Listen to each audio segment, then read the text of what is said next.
Wednesday at noon. Learn more about refractive lens exchange from Cudarelli Vision. This free webinar is the perfect opportunity to meet Dr. Cudarelli and have him answer all your questions like, is RLE for me? Am I a good candidate? What's the recovery time? What's the cost? Is there financing? Cudarelli is Colorado's most experienced with over 90,000 vision correction procedures, and he can tell you when it's time for you. Make sure you join that live webinar this Wednesday at noon. Register at ColoradoRLE.com. That's ColoradoRLE.com. Jacob's Law, 303 Law 4040. Really proud of this case that we just settled. There was a young man very seriously injured. In fact, I had to go to the hospital and meet with him and his family. And we checked with the insurance companies while I was at the hospital, and they claimed no insurance coverage on either side. And on top of that, he had no medical insurance. So he was going to be facing about $400,000 in medical bills. And I said to the family, I said, I cannot make you any promises, but I know no other lawyer is going to touch this case because the insurance companies say they won't pay. But I want to try. Let me at least try. And I put my team at 303 Law 4040 on it, and they found $75,000 in insurance coverage that the insurance companies did not want to pay. So not only do we get them $75,000, but we also found a way to get them on Medicaid. So the $400,000 in bills was covered by medical insurance as well. We were proud. We fought for them. We'll fight just as hard for you if you ever need us. The number's 303 Law 4040. Go ahead, save that number in your phone. You never know when you're going to need us. It's 303 Law 4040. Hey guys, Mark Schlereth here. In a world where dealerships come and go,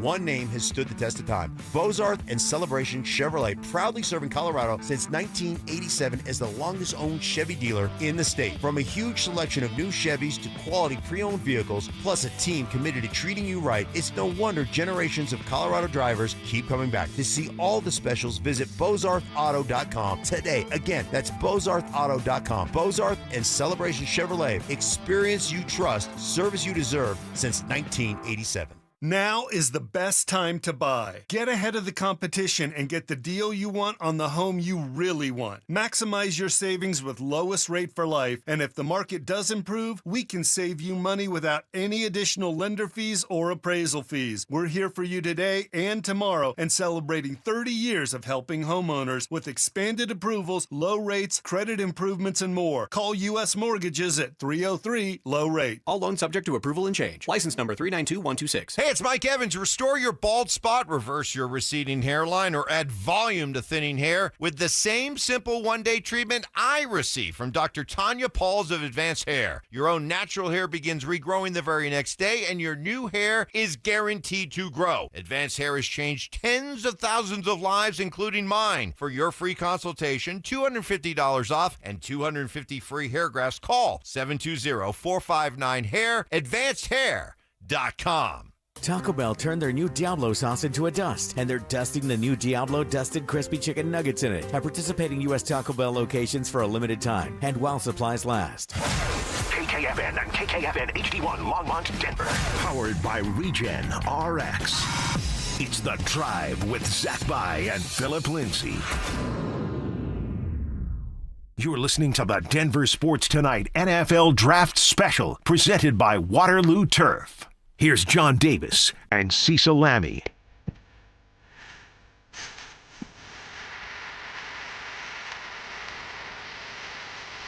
John Davis, Cecil Lammey, night 2 of the draft. We are about an hour in to the second round. Cecil, last night, man, it is my favorite time of year. Everybody says such and such is their Christmas. Right. The NFL draft, that's our Christmas. Yes, that is definitely our Christmas, and it's great. And a shout out to everyone who came out and saw us at Sportsbook and Parker. It was absolutely awesome. Shout out to our guy, James Palmer, because he's the man.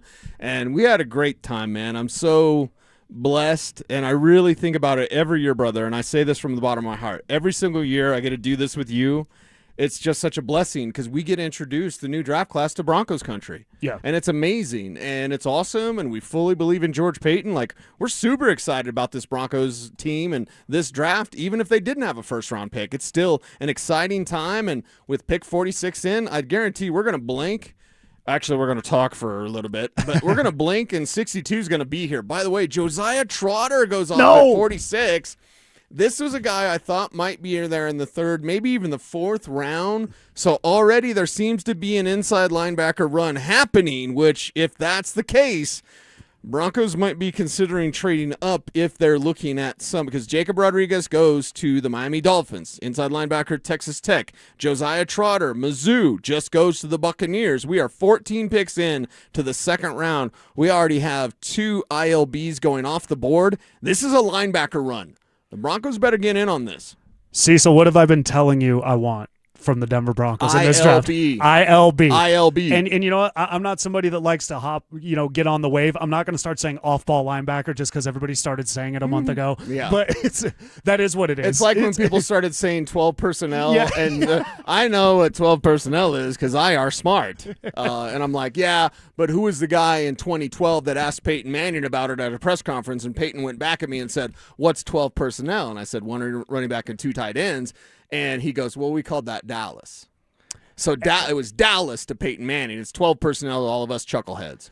I am of the belief that once it's something to Peyton Manning, that's what it is. It's now that. I'm of the judgment that when Peyton Manning says it's so, that means it's so. It's so. So a run on the running backs. Josiah Trotter was one you and I had talked about. Maybe if they got tight end in the second round or something like that. Trotter's the third. If they'd have to trade back into the third. Yeah. But the run is beginning. Leaving the first round last night, the Broncos, even at 62, looked to be in good shape to get a middle linebacker if that's what they wanted. Because did any of them go? Sonny Styles. Sonny Styles, obviously best player in the draft. But there wasn't a run last night because it's more of a second, third, fourth round grade draft on a lot of these guys. And that's why you're going to see Jacob Rodriguez go as he did to the Dolphins just a few picks ago. Josiah Trotter, though, that one is more interesting because there are other linebackers, C.J. Allen from Georgia, Anthony Hill Jr. from Texas. My preference for the Broncos in the second round. They're both still there. How much longer? The Steelers pick is in at 47, so we are 15 picks from the Broncos.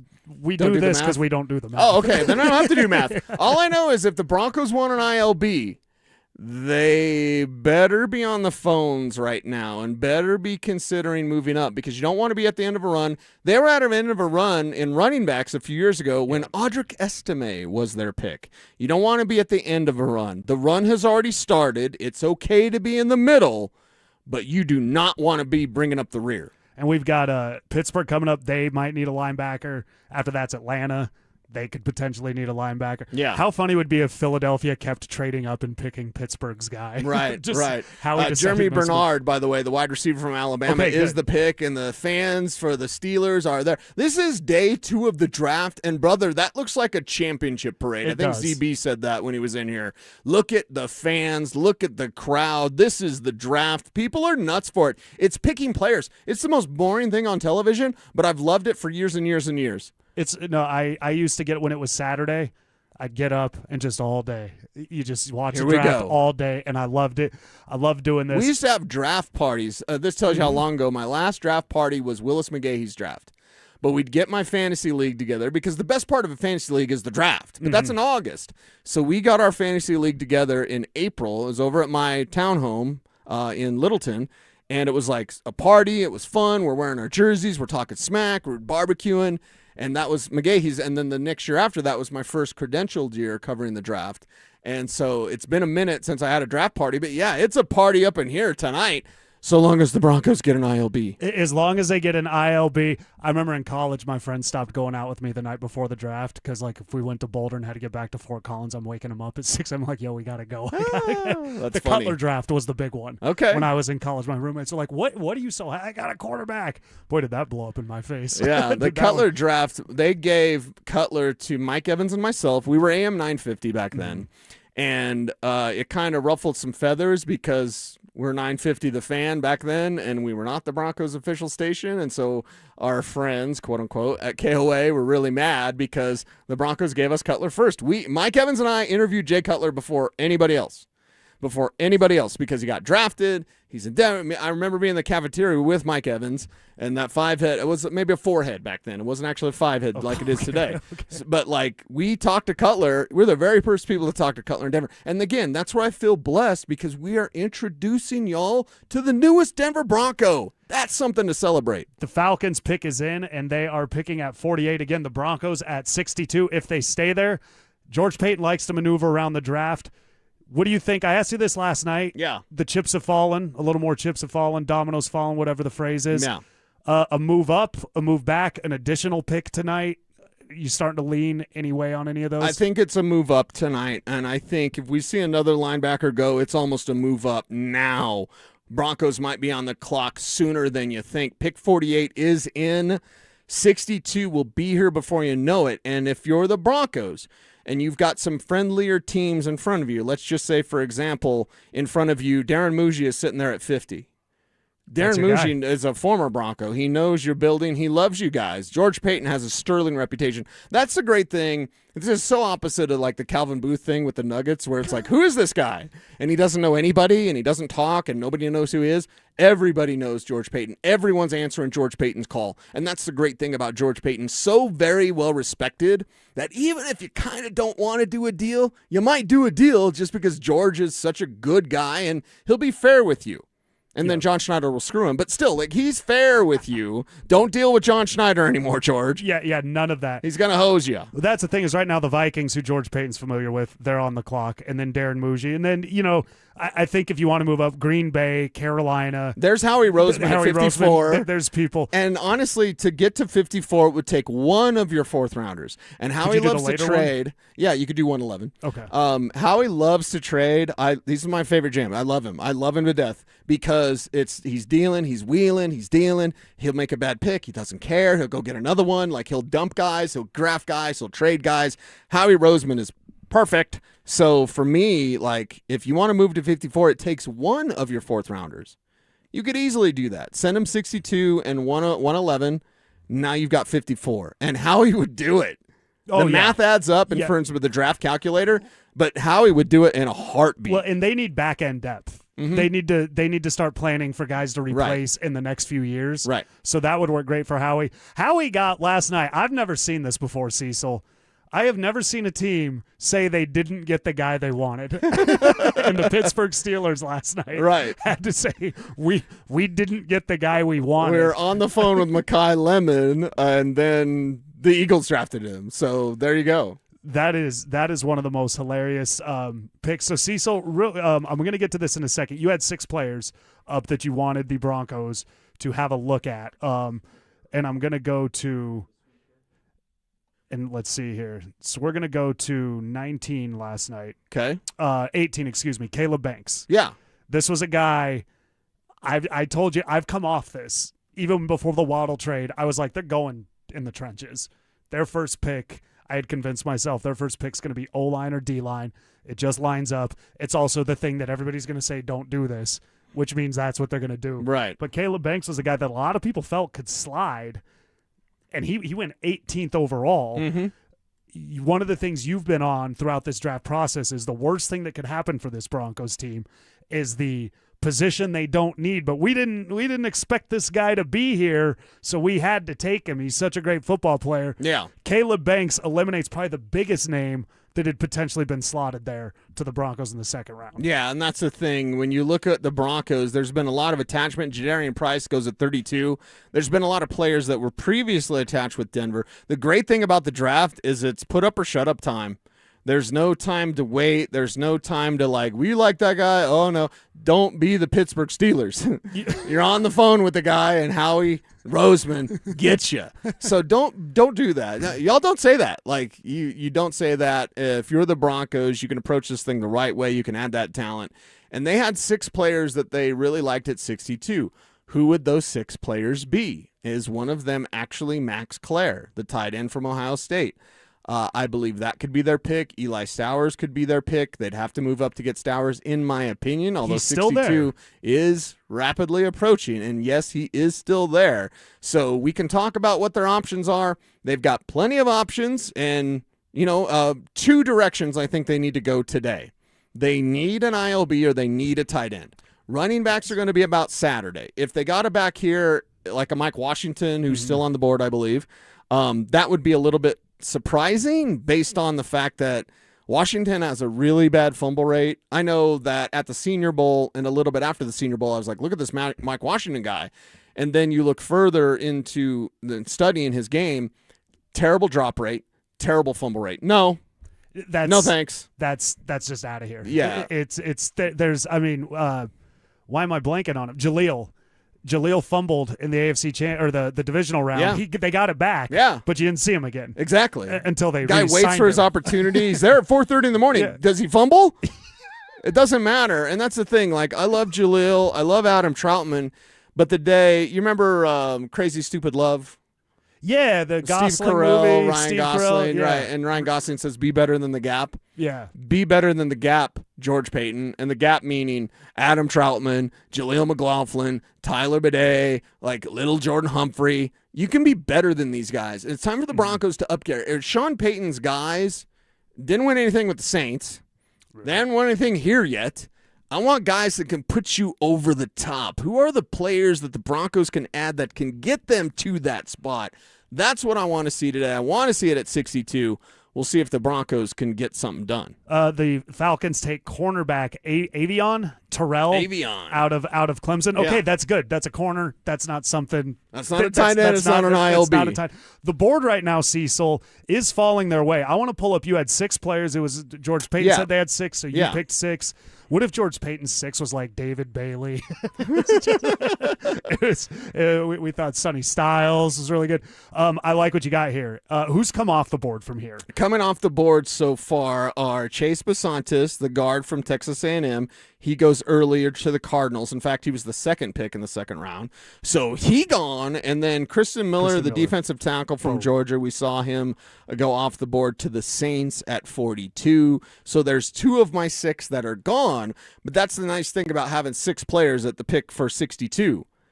One of these guys should be there. And those are the 2 that if I were to rank who I want gone from your 6, those are the 2 I would rank. Because the other gone. 4 are Anthony Hill, Eli Stowers, C.J. Allen, Jacob Rodriguez, sorry. So 3 of my 6 are gone. Things are drying up, but the 3 that are left are all 3 that you would applaud. Anthony Hill, the linebacker from Texas, C.J. Allen, the linebacker from Georgia, and Eli Stowers, the tight end from Vandy. The Carolina Panthers pick is in right now, and we'll see who they select. Could that be Stowers?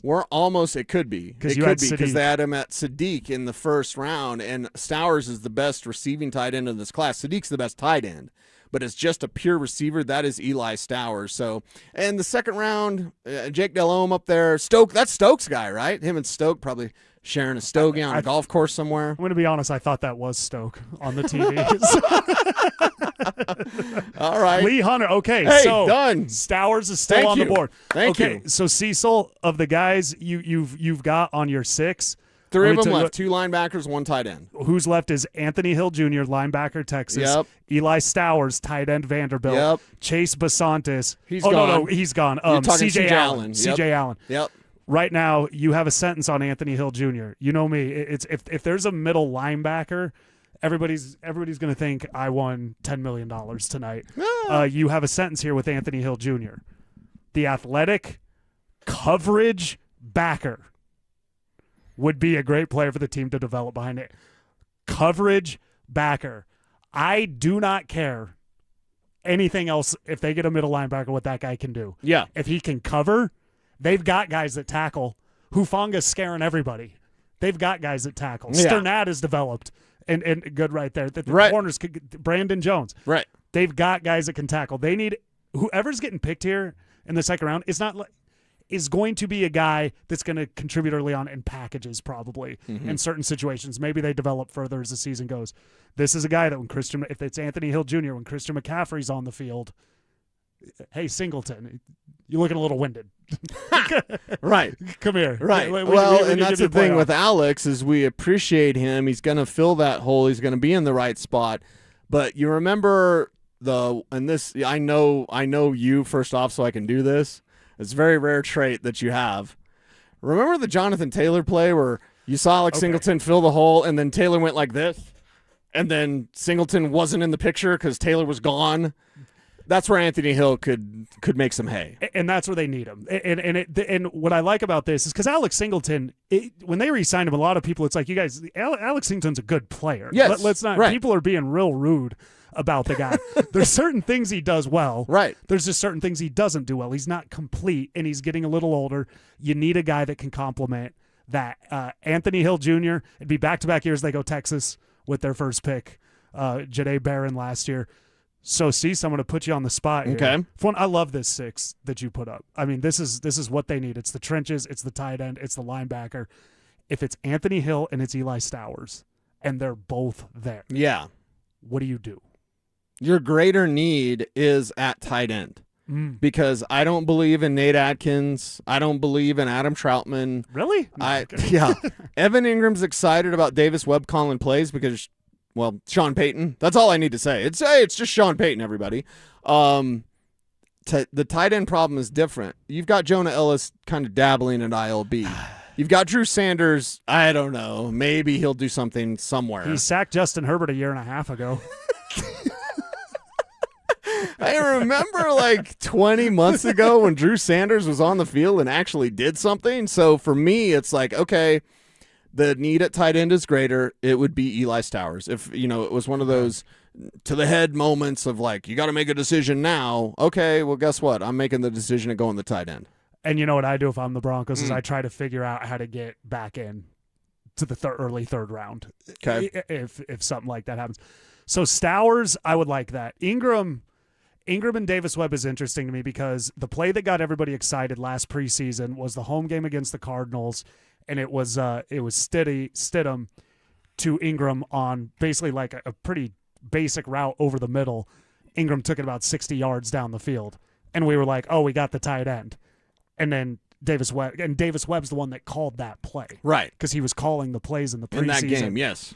And so that never happened. What I like about Evan Ingram, talking about the tight end, is I believe when he gets the ball in his hands, nobody goes north quicker than he does on this offense. Well, Jalen Waddle now. But last year, there wasn't a lot of dancing around. There wasn't a lot. Ingram would get the ball, and he was immediately upfield. I like that about him. But Stowers, if you get somebody a little younger that can develop, that can also do that right away, I think that's very valuable. The funny thing about tight end, Cease, is of all the positions, is there another position that all the best players at that position are not first-round picks, quite like tight end? Yeah, it's weird when you think about it because you think of last year and the historic tight end class. The past few years, it's been a little different, but yeah. Well, and what's happening, you see the difference in college football is that college football is taking these big bodies and going, okay, you're not really wide receiver. How about you don't play tight end, but we just call you a tight end, and then they're having success with that, and that's translating to the pros, getting these tight ends that are more of the F, the flex tight end, or the F tight end, which is the receiving tight end. The Y, I sound like the off-ball linebacker people. It's technically off-ball linebacker. The Y tight end is your blocker. Y is Adam Troutman because it's like, why do you sign him? And then these are the jokes. You're the stand-up comedian, and I'm the slappy over here. And then you have the F tight end, your flex tight end, and that's your Evan Ingram. So just in case you need to know, like there's two different styles. They have different duties out there. They have different things. The problem with the Broncos is kind of like we were talking about with the linebackers. They don't even have any like strong complements. Like you don't have that elite blocker. Okay, cornerback D'Angelo Pons, Indiana. This is good. The board More is good falling. news for the Broncos here. We've had a run on corners, which is fantastic. 2 out of the last 3 picks have been corners. You got a wide receiver in there with the Steelers because, of course, they couldn't get Mekhi Lemon. So your last inside linebacker was taken at 46. You've gone 4 picks since a linebacker was taken. You want to kind of maintain that as much as you want. So you have the Vikings here, who George Payton's friendly with. You have the Packers coming up. The Colts, they're not going to trade with a conference rival, you wouldn't think. The Eagles, there's Howie Roseman. Howie will take your call, George. The Chargers after that, that's a no. Jacksonville, that's a no. The Bears, perhaps. The 49ers, they have always had a great relationship with the 49ers. So even if you wanted to go from 62 to 58 with the 49ers, that would be enough of a move if a Stowers is there. I mean, we are literally, what? Oh, God, math. I said I wasn't going to do any math. We're 7 picks away from the 49ers being on the clock. You could be on the clock in 7 picks if you make a little sweetheart deal, a little bit of a move, a little what's up, hey there, and that's not even a 4th rounder to do that. That's like a 5th. John, we put you in the ring of fame. Come on, man. We got the forever card. You're going to play that card? Yeah. He's like, God, dude, I didn't even want to be in there. Right. I'm in Tampa's ring of fame. I'm fine. I'm concerned about the Colts with an inside linebacker here because Leonard's got Shaq. What is Darius? He changed his name to Shaq. Who did they have? He got all the tackles. Leonard. Shaquille Leonard. Leonard. I did have it. Yeah. He's gone now. So they need tackling. That kind of got him. So I'm worried about. But Indy needs a few things to where inside linebacker might fall in the priorities. They don't have a very solid pass rush. They have a soundly coached defense. So maybe the Broncos can get up the 49ers. Best case scenario, none of these teams do anything, and the Broncos get somebody that falls to them. Yeah. The Chargers, but you've got really good news here with Vikings on the clock at 51. The pick is in for the Vikings. But the good news here is, because it wasn't that long ago, Chad Ryder from NFL Network, who is the guy that everybody looks to at that site, him and Lance Zierlein do a great job covering the NFL draft. Chad said, hey, Stowers is getting that buzz. Jake Galday, by the way, another linebacker, off-ball linebacker, Galday from Cincinnati is off the board right now. Not one of your 6. Exactly. Not one of the 6, but still, he's got LB next to his name, so let's keep an eye on that. There's the run. The Broncos are now 10 picks away. 52 is on the clock, the Green Bay Packers. They are 10 picks away. So we're not that far away from knowing who the Denver Broncos pick as their first selection in the 2026 NFL Draft. Another linebacker going, and Jake Galday off the board, and he goes to the Vikings. So with 10 picks left, can the Broncos get an Anthony Hill? Can they get a C.J. Allen? Could they get possibly an Eli Stowers? I was going to say, Chad Ryder was saying teams are considering a move for Stowers. We haven't seen that yet. It could happen any time, even with the Packers on the clock, and they have, Tucker Kraft on their team already. So watch out for this. Let's see what they can do. Jacksonville is a hurdle for the tight end position. Texans are not. The Texans. Oh, for tight end, yes. For tight end. I'm looking at tight end. The Texans and the Rams. The Rams got Ferguson last year. Oh, they did. So they got Terrence Ferguson. So there's actually, unless someone jumps the Broncos, there is a possibility we could see Eli Stowers. Now, if we consider Stowers as a wide receiver, then that's where a team like even Jacksonville might be interested. The Chargers might be interested. The Bears maybe less so based on, grabbing Luther Burden last year, Rome Odunze, although they move on from DJ Moore, who winds up in Buffalo. So I'm not saying that Stowers is just right to the Broncos, but there's an avenue here where we could see the best receiving tight end. Kenyon Sadiq is the best tight end, but the best receiving tight end in this draft is Eli Stowers from Vandy. Possibility the Broncos might actually have him slide to him. Who is going to slide to the Broncos? They're picking in about 9 picks. Cecil Lammey and I are going to be hanging out with you all night, talking the NFL draft, powered by Waterloo Turf. We continue to discuss who the Broncos take, and we will do that next. Avs playoffs. Nuggets playoffs. It's beautiful. It's brutal. The ups, the downs. We're here to help you through it because we get it. We're just like you. You're going to yell at your TV. You're going to text your group chat in all caps. You're going to have opinions. Well, guess what? So do we. Lots of them. We're here to tell you the truth. Real talk. We're saying what everyone's thinking out loud. Denver Sports 104.3 The Fan. Denver's playoff headquarters.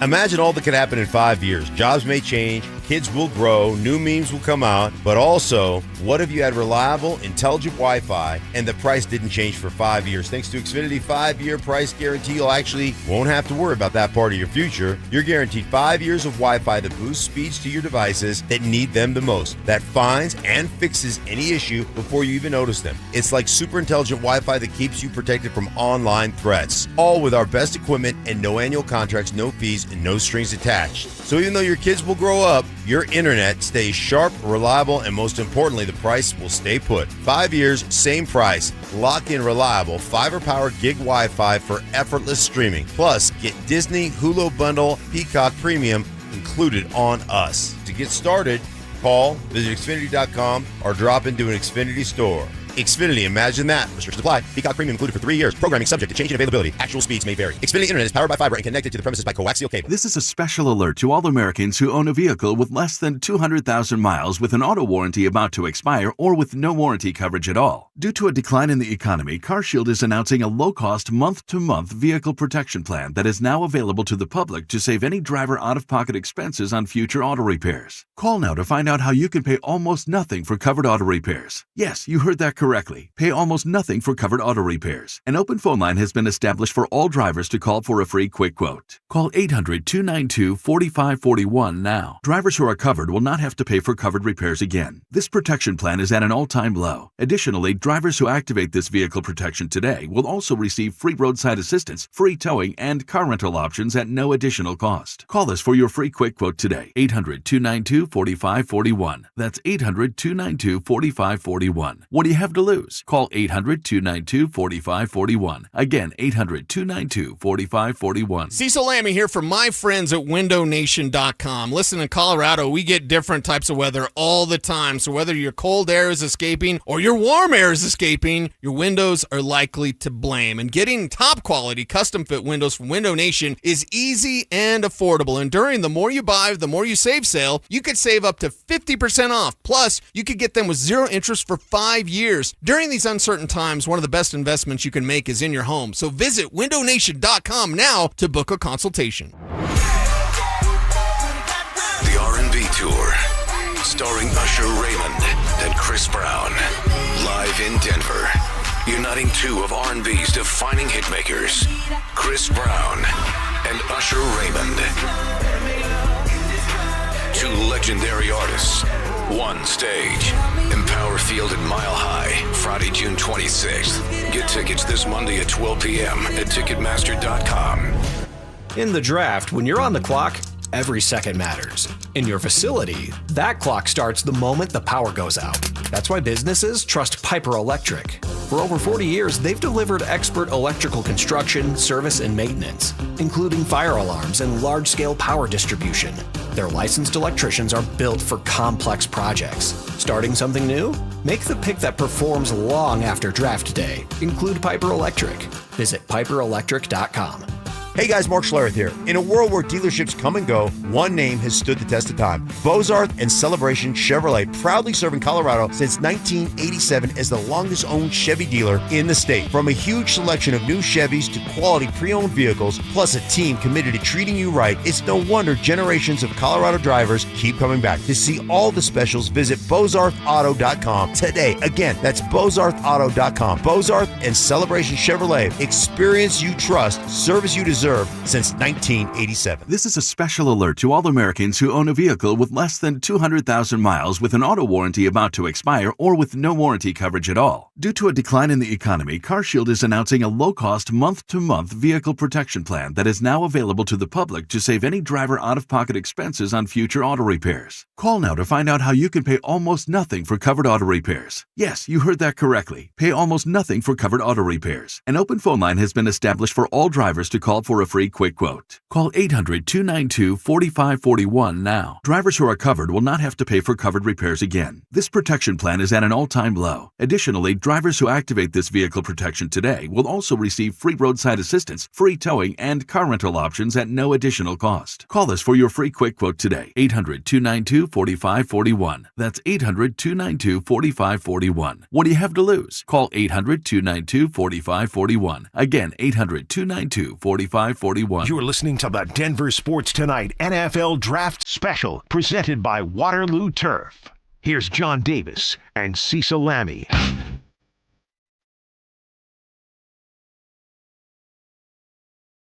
We are currently at pick 53. The Broncos pick at 62, so we're 9.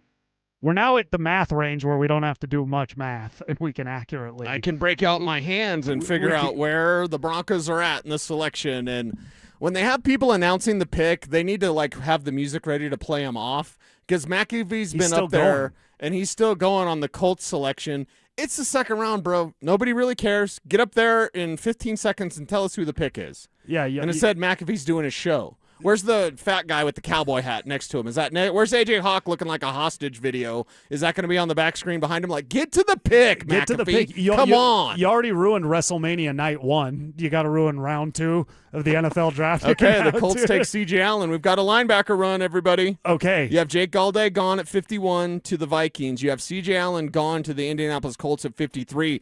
Howie Roseman at 54 can be the savior for George Payton. George, call up Howie now. We're down Get on to, the horn now. Cecil had 6 guys that he wrote about. DenverSports.com. If you don't read that every day, read that every day. Cease 4 of the 6. Mm-hmm. 4 of the 6 are off the board. Yep. Anthony Hill is still there. Eli Stowers is still there. Anthony Hill's not going to be there much longer. No, he's not, because this is the end of the run. Mm-hmm. And he's the guy I like the most. So now, man, if we get this far, and this will be like Bo Nix breaking his ankle all over again for me. They're not that bad. That was pretty bad. If we get to one of these Super picks, Bowl. because this could be a Nick Benito-esque thing. You're picking later in the round, but you end up with the guy. He did a great job of finding Benito at 64. I mean, it's been fantastic the way he found Marvin Mims. And maybe Marvin hasn't developed as the route runner that they want. I think Marvin's routes are a bit better than it was just a few years ago. But like George Payton has a skill. He is a Pro Bowler. Finding, yeah, he's an All-Pro as a return man. Yep. So George Payton has a skill of finding talent at the end of the second round. It's okay to move up a little bit, baby. That 54 number pick that the Eagles have right now, that is easily something you could move for. Howie would do it in a heartbeat for a 4th rounder. How frustrated are you going to be if both Stowers and Anthony Hill Jr. come off the board and George is just It's going to be there? frustrating. And George just – I like George Payton a lot, but I think at times with George Payton there's a lot of overconfidence with the fact that he can find people. I feel like – look, last year, the middle of the draft for the Broncos got kind of messy last year with some of the picks. They're messing around. They're moving back.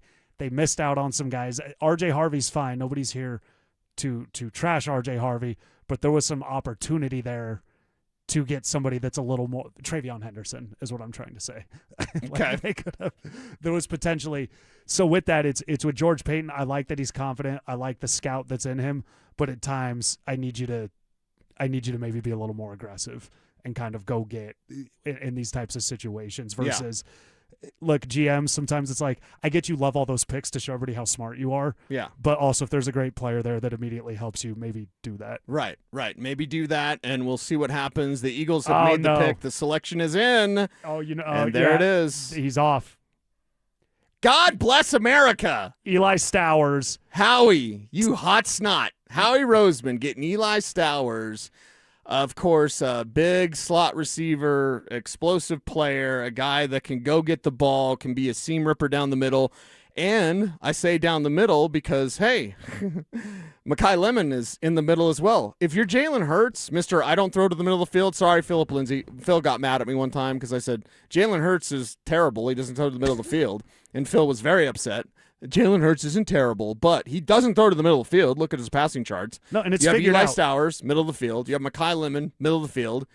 It's a message to Jalen Hurts where he needs to go with the ball. And as this team moves past A.J. Brown and the nonsense that has been the A.J. Brown situation, thanks to Mike Vrabel and his mistress, allegedly, or whatever I have to say. Yeah. Reports, I don't know. Yeah. Nothing's Holding confirmed. hands, kissing at a bar, I don't know. But, like, Eli Stowers gets you, okay, you're going to lose A.J. Brown post-June 1.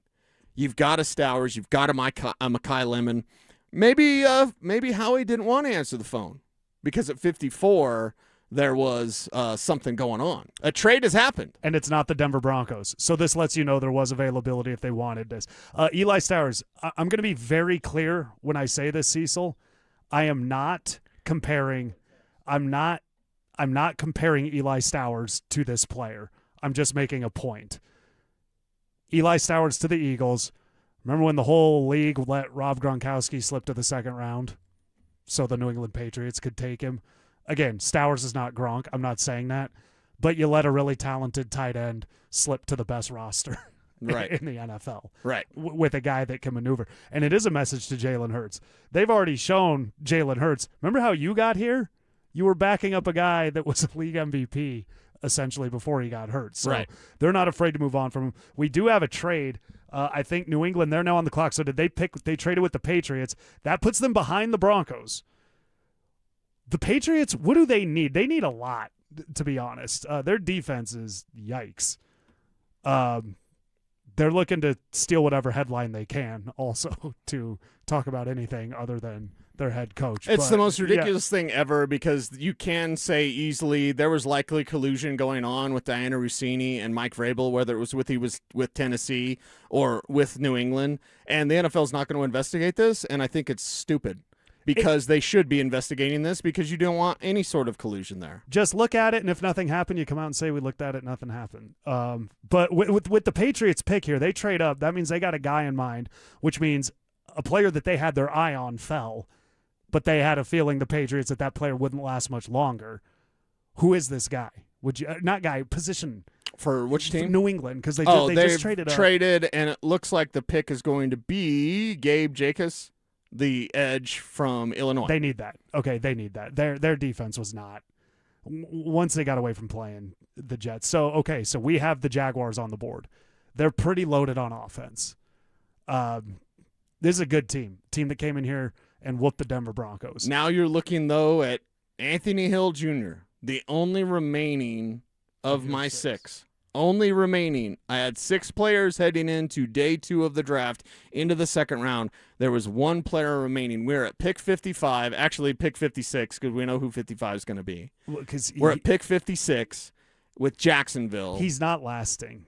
Between Jacksonville and the Rams picking ahead of the Broncos. Jacksonville, the Rams, the Bears have 2 picks. They have 2 picks. Could you move up from 62 to 60? Dude, you could Could you move up from 62 to 57? You could move up 2 spots with like a 6th round pick. A 7th round pick. A 7th round pick. Yeah, maybe one of those 7th round picks. You could easily do that. Are you making a move or are you waiting? You're at pick 56 right now. You are 6 picks away from the Broncos. In fact, by the time we get back, you're going to see the Broncos nearly on the clock. We are getting that close to where by the top of the hour, by 7 p.m. Mountain Time, we're going to know who the Broncos picked. We are that close to this pick being made. We are that close. Cecil Lammey, John Davis, getting ready for pick 62, the Denver Broncos. It's going to be coming up, like Cecil said, probably in the next 20, 25 minutes, unless there's a trade, which we see some opportunity there. Cecil and I continue to react to the draft and get ready for the Broncos, and we keep that going next. Game 3 was supposed to be a response. Instead, it was a humiliation. The Nuggets didn't just lose, they got run off the floor by Minnesota. At the center of it all, Nikola Jokic. Outworked, outmuscled, frustrated. The Wolves swarmed him, exposed him, and turned the MVP into a liability. This wasn't championship basketball. This was the Nuggets getting embarrassed on the biggest stage when it mattered most. Denver Sports 104.3 The Fan. Denver's playoff headquarters. Tom's Garage Doors, Tom's Garage Doors. When it comes to garage doors, no one knows more. I started my first business at 12 years old, mowing lawns for about $5 a yard. I thought I was crushing it until my buddy down the street undercut me by $2. But he didn't just cut the price, he cut corners too. That's when I learned if you do the job right, people trust you and integrity beats profit. People care more about how you show up and whether you do what you say you're going to do. Hi, I'm Tommy Mello, owner of Don's Garage Doors. From garage door repairs to upgrades, we show up, we crush it, and we stand behind every job. We only use the best parts, and the spring's guaranteed to last a lifetime. Because when you care about the people you serve, you work harder, and it shows. From repairs to upgrades, call Don's Garage Doors today or schedule online at donsgaragedoors.com. And yeah, we still beat the other guy. Tom's Garage Doors, Tom's Garage Doors. When it comes to garage doors, no one knows more. Most financial advisors only manage your money. They refer you out for taxes. They refer you out for estate planning. They refer you out when things get complicated. Did they really vet that person? Or did they meet once, exchange business cards, and call it a partnership? A referral isn't accountability. It's a handoff. When your investments, taxes, and estate plan are built separately, gaps happen, and those can cost money. At Trajan, we didn't build a referral network. We built a family office for all. Wealth, tax, estate. One team delivering coordinated planning, once reserved for the ultra-wealthy. If you want real coordination and not just introductions, call Trajan Wealth today. Call Trajan today at 720-204-8100. That's 720-204-8100. Advisory services through Trajan Wealth, LLC, an SEC registered investment advisor. Other services through Trajan Estate and Trajan Tax. Additional disclosures at TrajanWealth.com. Patrick was way behind on his IRS taxes. I was in way over my head. The total amount ended up being somewhere just over $30,000. $30,000.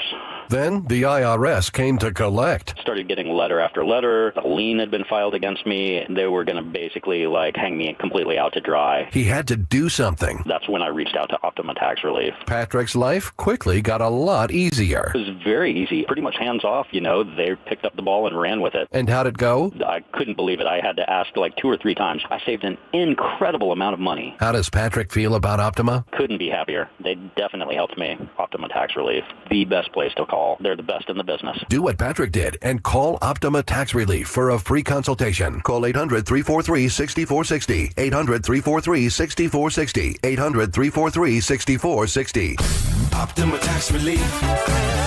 Testimonial from an actual client. Some restrictions apply. For complete details, please visit OptimaTaxRelief.com. Hi, Dan Cicchini. For custom kitchens or cabinetry facing done right, go to drhi.com. Great cash incentives or a special financing rate of 0% APR with 72 equal monthly payments with approved credit. Call for details, 800-362-8370. The biggest savings of the year from the oldest family-owned Toyota dealership in the Denver Metro, Groove Toyota. Limited time during the Over and Above sales event. Over 300 Toyota Tacomas. Only $329 a month lease. Visit GrooveToyota.com. Find your groove with 329 Tacomas at GrooveToyota.com. Start here. Go anywhere. Closed and lease for 36 months with $35.99 to its signing. Zero security deposit on approved credit. Call 720-961-4465 for complete details. Offer expires 5/4/26. Help DEA keep our communities safe and healthy by participating in National Prescription Drug Take-Back Day, Saturday, April 25th. Take action right in your own home by cleaning out your medicine cabinet of unneeded medications. Keep them safe, clean them out, take them back. Find a collection site near you at DEATakeback.com. Do your part to lower overdose deaths and prevent prescription drug misuse before it starts. That's DEATakeback.com.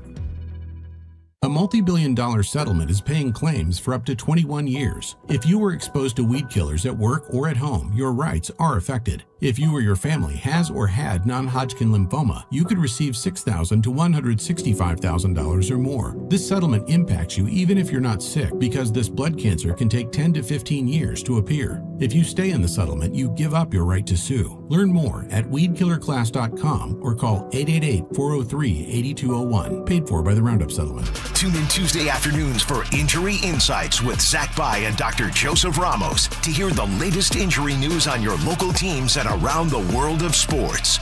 Ramos Law. What makes us different makes us better. Stream Stokely and Evans with Mark Schlereth, Dover and Cecil, The Drive, and all your favorite shows on the Denver Sports 104.3 The Fan app. Powered by Advanced Tax Solutions. Denver Sports 104.3 The Fan. You're listening to the Denver Sports Tonight NFL Draft Special, presented by Waterloo Turf. Here's John Davis and Cecil Lammey.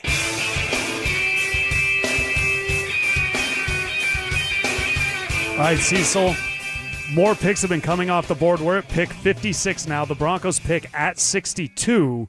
49ers on the board. Of your 6 players that you wrote about DenverSports.com today, Anthony Hill Jr., linebacker, Texas, who I would be ecstatic, Anthony Hill, if they can get him. I know this is going to probably end up getting screwed up for me, and I'm going to melt down in front of all these people. But it's we got the 49ers, the Texans, the Bears, the Rams. 5 picks. And there's another tight end there that you like.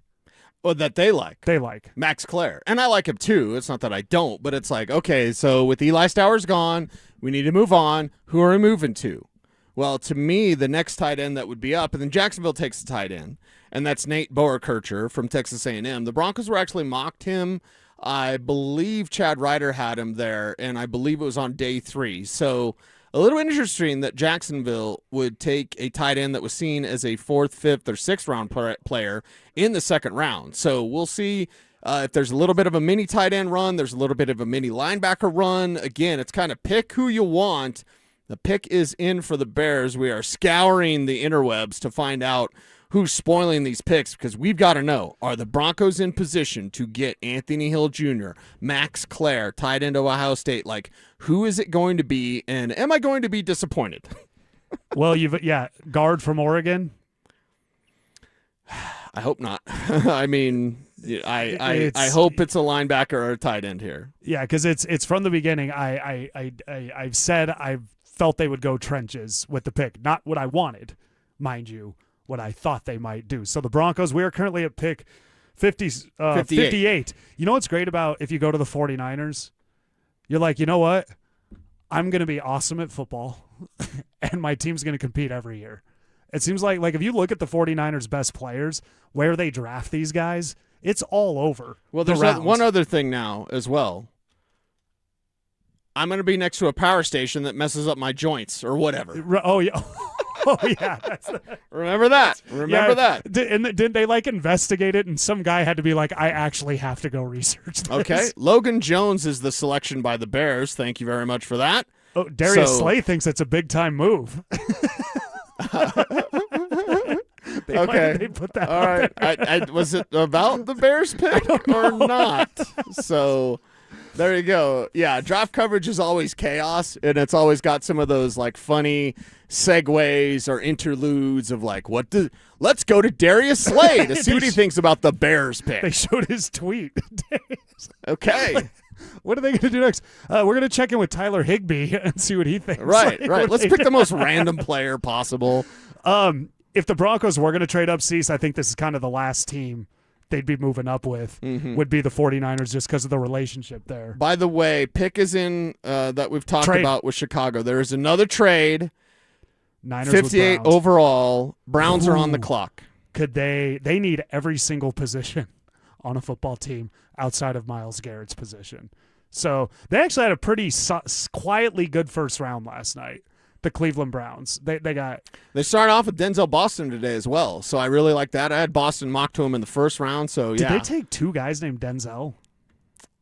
I believe so. Last night I made the joke that they always hit on Denzel's because of Denzel Ward, and they must have been listening. They must have. Because they took another Denzel.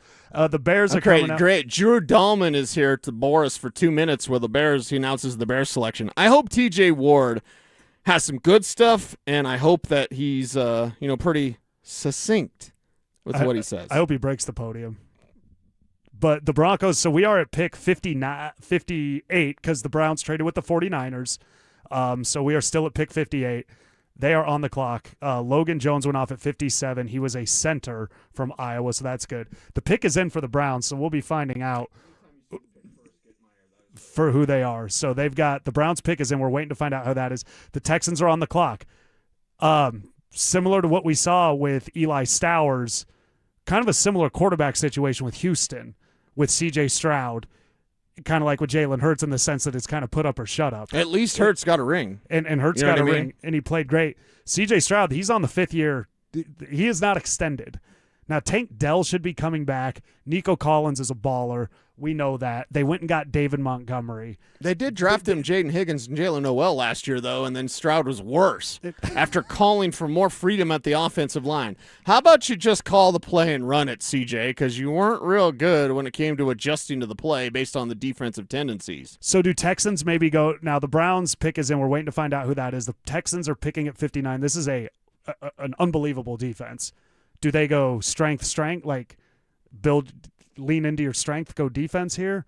Or is it we got to find out what we have in Stroud? George Payton always talks about that, building a strength from a strength. Yeah.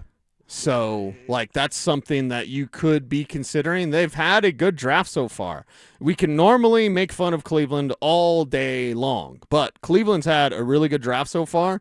So I'm not going to say that, what will they do, what would they do, whatever. And then Houston, it's like, okay, That defense is really strong. Can they go ahead and keep it strong? Is there anybody named Denzel on the board for the Browns to take? Right. Because they've already taken 2. Okay, Emmanuel McNeil Warren. That is, what does he play? Safety. It is safety. Toledo. Okay. Oh, there it is. It didn't populate for me right away. Okay. Okay, so Emmanuel McNeil Warren, Browns quietly doing their thing. Now the Texans are on the board. We got the Texans, the Bears, the Rams, and then the Broncos. So we're currently at pick 59 with the Texans. They really, kind of like the Broncos in a sense, could kind of go wherever they want with this pick, really. They do have a pretty weak offensive line, but they already addressed that in the first round last night. So I'm thinking the Texans are probably thinking build onto their strength and go defense here. Yeah, we'll continue to watch that. And, oh, man, the guys that are breaking picks, stop breaking picks. So come on, we need guys that can hurry up here. Emmanuel McNeil Warren, let's talk about him. I really liked him, and I thought perhaps he could even slide into the first round as a Toledo prospect. You see how rangy he can play. He's got that length to make up ground. He understands where the ball's going to go, and he knows how to separate players from the ball. So Emmanuel McNeil Warren, again, I don't really like the Browns, and they've had a really good draft. Yeah. Denzel Boston and Emmanuel McNeil Warren both could have been first rounders. Yeah, so the Browns get them in the second round. And they had that's 2 a great job. They had 2 first-round picks, so they've had 4 kind of first-round graded players. Yeah, they've had 4 really good picks. Can't take an issue with what the Browns have done. They really just don't have a quarterback. I mean, they have to address other items, but it's not like they've got a nice young team. 2027 might be the year they find their quarterback if Shedeur doesn't just blow everybody out of the water this year. And by the way, he'll have to beat out Deshaun Watson to do that. And they're going to give that a shot. So the Texans pick is in. The Titans traded up with the Bears. So this is now a couple picks we've seen recently, Cecil, where the Broncos, if they wanted to, there were teams looking to move back. And the Broncos did not take advantage because the Titans have now jumped up to pick 60. They're going to pick. They're on the clock. The Texans pick is in. We don't know who it is. Did the feds kick in the door of the people leaking picks? Like, what happened here? I have no idea. Now you got me thinking about Master P. Dude. Woke one morning, tears in my eyes. Like the feds kicked in my door and caught me and my baby by surprise. We're watching that. Emmanuel McNeil Warren's the last pick. The Texans selection is in, so let's see who Billy that's Miller, going Bronco. To be. He played for the Broncos. Okay, there you go. That's Billy. He's doing the very Texans pick. Odd that he's doing the Texans pick. Okay. Marlon Klein, tight end. So they went tight end.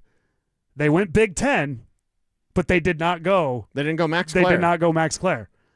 Marlon Klein, Michigan. Hey, Billy, pick it up, dude. Pick it up. Billy's still talking? Billy, come on. You know what? We're gonna Cecil, the Broncos pick 61. The Rams is on the clock. The Titans pick is in. We're waiting on it. When we come back, the Denver Broncos will be picking at 62, and we'll have it. We do that next. The Avalanche went into Los Angeles and did what champions do. Win. Grinding, battling, surviving. Colorado takes Game 3 on the road and grabs a commanding 3-0 series lead. Every shift mattered. Every save counted. It wasn't about style points. It was about winning. Now the Avs stand 1 win from moving on. Ugly or not, the result is beautiful. Denver Sports 104.3 The Fan. Denver's playoff headquarters. Max HELOC can lower your bill significantly. Borrow $250,000 and have a payment option as low as $495 a month. We make it easy to save. Call now for a no-risk, no-obligation quote. U.S. Mortgages 303 low rate. All loans subject to approval and change. License number 392126. When the Nuggets are knocking down threes, you score too. If Denver hits 15 or more three-pointers, you score a free 28-ounce Gatorade Lower Sugar the very next day at your friendly King Supers. Gatorade Lower Sugar is scientifically formulated with Gatorade's #1 proven electrolyte blend and has 75% less sugar than Gatorade Thirst Quencher and no artificial flavors, sweeteners, or colors. Big shots deserve next level hydration. Only at King Supers. Performance matters in intimate moments. Don't let ED ruin them. This is Jeff for the Rocky Mountain Men's Clinic, and I want to assure you that if you're like the vast majority of guys, you don't have to suffer with ED anymore. In fact, you might be pleasantly surprised at how the right treatments could positively impact your love life. At the Rocky Mountain Men's Clinic, our advanced medical therapies go far beyond pills.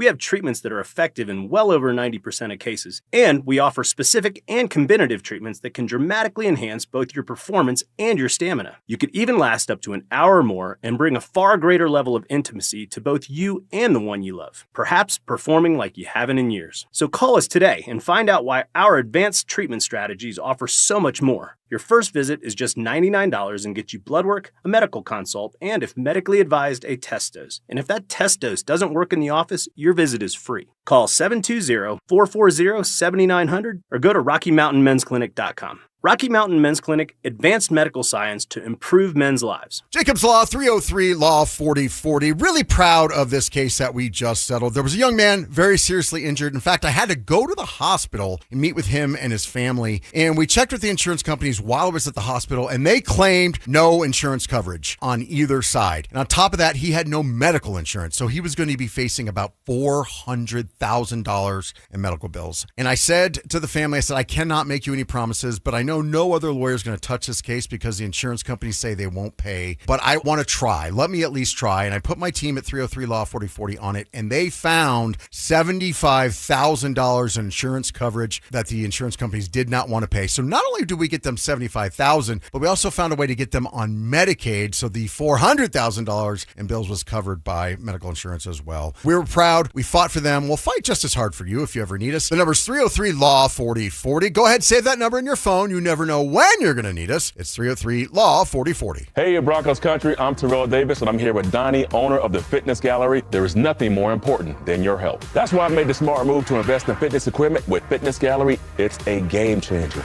Work out on your schedule from the privacy of your own home. I have a true treadmill at home. It's the smoothest and quietest I've ever been on. You're ready to make fitness fit your schedule. Don't wait. Secure pre-tariff pricing today.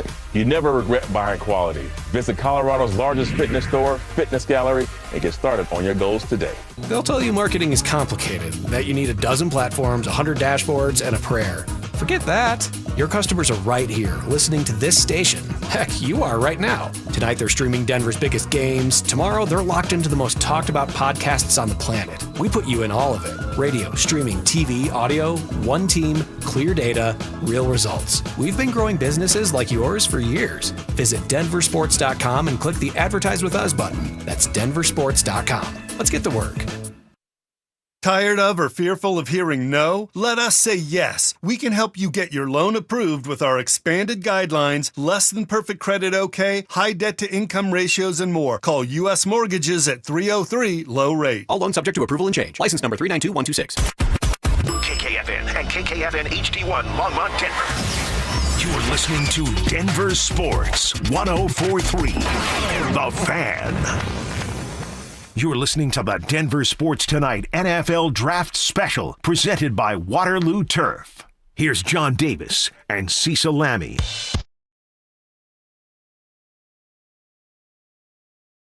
Cecil, I remember before I was here, I was listening on the app to the draft. And the Broncos drafted Adam Gotsis, and I've listened to you melt down. I remember that day. That was not a good day because I did not like Adam Gotsis at all. And now's my turn.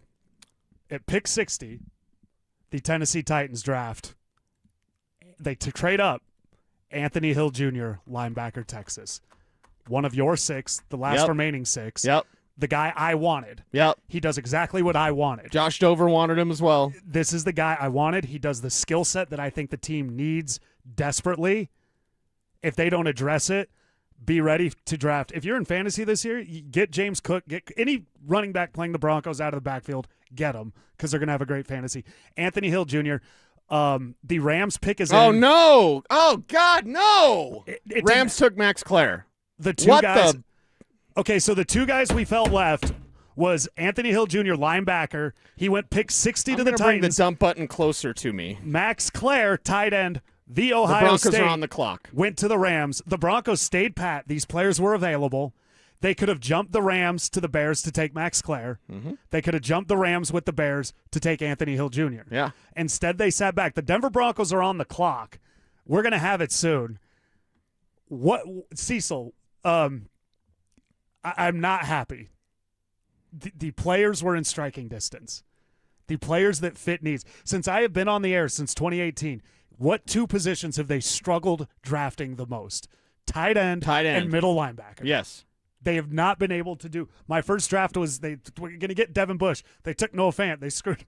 That didn't work out. So the Rams are taking Max Clare. Wow. Rams legend Tavon After Austin. they take Terrence Ferguson a year ago, they did re-sign Tyler Higbee this offseason. I do believe Higbee has a new deal. It might have been done during the year. So why are they? But either doing way, this? Higbee, you have Terrence Ferguson, and then you have Max Clare. And the one thing that I don't need to hear, because I'm seeing some Broncos reporters commenting on it, hey, the Broncos really like Josiah Trotter. No, you didn't. You'd have moved up and got him. I don't want to hear the Broncos really like Max Clare. No, you didn't. You were right there. He got picked right in front of you. This is a travesty. The thing that infuriates me the most from the team is one of two things. The variation of we were in on him, we liked him, and then this one. We like the guys we have. Yeah. Those are the two most infuriating things. The Broncos have traded to the Buffalo Bills. The Bills have now traded with the Patriots. Is that right? Do we have that? I want to make sure because ESPN is showing it. The Broncos have traded with the Bills. Do we know that? It's on NFL.com Okay, as we've well. got that. Broncos have traded with the Bills. You know why? Because they didn't get Max. The Broncos have traded with the Bills because Anthony Hill Jr. and Max Clare went, so you couldn't move up if you're George Payton. You had to move back because you wanted those more darts. You wanted those third rounders when two really good players just got taken off the board right in front of you, and now the Broncos have moved back from 62. At the two biggest positions of need. Yeah. But we're going to get the terms of the Broncos Bills. But if there's one thing we've learned, Cecil, what we think they need and what we think they should do is vastly different than what they think they need and what they think they should do. In life, find somebody that loves you as much as they love their middle linebacking core. I suppose so. Find someone who loves you as much as Sean Payton loves Adam Troutman. Right, exactly. Because Max Clare is an upgrade over everybody they have in the room, including Evan Ingram, and you just saw him sniped right in front of you. So you have to wonder, the Broncos had 6, right? Remember, that was the story. We've got 6. No pick. Were all of their 6 gone, and thus they had to move back? Wouldn't that tell you that? Yes. If they the had 6 are gone. we had 6 guys. The 6 are gone. None of them are there. Guess who their 6 were? My list was probably pretty close at DenverSports.com. The only way yours would be wrong. 66 and 182. So you could have traded 62 and 170. Or wait, 66 and 182. So sorry, you've got now 170 and 182. The Broncos are now at 66. Thank God they got pick 182. Well, and now they don't have a second-round pick. I know, they don't have – because you're going to pick at the top of the third round. It makes sense because you re-signed every single third stringer you had on the roster. Run it back, right? Run it back, Sean. Sean hates when you say run it back, which means I'm going to say it even more. What do you think happened here? They're like, this guy might replace Troutman. Absolutely not. Trade the pick. Hey, we good on that tight end? Sean goes, what? Replacing Troutman? No. No. Hey, Jim Leonard, put your boss on the phone. phone. What happened is that Sean Payton must have went Charlie Murphy. Wrong. Wrong. Right?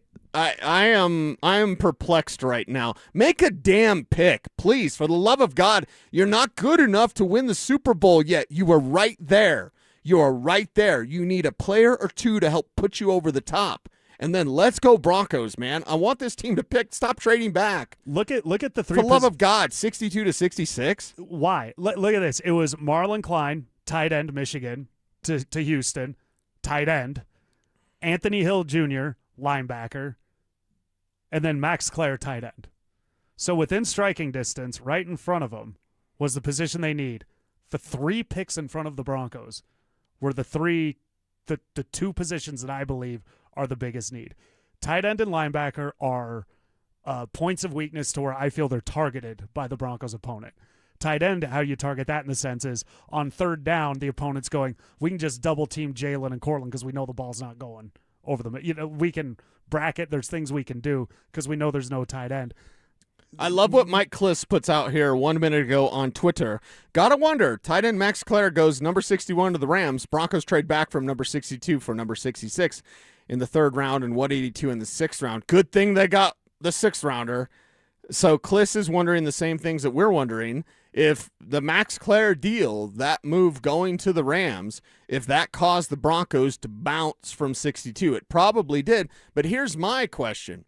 Les Snead will wheel and deal. He's not Howie, but Les isn't against selecting picks. He's not against adding picks, trading picks, moving picks.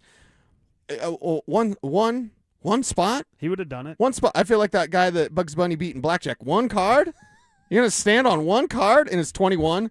That was Les Snead right there, flipping over that card, 21, and the Broncos have to move back because Max Clare should have been the pick. Are you kidding me? Anthony Hill should have been the pick, and have both of them go so closely together. I thought the Nuggets disappointed me last night. Come on, Broncos, make a pick. Make a pick. Scared money don't make none. And you're sitting here, all you had to do Adding was all jump these up. sixth rounders in a mediocre draft. I don't think it's a bad draft, but it's a mediocre class. And real quick, don't anybody say Terrell Davis was a 6th round pick. Don't do it. So is Tommy Brady. Yeah, don't start acting like we just drafted a future Super Bowl MVP. What if it turns out they do?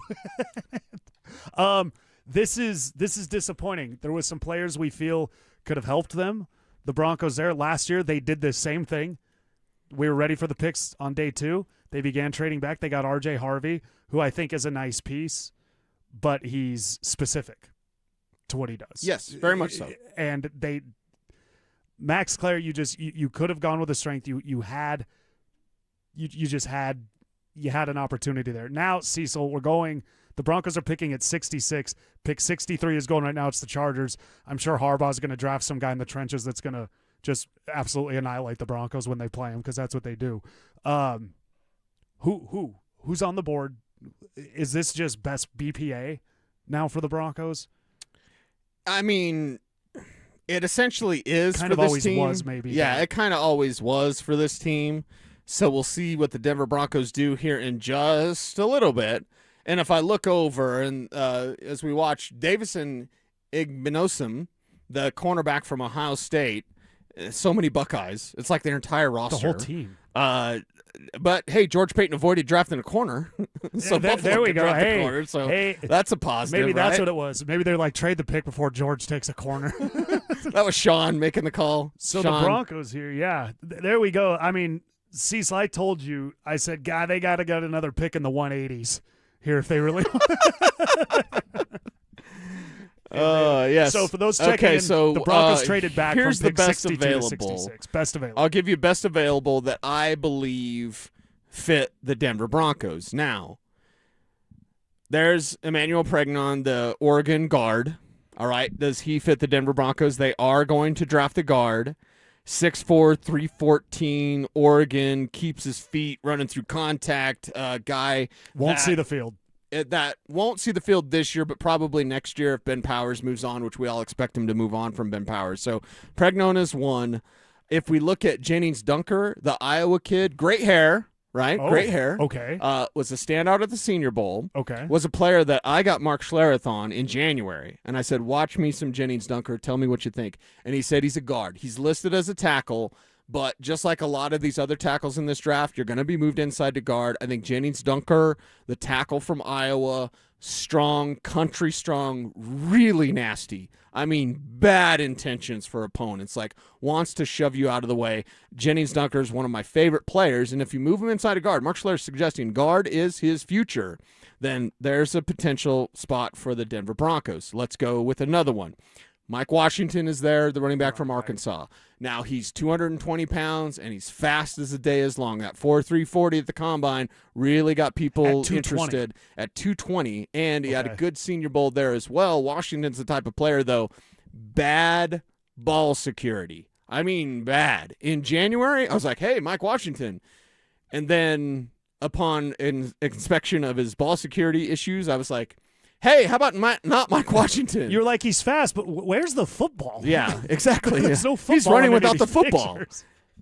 So that is an option for the Denver Broncos Chargers as well. making a pick. So we are now. How about this one? He might have to miss a year, but he was a first rounder.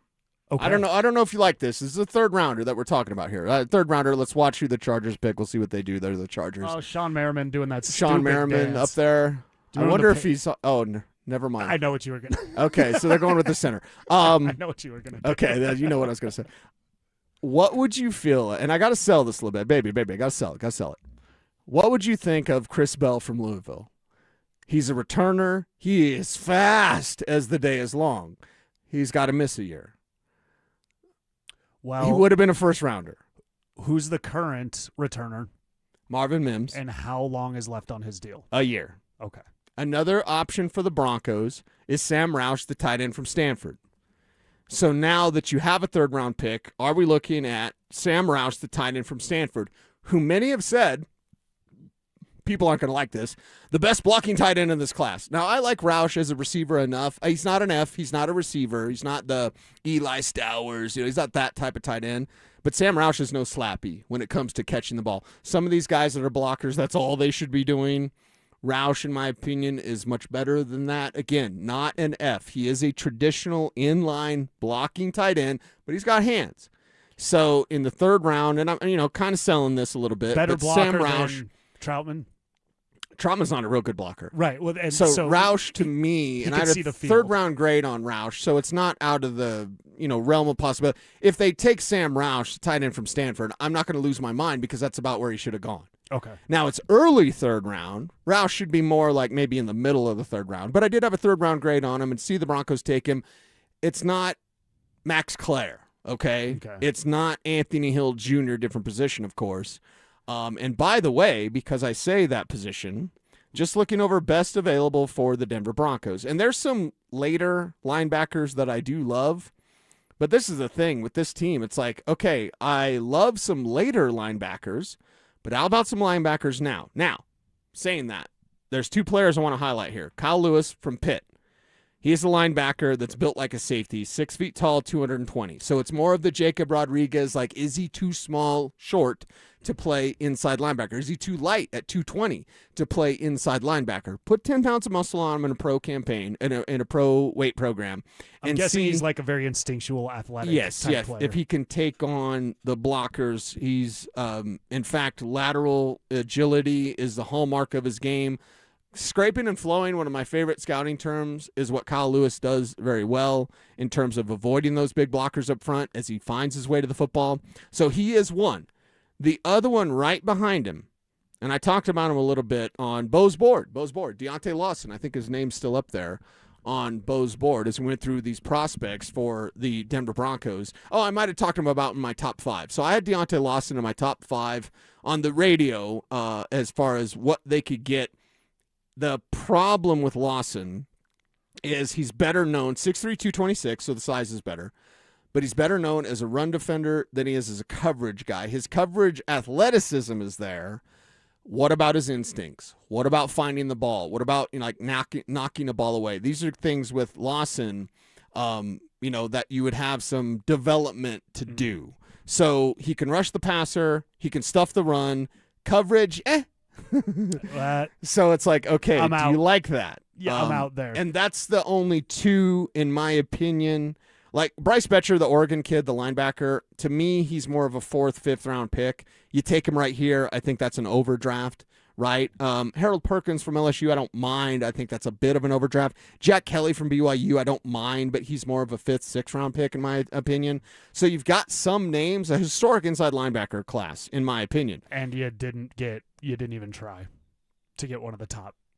Top guys. Seahawks select safety Bud Clark from TCU. So we'll see what happens with the Denver Broncos coming up in 2 picks. Yeah, the Cardinals are on the top of they're on the clock at the beginning of the 3rd round. Okay. Now the Broncos pick, so that's pick 65. The Broncos will be on the clock shortly. Yeah. But Cecil, I want to point this out. The Broncos just traded for pick 182. There's 9 more picks in the 180s.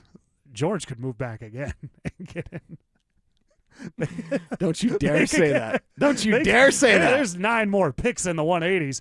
More darts, Cecil. You know the year that I think they took Terrell Davis, they had like 3 picks in that whole draft. That's awesome. They just nailed it. To find a Hall of Famer like that in the 6th round. And the fact that the Georgia coaches didn't like him, I've talked to TD about it a little bit. He holds no ill will to his former coaches, but I've talked to Terrell Davis. He's fantastic. And it was one of those things of like, how Long Beach State is where he was at. Yeah, He's a started at baller. Long Beach, and then they fold their football program. He transfers to Georgia. They play him at fullback. Yet Mike Shanahan, to find Terrell Davis, to know the skill that was possessed by Terrell Davis, to pick him up, it's simply out flipping standing. So, yeah, you need some of that pick luck. There's puck luck in hockey. I think there's pick luck in the NFL sometimes.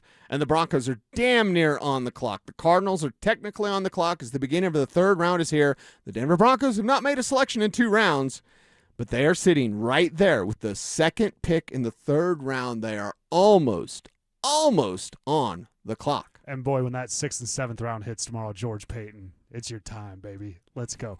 Chris Bell is an interesting one.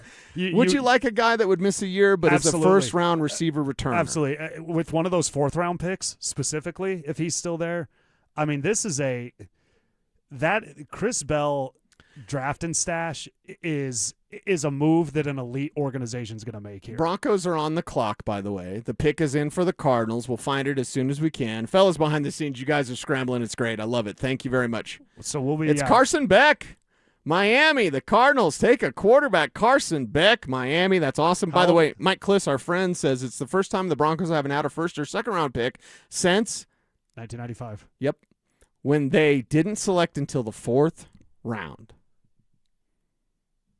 But man, when that 6th round hit. When they made it count. Well, that's because they made it count. Mike came in and traded for all those traded for a ton of guys that led to that Super Bowl.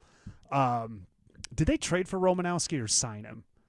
I think they signed Bill, but they were trading all over the place back then. They traded Gary Zimmerman, what was a big one that they traded for. But the Broncos are on the clock. Yep. Right after the Cardinals make a pick. This is so nerve-wracking. For the love of God, make a pick. George Payton, come on. And so the Cardinals and whoever this Jeremiah Love, they get to play under Nathaniel Hackett. So that's got to be exciting. But the Cardinals are waiting for their pick to be officially announced. Jacoby Brissett was 1-11 as a starter, and he's currently holding out. He went 1-11. He's the like, Cardinals, give me more money. Yeah, well, that's why the Cardinals are taking Carson Beck, number Carson 65. Beck. How yes. old is Carson Beck? And I don't mean to. I'm not trying to be funny here. He's older, right? Mm-hmm. He got just with the COVID year and everything. Is his girlfriend still who I think it is? I don't know.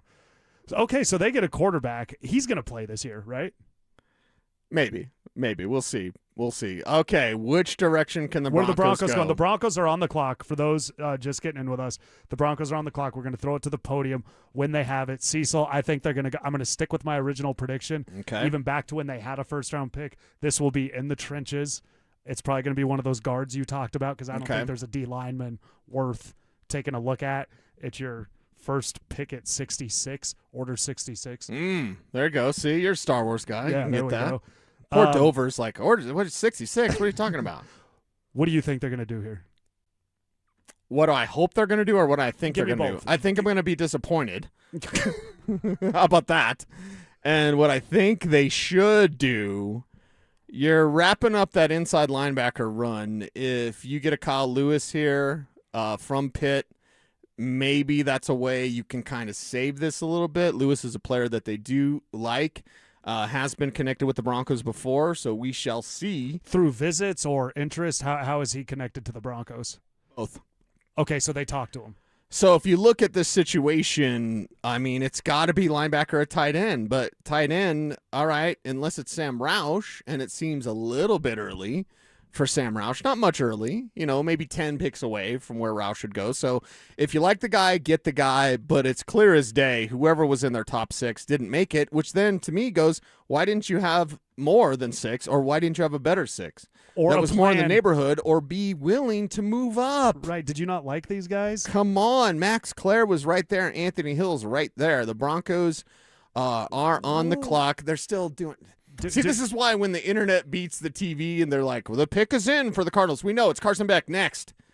The Broncos are up, man. We want to know what the Broncos are doing. I've got to know if this team is adding the right talent to make a run at the Super Bowl. You've got to get more playmakers, plural, and, well, I know who the pick is.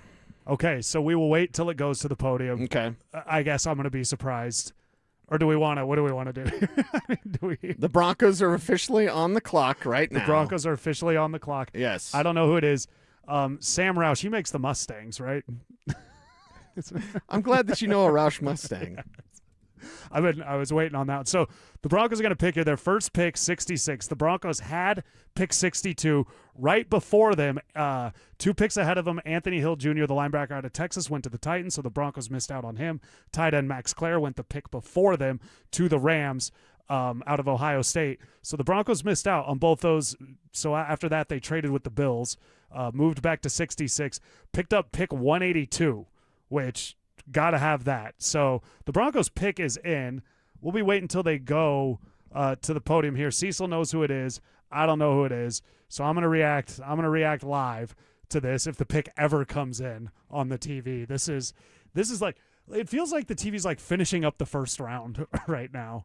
And we're just waiting on them. But the Broncos have made their pick. George Payton did not trade back. That's what he did all last year. He did it again this year on day 2.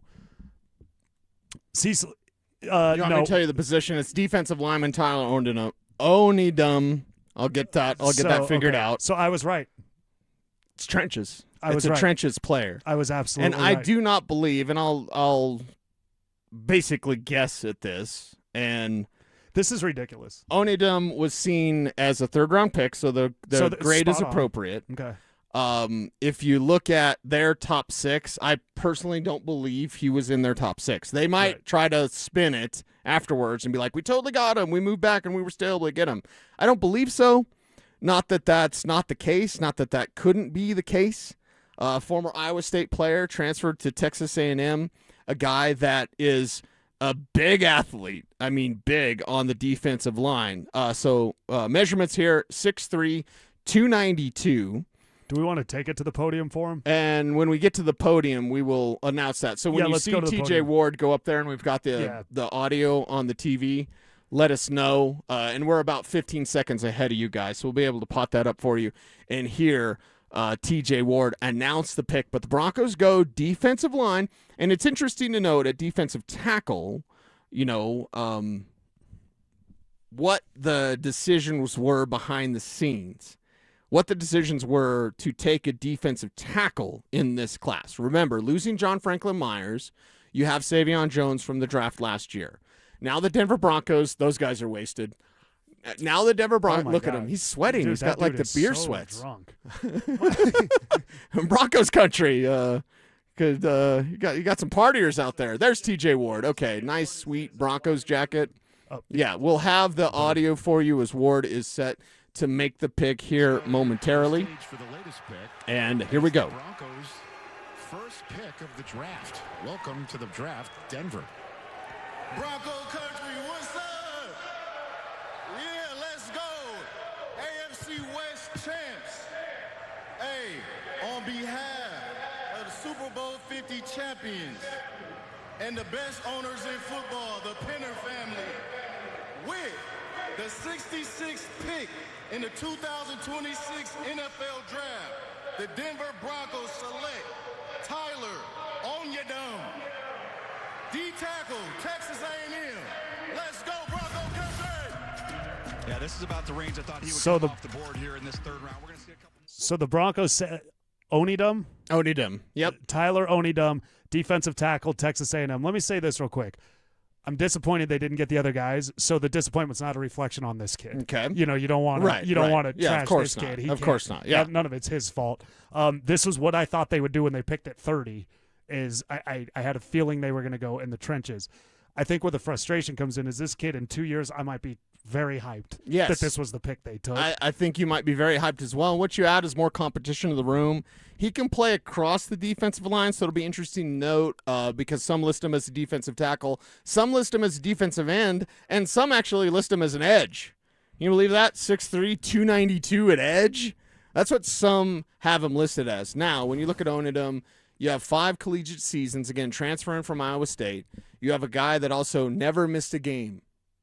I think that's a skill. Availability is an ability, and that's a skill that Onidum does possess. And quick off the line of scrimmage, a guy that does have strength at the point of attack. He does have some pass rush moves, but too often he kind of stops when the first move doesn't work. He'll do the long arm thing of like, I'm engaged, I'm doing my job, but you're not actually fighting. Once the first move doesn't work, you have to be able to stack the second move quickly. A guy, let's say, different size, but a Jonah Ellis has been really good at stacking moves. Back in the day, He's DeMarcus got great Ware, moves. really good at stacking moves. So Tyler Onidum, is a player that will have to learn that part of his skill, but that skill is there. Guards can stand him up on the edge. They get underneath him. Yeah, The tackles guards, yeah. can struggle with some of his quickness off the line of scrimmage. So again, a versatile player. It'll be interesting to see where he lands on the Broncos. Is it D tackle? Is it D end? It's unlikely to be edge in VJ's system. So let's say D end there. And then you go, okay, 6'3", 292, check. That checks those boxes. You could probably actually sum him up a little bit and maybe get him at 285, which sounds more like a defensive end sort of size. So heavy hands, got those arms to keep those blockers at bay, and a player that, again, I think it is a skill when you didn't miss a game due to injury. And that is great for someone that is going to play in the NFL where it's 100% injury rate. Yeah, and the Broncos were injured all last year. So the Broncos make their pick. They traded their 62nd pick at the end of the second round back to pick 66. Their first pick is the second pick in the third round. They take Tyler Onidum, defensive tackle, Texas A&M. Cecil and I continue to react to this on our draft show powered by Waterloo Turf, and we do that next. Avs playoffs. Nuggets playoffs. It's beautiful. It's brutal. The ups, the downs. We're here to help you through it because we get it. We're just like you. You're going to yell at your TV. You're going to text your group chat in all caps. You're going to have opinions. Well, guess what? So do we. Lots of them. We're here to tell you the truth. We'll talk. We're saying what everyone's thinking out loud. Denver Sports 104.3 The Fan. Denver's playoff headquarters. This message comes from Viking, committed to exploring the world in comfort. Journey through the heart of Europe on an elegant Viking longship with thoughtful service, destination-focused dining, and cultural enrichment on board and on shore. With small ships that bring travelers closer to the destination, there's more time to explore. And every Viking voyage is all-inclusive, with no children and no casinos. Discover more at Viking.com. Pump up the volume. Business moves fast. Orders roll in, deadlines close in. When you ship with USPS Ground Advantage, you can keep up with confidence. Every package stays in our secure network from dock to door. And with nationwide reach, dependable tracking, and upfront affordable pricing, you get built-in peace of mind. You run the business. We run the routes. Visit USPS.com/Ground Advantage to learn more. Imagine all that could happen in 5 years. Jobs may change, kids will grow, new memes will come out, but what if you had reliable, intelligent Wi-Fi and the price didn't change for 5 years? Thanks to Xfinity 5-year price guarantee, you don't have to worry about that part of your future. You're guaranteed 5 years of Wi-Fi that boosts speeds to your devices that need them the most, that finds and fixes any issues before you even notice them. It's like a super intelligent Wi-Fi that keeps you protected from online threats. You'll get incredible gaming speeds on multiple devices and no battling for bandwidth. For the next 5 years, all your devices will be working in perfect harmony, and you get our best equipment with no annual contracts, no fees, no strings. Plus, get online in minutes with same-day Wi-Fi. All with Xfinity's 5-year price guarantee. Lock in your price and unlock the possibilities. To get started, call, visit Xfinity.com, or drop into an Xfinity store. Xfinity, imagine that. Restrictions apply. Select plans only. Hey, Broncos country, I'm Terrell Davis, and I'm here with Donnie, owner of the Fitness Gallery. There is nothing more important than your health. That's why I made the smart move to invest in fitness equipment with Fitness Gallery. It's a game changer. Work out on your schedule from the privacy of your own home. I have a true treadmill at home. It's the smoothest and quietest I've ever been on. You're ready to make fitness fit your schedule. Don't wait. Secure pre-tariff pricing today. You never regret buying quality. Visit Colorado's largest fitness store, Fitness Gallery, and get started on your goals today.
settlement? Yeah, it impacts people who are exposed to weed killers at work or at home, even if you just used it in your own yard.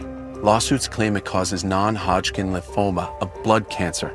But we're not sick, so that doesn't affect us. But it does. This cancer can take 10 to 15 years to show up. That's a long time after exposure. It is, and that's why the settlement is paying claims for up to 21 years. If you get sick, even years from now, you could get $6,000 to $165,000 or more as part of this settlement. So what's the catch? If you stay in, you give up the right to sue them later. Learn more at weedkillerclass.com or call 1-888-403-8201. If you or a loved one has or had non-Hodgkin lymphoma, even if they've passed, you must register for benefits. That's weedkillerclass.com. 1-888-403-8201. Paid for by the Roundup Settlement. The draft is here. Don't miss a single pick, trade, or surprise move. Head to DenverSports.com, your ultimate draft headquarters, powered by Piper Electric. Power your project with experience at PiperElectric.com. If you haven't filed taxes in a while, listen up. The IRS is going after non-filers, in some cases criminally. Advanced Tax Solution can help you avoid trouble with the IRS. Call 303-753-6040 or visit advancedtaxsolutions.com. You're listening to the Denver Sports Tonight NFL Draft Special, presented by Waterloo Turf. Here's John Davis and Cecil Lammey.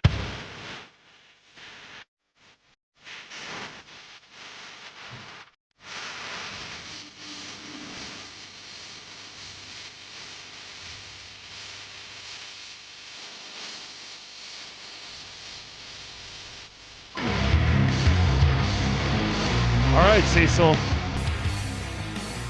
They made their pick. Tyler Onidum, defensive tackle, Texas A&M. If you're just joining us, the Broncos traded back from pick 62 because right in front of them, all the players they should have drafted were taken. And George Payton, why trade up and get a guy you could use this year when you can get pick 182 and draft a guy? But Tyler Onidum, like I said, we don't want to – with Tyler Onidum, we don't want to discredit this kid because we're disappointed. This is a good pick. This is the right place to take Onidum. It's just that we are so hyped up about a tight end. And again, I'll get over it eventually, but it's like seeing Anthony Hill go off the board, seeing Max Clare go off the board right in front of you, it's just really, really, really upsetting knowing how much you like those guys. By the way, Sam Roush now going off. What's up with these teams like the Bears who take Colston Loveland last year? What's a team like the Rams who took Terrence Ferguson last year? And the Broncos are sitting here going, we got Adam Troutman. Little Jordan Humphrey could play tight end if we need him to. Okay, if some of the best offenses, Ben Johnson got the Bears playing really good football, right? Incredible coach, bright mind. And say what you will about Caleb Got an Williams. edge to him, too, but which is nice. If those guys are double up, they've got Cole Kmet also, by the way. So now they got triple tight ends. The Rams, Tyler Higbee, they have Terrence Ferguson, and now they have Max Clare. So it's like, okay, look at those tight end rooms, and then look at this. Look at this. Look what's behind Evan Ingram. You needed another tight end. So again, Onidum is a good pick. It's an appropriate pick. It's the right spot to draft him. You didn't overdraft him, and that's a danger sometimes. And George Payton will do that sometimes. But they didn't overdraft Onidum. It's a clustered room, especially because you drafted Savion Jones last year in the third round. So it just makes you wonder, like, well, what's there? Did you just take another pick that's not even going to get a jersey? Because last year, and I remember talking to John Franklin Myers about this, JFM was saying, I'm sharing everything with Savion Jones. Jones is just never beating him out for that spot. Now, that's JFM compared to some third-round rookie, but still, Savion Jones is an exciting player to me. In fact, when people would bemoan the loss of John Franklin Myers, I'd be like, yeah, I mean, it's Tommy Boy with the chicken wings, right? I'm like, hey, we still got the Meat Lovers pizza in the trunk. Yeah. Hey, we don't have JFM. Man, we got that Savion Jones right there. I don't want to say in the trunk because that sounds bad. That sounds crazy. Right. Hey, we kidnapped him. But like, no, we got the Savion Jones. It's all good, baby. But getting Onidum here, again, this is not an overdraft at all. This is not a bad pick at all. This is just, you saw Anthony Hill and Max Clare go off the board right in front of you, and then you traded back. It is obvious that Onidum was not part of their top six. Now, they might essentially they're lie gonna, tonight. They're going to say we had a first-round grade. We had a top 10 grade right, on it. Right. They're going to say some they crazy might stuff. fudge it a little bit tonight. I'm trying to be nice so I don't get a phone call. George is going to give an care. infuriating press conference tonight. George is going to give perhaps even a belittling press conference tonight. Yeah. Oh, no, you don't know. I know. I tried. But listen, if you take away, like, if Hill would have gone off the board at 33, and Eli Stairs had gone off the board at 34, and Max Clare goes off the board at 35, and you're like, there's no chance. You never were going to get those guys. They were right there. Right there. And it's not that Onidum's ever even really going to hear this, right? We're reacting live to the draft right now. This is a good pick for the Broncos. It's just the fact of 2028 is when he'll see the field. This could have not positionally, a Nick Bonito type trajectory. Toward 2 to 3 years, we've got a guy. Right. It's not a bad pick. It's a great pick if he's the second guy you've drafted tonight. It's a great pick. So Tyler Onidum, definitely don't want to act disappointed in this kid specifically because he's drafted where he's drafted. He's got some really good size to him. Cecil, the first time I talked to you about the draft this year, I told you I thought the Broncos are going to go in the trenches. That's just what they're going to do with their first pick. I thought they'd do it at 30th overall. It ends up being their first pick at 66. Tyler Onidum, defensive tackle, Texas A&M. You talk about the tight ends. You talked about the depth that the Bears and the Rams have continued to stack. If you look at the Broncos' history, Cecil, Super Bowl 31 or Super Bowl 32 and Super Bowl 33, that's Shannon Sharp, Byron Chamberlain, Dwayne Carswell.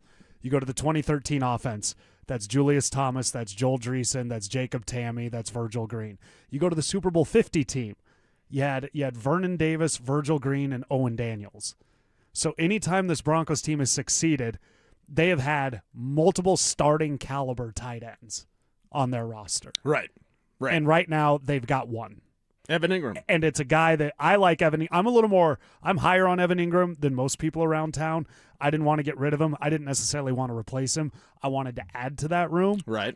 Which they didn't do. Yeah, and they didn't do that. Will they do that a little bit later in this draft? Tanner Koziel, whatever. We'll get more into that. I really do want to emphasize what they're building in the trenches, and then this is a jam-packed. Onidum will get a jersey. He's your first pick. It's doubtful that he wouldn't make the roster, right? He's going to be on the 53.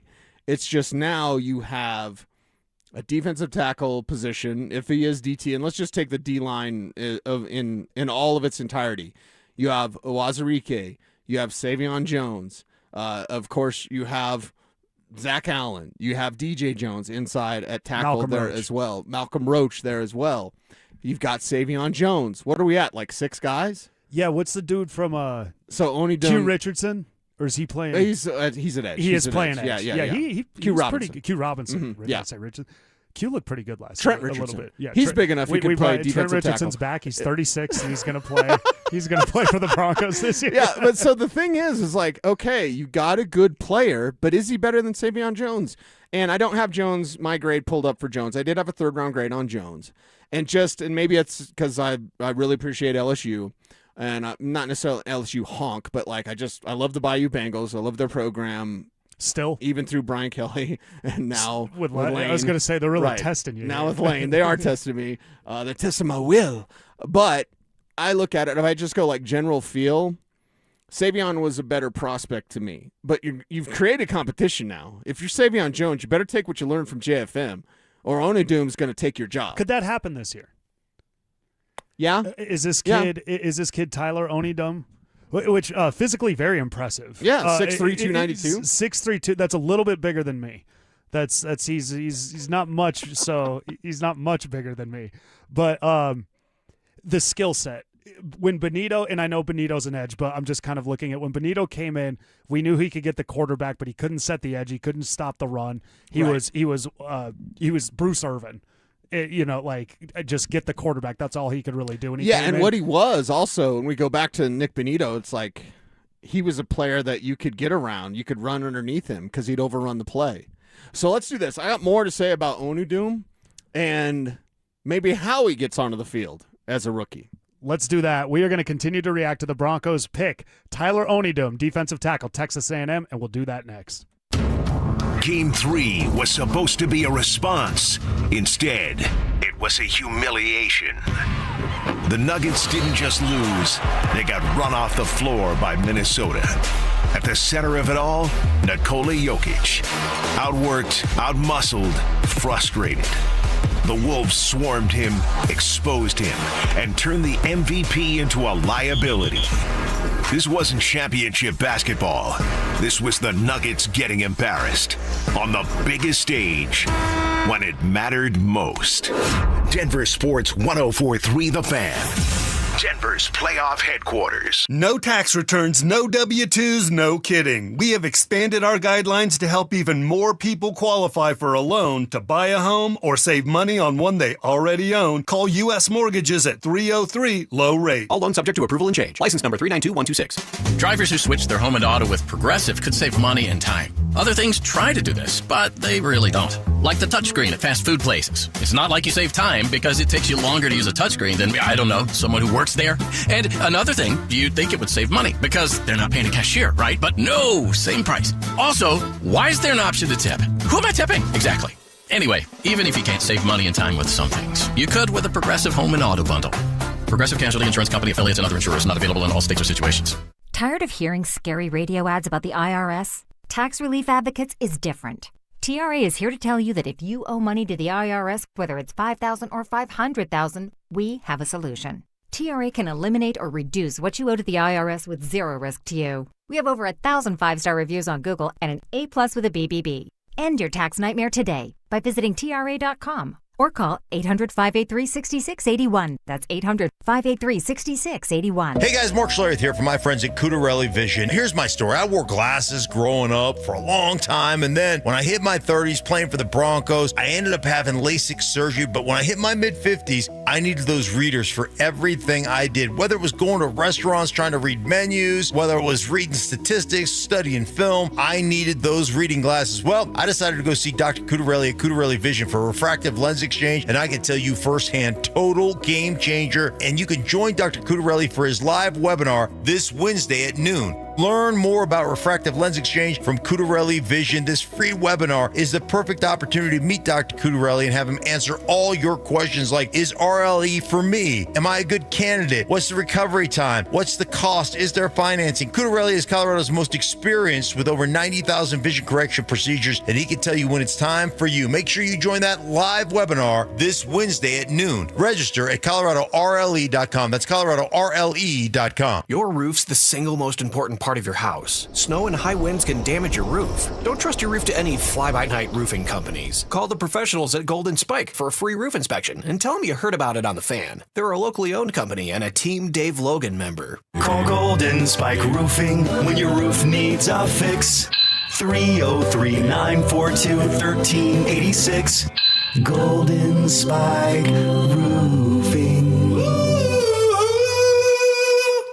Is your financial advisor managing your risk or just a spreadsheet? Hi, I'm Jeff Jr., founder of Trajan Wealth. Many financial advisors rely on target date funds, which are one-size-fits-all portfolios that don't know your name, your family, or your goals. And that passive management can leave you dangerously exposed. At Trajan, we look at the whole picture, not just the stocks everyone else buys, but the private market opportunities most advisors ignore. And as fiduciaries, we build a strategy around you, coordinating your investments, tax strategy, and estate into one cohesive plan. Your financial life deserves more than just a generic portfolio. Real planning isn't a stack of statements. It's the confidence of knowing where your income will come from for the next 30 years. Good enough isn't good enough for your family. It's time for a change. Schedule your complimentary consultation today. Call Trajan today at 720-204-8100. That's 720-204-8100. Advisory services through Trajan Wealth, LLC, an SEC registered investment advisor. Private equity investments require accreditation. Other services through Trajan Estate and Trajan Tax. Additional disclosures at TrajanWealth.com. Getting a little older doesn't have to mean, well, getting older. This is Jeff for the Rocky Mountain Men's Clinic. And if you're feeling low energy, can't sleep, can't lose weight, are struggling with brain fog, or your sex drive is off, it's time to change it up. At the Rocky Mountain Men's Clinic, our advanced medical strategies featuring TRT, GH peptides, NAD+, GLP-1s, PDA, and more treat low T and other hormonal issues to help you shed pounds, have more energy, enhance your body composition, improve sleep, increase your sex drive, and so much more. Getting you back in the game game again. So don't be older. Be stronger in the gym. Be sharper at work. Be better in the bedroom and be more confident in every part of your life. So call us today and find out how our advanced treatment strategies could change the game for you. Your first visit is just $99 and includes blood work and a medical consult. And if you start on one of our advanced treatment plans on the day of your appointment, your visit is free. Call 720-440-7900 or go to RockyMountainMen'sClinic.com. Featured therapies are compounded and have not been evaluated nor approved by the FDA. Provider prescription required. See website for details. Stop waiting for rates and take advantage of real buying opportunities. Lowest Rate for Life helps you get the deal you want on the home today, and if rates fall in the future, we can redo your loan with no lender fees and no appraisal fees. U.S. Mortgages 303 low rate. All loans subject to approval and change. License number 392126. Want real Broncos talk?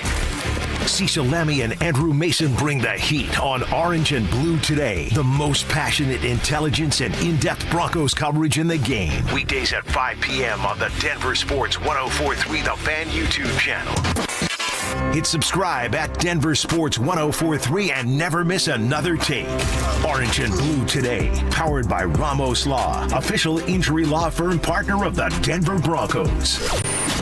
Denver Sports 104.3. The Fan. You're listening to the Denver Sports Tonight NFL Draft Special, presented by Waterloo Turf. Here's John Davis and Cecil Lammey.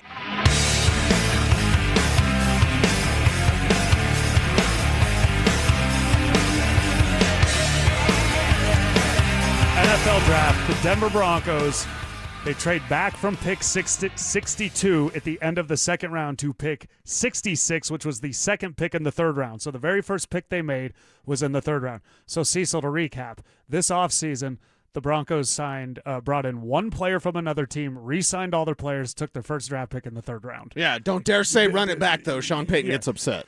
They added to the trenches, which makes sense because they currently only have 17 guys on the defensive line. Right. How did you feel they were going to do that besides the 17 guys? Yeah, I felt it was going to be D-line the whole time with John Franklin Myers leaving. They really seem to value – this is what the Broncos understand. They value the trenches.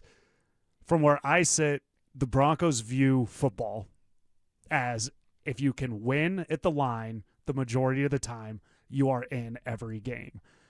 Stylistically, that's weird to watch, but it is a style, and it is how they win.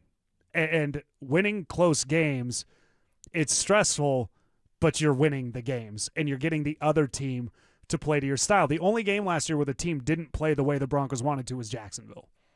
That was pretty much it. And Jacksonville blew him out. But Tyler Onidum, defensive tackle, big guy, really big guy.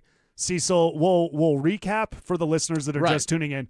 Tell us about him, kind of how he profiles his skill set, and then if he can get on the field this year. Yeah, and the thing is with the 6'3" defensive lineman, and that's what we'll call him. Some list him as DT, some list him as DE, whatever. He's a defensive lineman. And he's position versatile because he can play inside, he can play outside. You don't really want a zero gap, like straight up, heads up, nose tackle. But he's a player that can move over and play more of a 3 gap, a 5, if you will. Onidum is someone who's very quick off the line of scrimmage. No, 6'3", 292, quick off the line of scrimmage. He's got strong hands and powerful arms to control at the point of attack. The problem is when his first move doesn't work, he doesn't really know how to go to a second move, and he'll do the, I'm getting blocked thing. Look how hard I'm trying. So right, exactly. So you'll need to learn that and develop that as part of his skill, but that's not why you add him. You add him because he's an elite-level run defender, and you're going to work on his pass rush move. So you get him to basically maneuver things back inside. I think of years ago, like an Aaron Smith, and he's not as good as Aaron Smith. Aaron Smith was from UNC guy, really, for the Pittsburgh Steelers. Yeah. Pittsburgh must have had scouts in Colorado. They must have, yes. Joey, because it was all the CU guys, but then it was Joey Pittsburgh Porter, campus. Aaron Smith. Yeah, it was crazy. Right, but yeah, it was everybody. Everybody was the receiver, Charles Johnson, right? Yeah, yep. Deion Figures, Joel Steed, Chad Brown, Cordell Stewart. Yep. It went on and on. But then it's Joey Porter from CSU, Aaron Smith from UNC. So right. We're going to be naming CU And so guys. when you think of that type of controlling defensive end, it's a guy that's to help you keep contained. It's like you're going to run at him and you're not going to get by him, so you're going to run inside of him. Mm-hmm. So you set him, for me personally, I take Onidum and I put him at defensive end and I say, shade everything to the inside. And that's what he's going to do at that strength at the point of attack. You're not really going to move him. Again, pass rushing moves, he's got work to do. But that's not why you add him. You add him because he's an elite level run defender, and he could redirect and point everything inside you. And if you do that, and when you do that, one, you're protecting your edge players from getting exposed. Nick Bonito doesn't get exposed as much in terms of like overrunning the play and then the run goes underneath him. As a young player for 2 years, Oh, dude, that was the book on Nick Bonito. Just run right at him. He's going to run around you because he's trying to get to the quarterback, and you're just going to gash him for 20 yards. That's why it took so long. He for doesn't him. do that anymore. No. So Onidum has the ability to redirect inside automatically because of his strength at the point of attack. Because he gets off the ball quickly, he can all of a sudden, you've obviously seen those guards who get surprised when someone gets in their face and create middle pressure. And that's a good thing for the Denver Broncos because middle pressure makes every quarterback look mortal. And I do have an idea. It's a little bit of a spitball idea, but that's what we're doing right here in our draft coverage. That's what George is doing. That's so. what George is doing with those 17 defensive linemen. I think I have a way to get him on the field as a rookie. Okay, you have a way to get him on the field. Yeah. Tyler Onidum, get him on the field as a rookie. I'm interested to see that because, and this is kind of how I'll set up where I'm at, and this is what I'm looking for you to tell me after I do. I'm going to use an extreme example, but I want to paint the right picture. Josh Allen could not throw when he came into the NFL with any level of accuracy, but his legs were so good it justified leaving him on the field.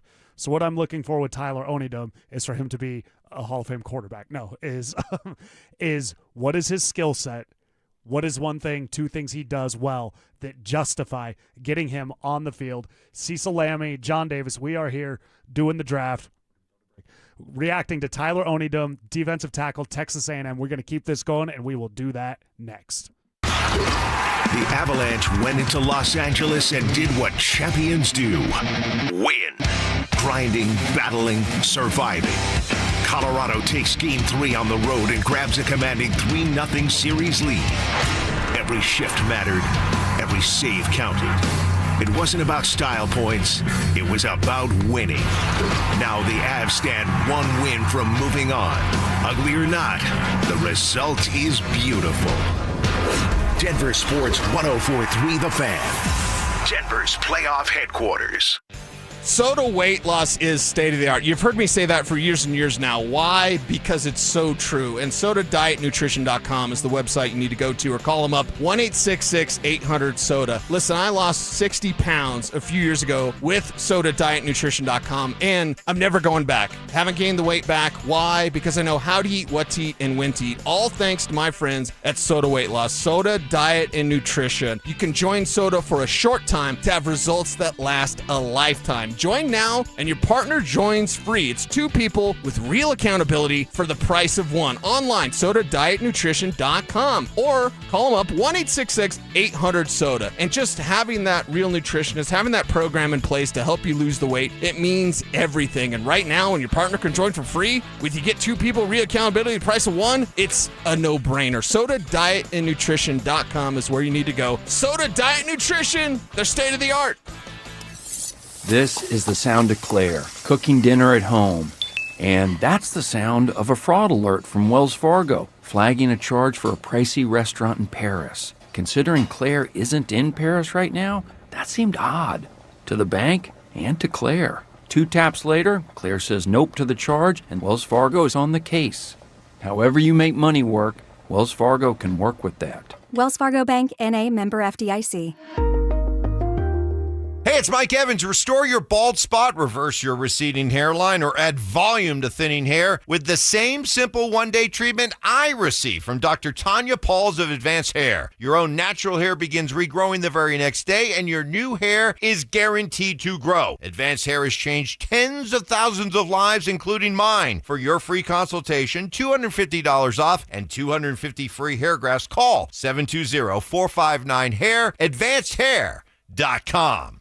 Hey, Broncos country, I'm Terrell Davis, and I'm here with Donnie, owner of the Fitness Gallery. There is nothing more important than your health. That's why I made the smart move to invest in fitness equipment with Fitness Gallery. It's a game changer.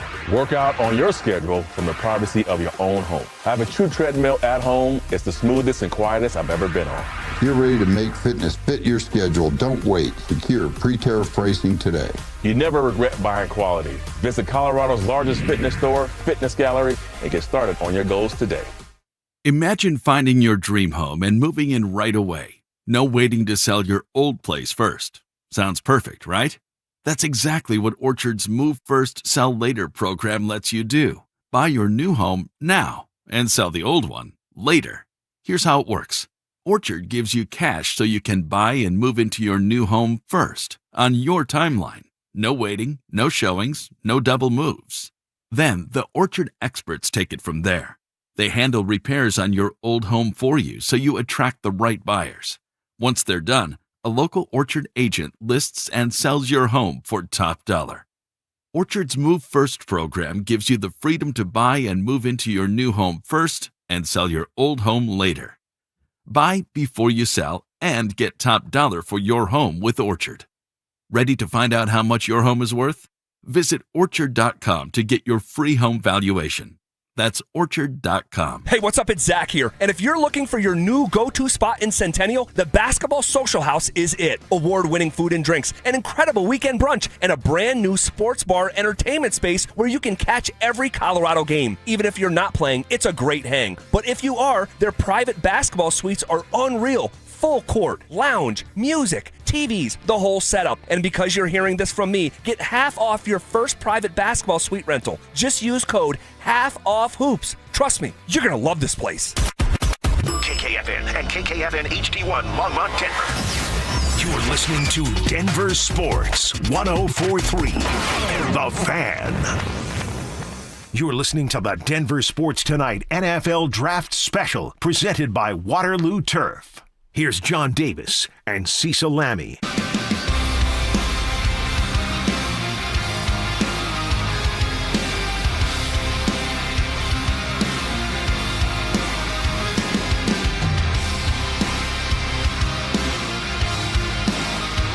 John Davis, Cecil Lammey. All right, Cecil. The Denver Broncos, look, we started the day, you had 6 guys you thought the Broncos could draft. The guy that I really wanted, Anthony Hill Jr., linebacker, Texas, was there. 2 picks ahead of the Broncos. But when you have a coverage linebacker in front of you, but you have the opportunity to pick at 182, you can't pass up picking at 182. So George Payton does not get the linebacker. Maybe they didn't like him. They trade back. Max Clare, the tight end, goes the pick beforehand. They trade back. They get pick 182 in the 6th round. Or is that a 6th-round pick, 182? Yes. Yeah, it is a 6th-round pick. They go to the 2nd pick in the 3rd round, which is 66 overall. Tyler Onidum, physically impressive kid out of Texas A&M. Again, not the guy we targeted, a lot of us targeted as the guy we wanted the Broncos to take off the board. But just because he wasn't drafted in the round we wanted of the player doesn't mean this kid should catch a lot of heat.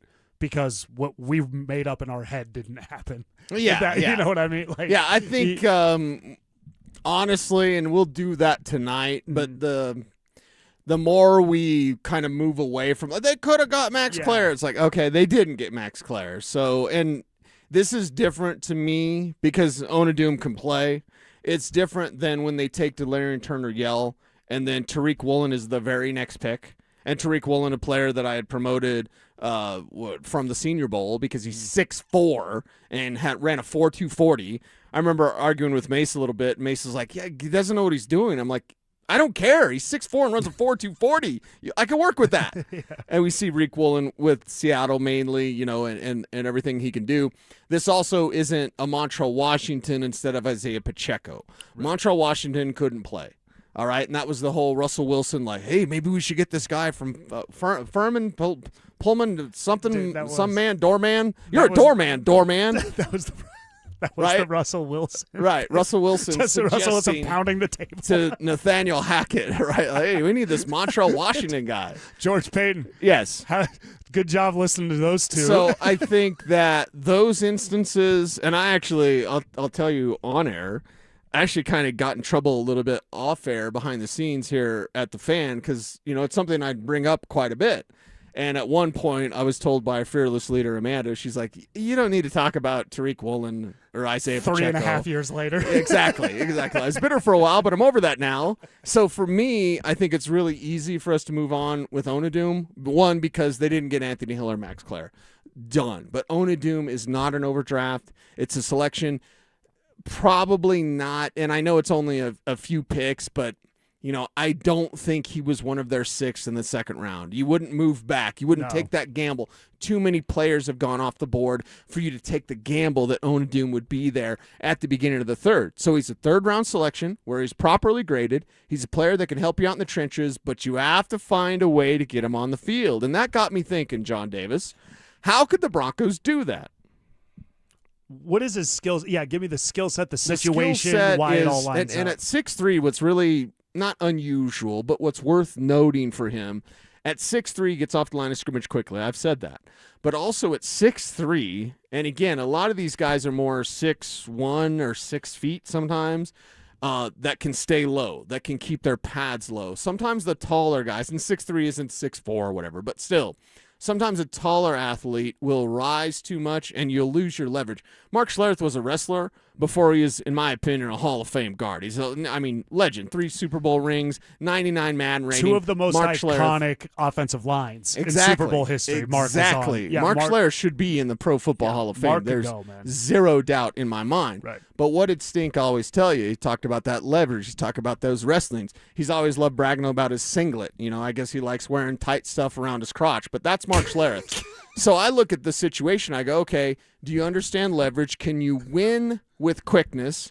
With Onidum, the answer is yes. Can you win with strength? He has big hands. He loves to control at the point of attack, so that's a yes. And then, can you stay low? Can you maintain leverage? And the answer there is also yes. So defensive line, it's a bit of a tough sell, honestly. We talk about this. You were talking trenches. I was, JD, that guy's crazy. This guy's over here. He's nuts. But you said trenches because you just felt that was going to be the way. I was more focused on ILB and tight end, and that wasn't the way. So they go in the trenches, and they go with a good player at an appropriate grade. So I think we should applaud that. And again, availability and his ability, he's never missed a game due to injury. And this is a team that lost guys to injury. They had to play a stretch without Pat Surtain. Well, we know what happened with Bo Nix. Do you want me to blame Sean Payton? This is blaming Sean Payton because they have who on Dover and Cecil we call King Dingaling. That is Bo Lowry, not Mike Lowry from Bad Boys, but it's Bo Lowry, their strength and conditioning trainer, of course, from LSU, now with the Denver Broncos for the last few years. Bo is one of my favorites over there. He's a great guy, awesome dude, really knows about health and strength and conditioning. Fantastic. But I didn't like when Sean Payton was kind of bragging, throwing Lauren Landau under the bus, and I like Lauren, full disclosure. But it wasn't a good look for, hey, you'll be shocked. Sean Payton ran his mouth, and it wasn't a good look. So he ran his mouth. Basically, he didn't call out Lauren specifically, but Lauren was here before, and he's like, hey, the previous regime, everybody's hurt all the time. So he's bragging about how they didn't get injured that first year. And then everybody got injured, including Bo Nix at the end of the year. You want to talk about what goes around comes around. It's the old stepbrothers like, shh, would you please shut up? Like, that's it with Sean Payton. So I really love Bo Lowry.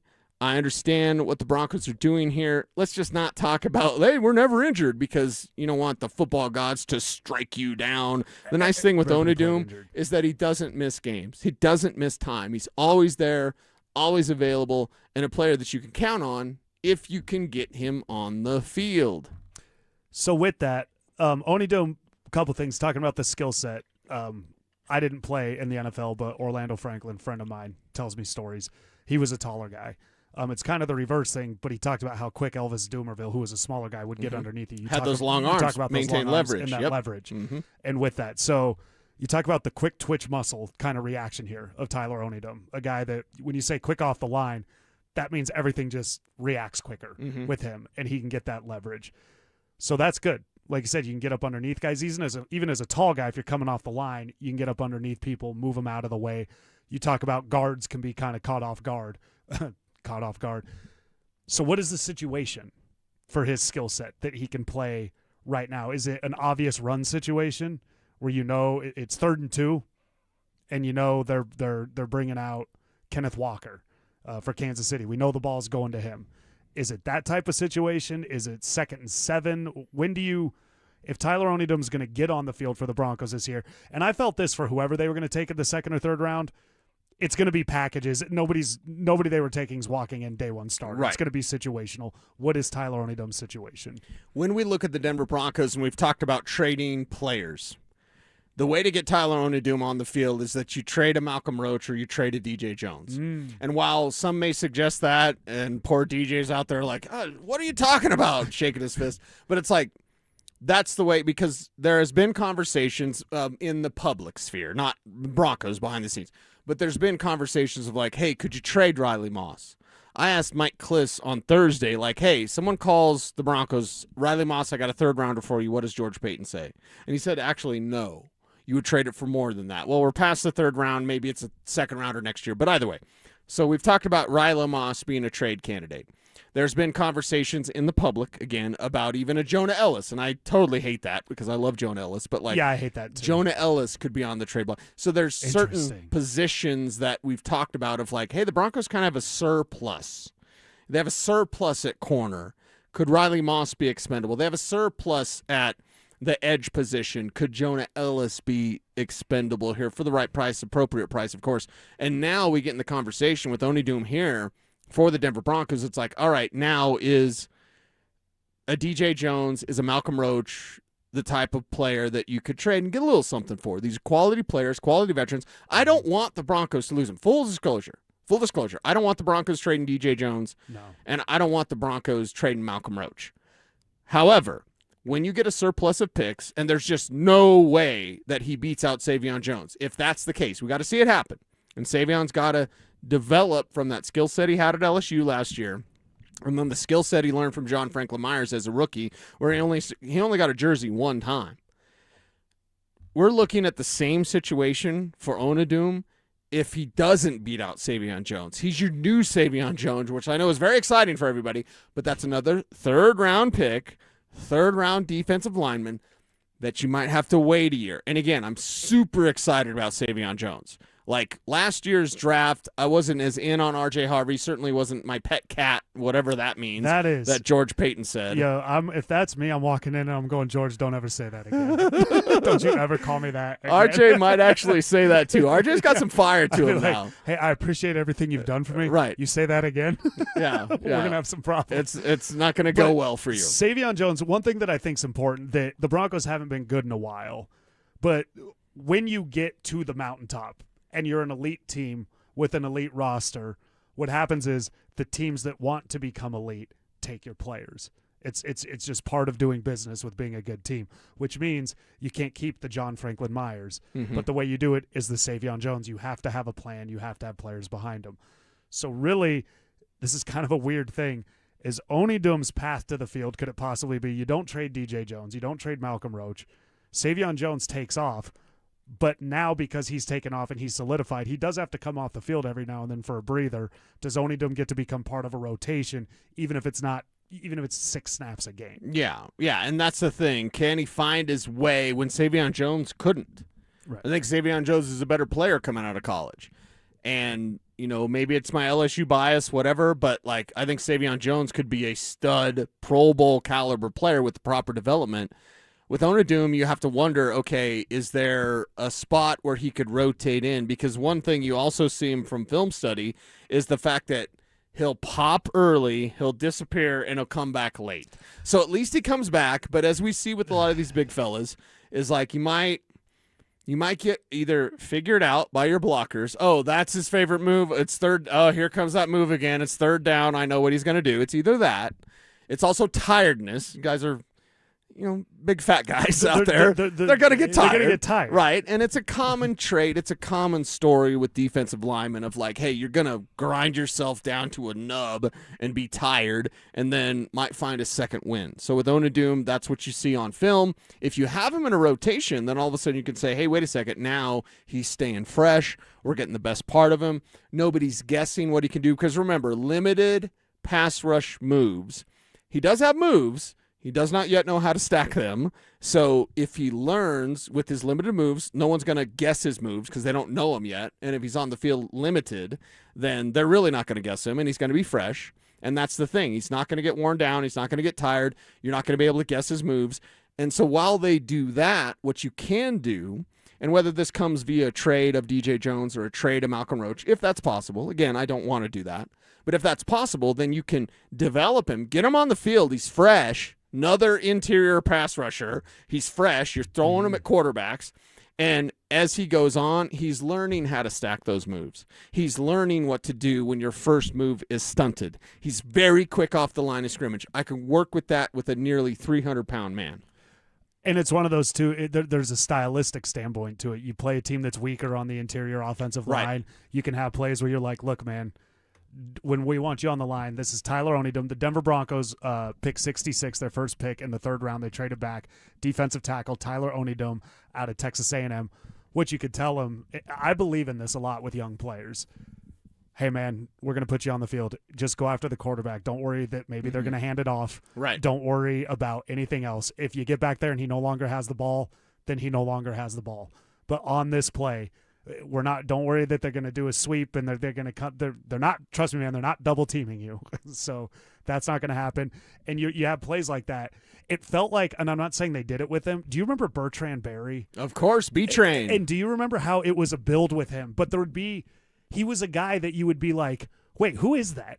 And over years he got better, and then Mike Shanahan let him and Reggie Hayward leave and replaced him with all those guys from Cleveland. But Bertrand Berry was a guy that it felt like once a game Mike was like, hey, man, just run in there and get the quarterback. We don't care how you do it. Do it the best way you can. Just get after it today. And slowly over time he developed those other things. And he went on, I think he played in the Pro Bowl in Arizona. I mean, if he didn't, Bertrand Berry became a very good player.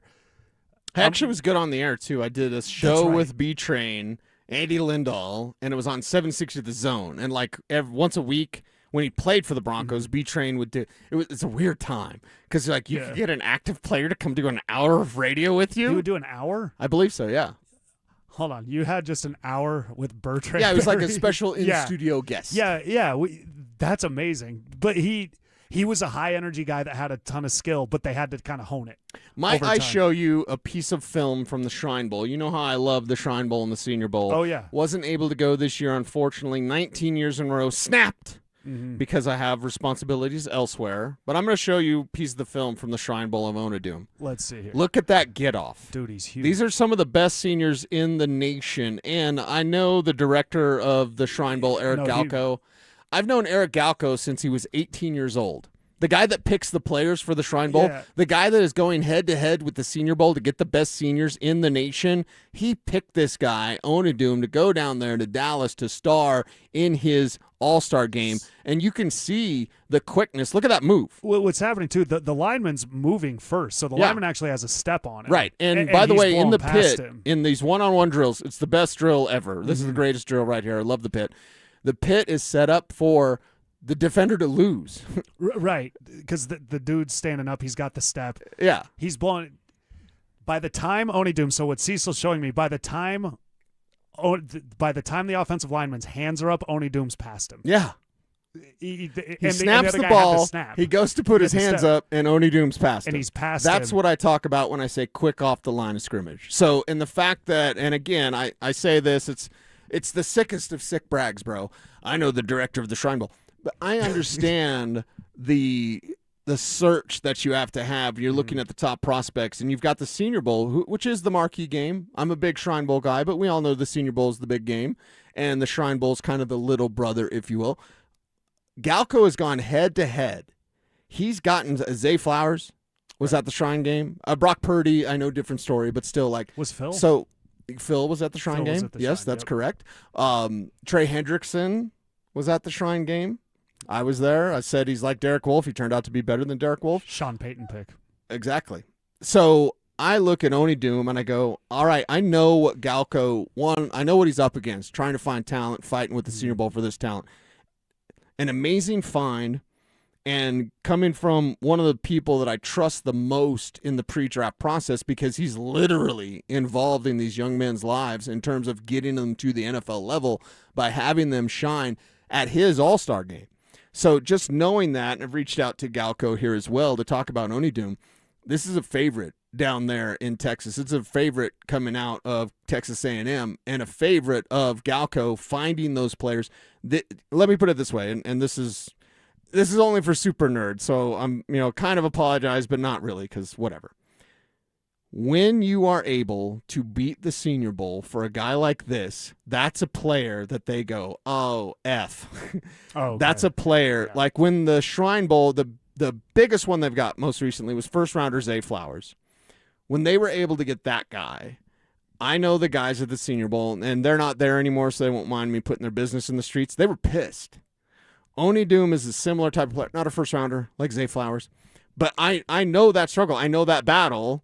I'm friendly with both games, but I also know what they have to do to compete to find that all-star talent. Onidum picked, and one of those players that could have gone to either game. So you look at a guy that can star on the field, get off the line of scrimmage quickly, and again, you got to find a way to get him on the field.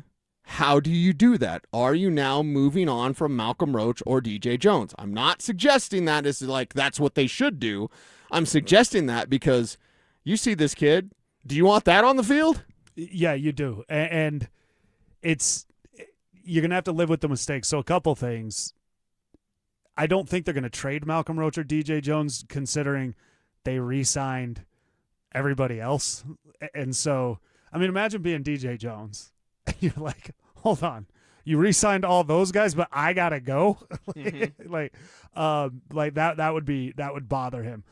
Tyler Onidum, is this a guy that could go out there and take it to where the plan isn't to move on from a player, but then you get out there? Because I'm saying in preseason, Savion Jones needs to get a ton of snaps.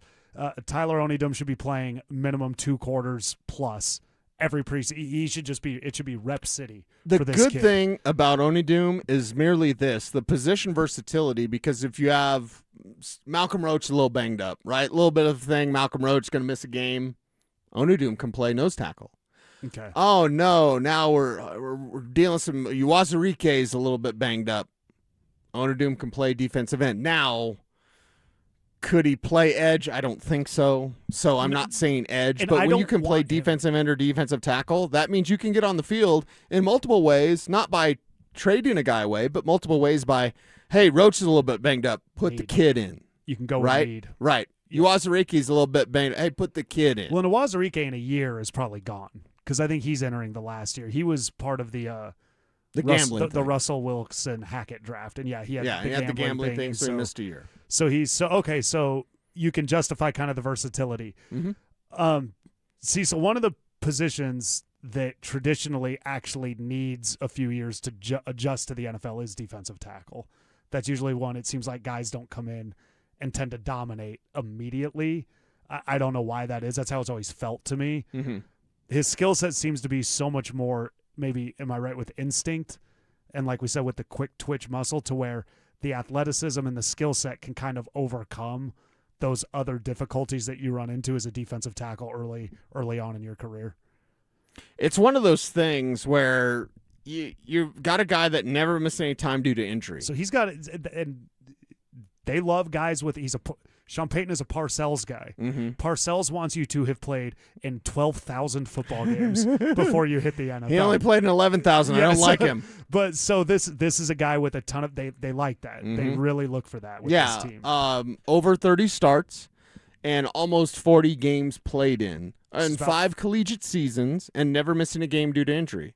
So for 2 different teams. 2.5, 3 years of starting then? Okay, so that's about what you want. Starting as a junior basically at Iowa State and then moving on to Texas A&M for this final season, he's been a player that you could rely on at 2 different programs. And having that position versatility is going to help him get on the field for the Denver Broncos. It just is curious because of that clustered room. You said 17. I think it might actually only be 16. But still, like a lot. It's a lot. There's a ton. They love the trenches. They just that's where they and that's at the end of the day. What are we talking about? We're talking about taste. Like, what's your style? What's your taste? And it's clear with George Payton, he's going to draft a corner. He loves corners. He drafts a corner since George Payton has been the GM of the Denver Broncos at a 34% clip. The NFL average is 16%. 16% of your picks, on average, since George Payton was hired, have been corners by teams. With George Payton, it's double that number, over double that number, 34%. Also, at the flip side of that, offensive line, George Payton, there's 32 teams. The Broncos are number 32 in the league when it comes to spending resources in the draft on offensive line. They don't draft offensive linemen. They draft in the trenches, and they draft corners. So what's the taste? What's the style of George Payton? I think it's clear to understand how he likes to build teams, and it's why it was wise for you to say, you know what, they're probably going to go in the trenches this year, even though chuckleheads like me were saying, it's got to be a tight end, it's got to be an ILB. What if it's not? What if it's a guy that can come in and Tyler Onidum and just be position versatile and as a rookie kind of learn tackle, learn end, and provide you with depth at 2 different positions? Savion Jones to me, and again, I fully love Savion Jones. Love the pick. You loved love it the right play. away. I loved you it right were away. Very excited last I don't year. love every pick right away. No. Adam Gotsis. That's all I have to say. I like Rain Man. Adam Gotsis. And what I want to point out why the Gots is not to sidetrack too much is you caught a lot of heat because you were big on Paxton Lynch. Yeah. But in the second round last year was Gotsis, and who did you want them to take instead of Gotsis? Dak Prescott. And who's the other guy you wanted them to take? Chris Jones in the first round. You had them both. Yes. Those were you had Chris Jones, so you were very high, and they took Gotsis. And Cecil almost lost his job in radio that day. Because I cussed. No, I didn't cuss, but still. Yeah, Tyler Onidum, look, the physical, sometimes guys just have certain things where you're like, we have to put him on the field somewhere. And the highlight you showed me, I mean, he's moving quick, and he's kind of shoving the guy out of the way. Mm-hmm. In the NFL, he is going to have to adjust to everybody's fast, everybody's strong. And that's why I think the preseason reps is going to be huge. What's going to benefit him, honestly, Tyler Onidum, is going up against Quinn Miners and going up against Palczewski and Ben Powers. And they got a lot of talent and a lot of veterans on the Broncos O-line that can kind of tell him, hey, you're a dead giveaway when you do this. When you do this, we know what you're I'm going to show you this do. move again. Watch his left foot. He kind of picks up his left foot. Yes, he does. And does this like almost a prance, Yes. like a pony prance. He'll do that once in the NFL, and it'll work. But again, if you go back to that move, somebody will put him on his ass when he does that. He's going to get. But it's almost like a juke move. I don't know It really how to describe it for radio purposes. It's great radio. I'm describing a video of a play, but still. If you watch like UFC, there's something called a Superman punch. Yeah. That they'll throw. It's kind of like that, where Right. you get the leg up, and it's a lot like that.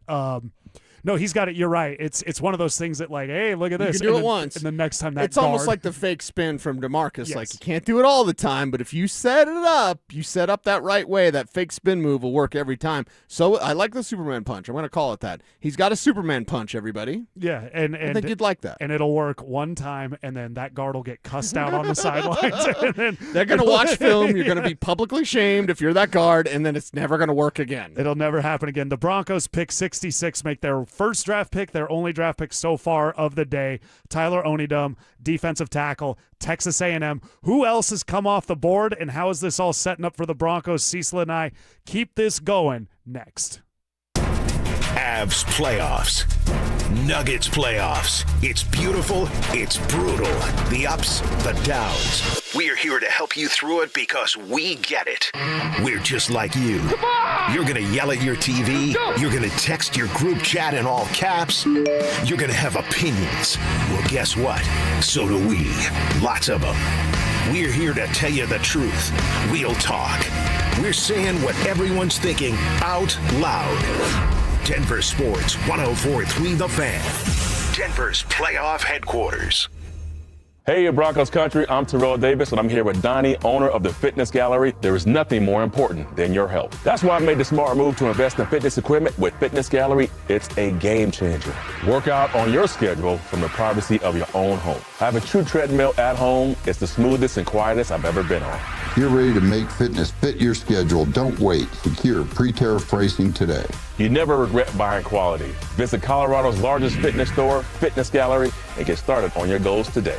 There's nothing more meaningful you could do for yourself, your family, and friends than finally getting rid of that pain so they can enjoy time with you again, especially heading into vacation season. If you say yes to any of these questions, You are the kind of patient QC Kinetics regenerative treatments help every single day. Do you have consistent joint pain in your knees, hips, shoulders, or back? The pain keeps you from getting a good night's sleep. I'm missing work or saying no to activities that I enjoy. I don't want surgery and a long recovery. I'm at the end of my rope, taking medications every day to just get through. Moment of truth. Did you answer yes to more than one of those questions? Well, today could be your day to turn that corner and finally get relief. QC Kinetics treatments are easy. They're done right there in the office, so you can go about your day. The consultation's free, so don't wait. Call today. 303-900-8986. That's 303-900-8986. With locations in Aurora, Superior, Highlands Ranch, and the Springs, it's QC Kinetics. $5,000. That's the average amount of money people in the U.S. are now spending on gas in a year. $5,000. That's crazy. If you drive, you have to download Upside, the free app that gives you cash back every time you get gas. That's right. You can earn real cash back with Upside just by buying the gas you're already buying. You can literally start earning cash back today. I use Upside every time I fill up, and I've already made around $300. You're putting gas in your car anyway. Why not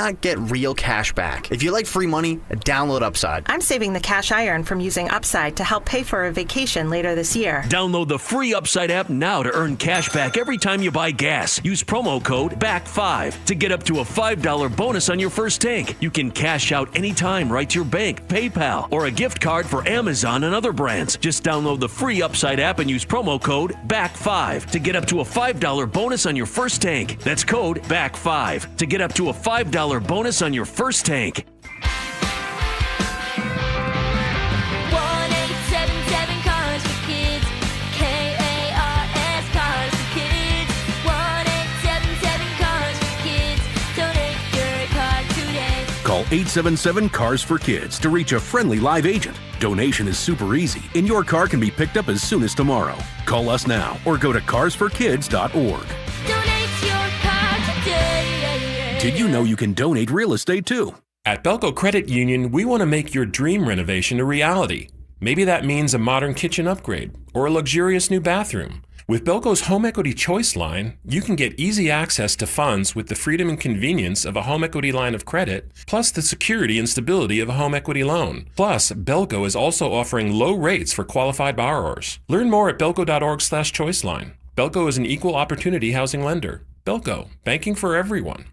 Soda weight loss is state of the art. You've heard me say that for years and years now. Why? Because it's so true. And SodaDietNutrition.com is the website you need to go to, or call them up 1-866-800-SODA. Listen, I lost 60 pounds a few years ago with SodaDietNutrition.com, and I'm never going back. Haven't gained the weight back. Why? Because I know how to eat, what to eat, and when to eat. All thanks to my friends at Soda Weight Loss. Soda Diet and Nutrition. You can join Soda for a short time to have results that last a lifetime. Join now, and your partner joins free. It's two people with real accountability for the price of one. Online, SodaDietNutrition.com, or call them up 1-866-800-SODA. And just having that real nutritionist, having that program in place to help you lose the weight, it means everything. And right now, when your partner can join for free, with you get two people, real accountability, the price of one, it's a no-brainer. SodaDietNutrition.com is where you need to go. Soda Diet Nutrition, they're state of the art.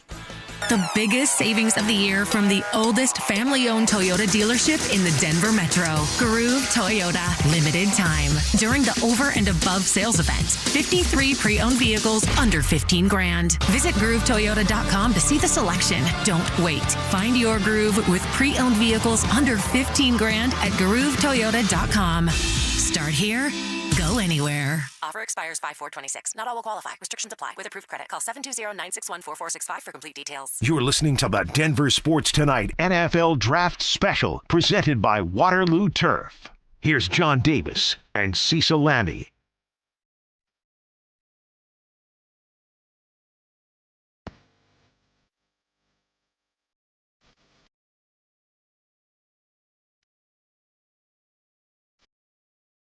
John Davis, Cecil Lammey. Just to recap, if you're just tuning in with us, the Denver Broncos traded back from pick 62 to 66, took Tyler Onidum, defensive tackle, Texas A&M. Probably not going to see the field a ton immediately. Right. But remember Nick Bonito, remember Jonathan Cooper. Now, Cooper was a pick they took later that worked out, and we'll get into that later. But, Cecil, there's 31 other teams There's other players that maybe we had our eye on for the Broncos that might have come off the board. Basically, in this third round, we're currently at what pick are we at in the third round right now? We are at I've got pick 88. 88. We pick 88. Jackson. I think Jacksonville's been on the clock 100% of the time. Every time I look down, they're on the clock. But so far in the third round, well, day 2 overall, the board fell the Broncos' way. They just didn't take advantage of that. So that's how they end up with Tyler Onidum. Since the Tyler Onidum pick, what has stood out to you in the third round? Yeah, okay, so here's how the third round goes, and players that either I liked or the Broncos liked. The Bears take Sam Roush, the tight end from Stanford, and that was a possibility at 66 because Max Clare was gone right before the Denver Broncos picks. With Anthony Hill and Max Clare going before the Broncos, it was a bit disturbing, a bit upsetting, if you will, because it's like, man, those are two guys that could help.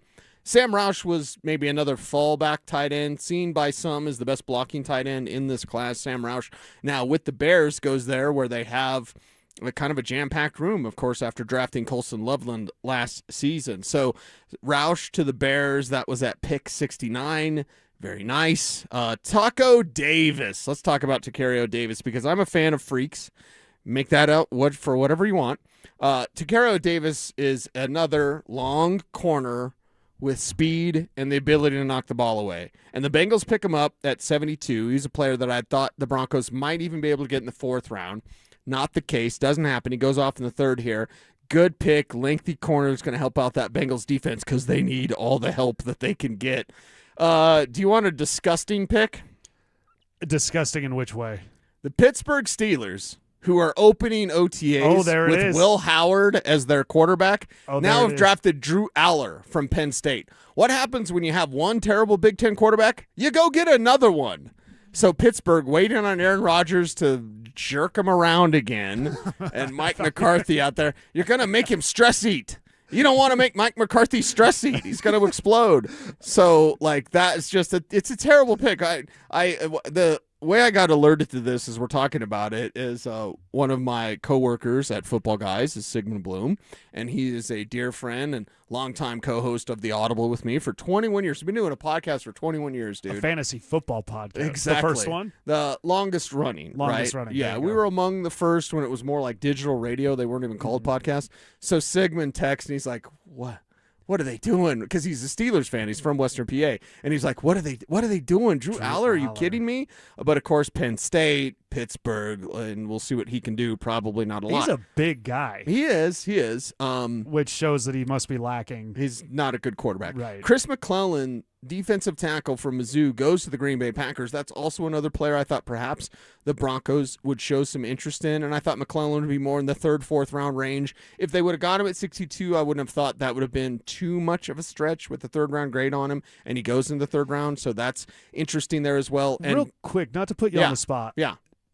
Based on where Onidum was, would he have been the highest D tackle you had at that point? I know I'm kind of throwing you to that right I would go back and look at who was there and who was available at the time. I would have likely had McClellan above him. Okay. But again, kind of just as the draft is unfolding, I'll go back and I'll have a better answer for you. But right now, McClellan likely would have been my preference in terms of just strict draft grade. So he goes to Green Bay at 77. Broncos take Onidum at 66. And then do you want to know my favorite pick of today? Yeah. Dude, the Tampa Bay Buccaneers.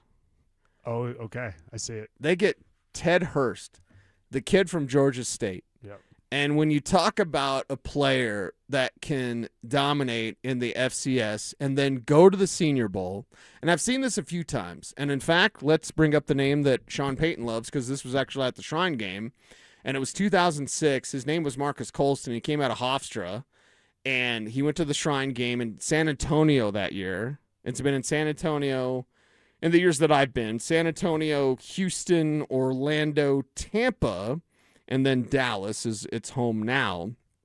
So it tells you how it moves around the country. But back in 2006, when Colston comes out, Greg Jennings was there at that Shrine Game as well. And so you had to, Greg Jennings was a player now. He's a player. Yeah. And Marcus Colston, was better than Greg Jennings. Greg Jennings was a player, and we know that for the Packers he did some great things. So I look at what Ted Hurst was able to do at the Senior Bowl. You're coming from Georgia State. You played against not the best competition. What is that? Right? Go Bearcats. What is their mascot? I have no idea. None whatsoever. But when you can go from Georgia State and you can step into Mobile, Alabama on that turf at the Senior Bowl and then shine and star and show that ability, Ted Hurst could have been a second rounder and I wouldn't have batted my eye.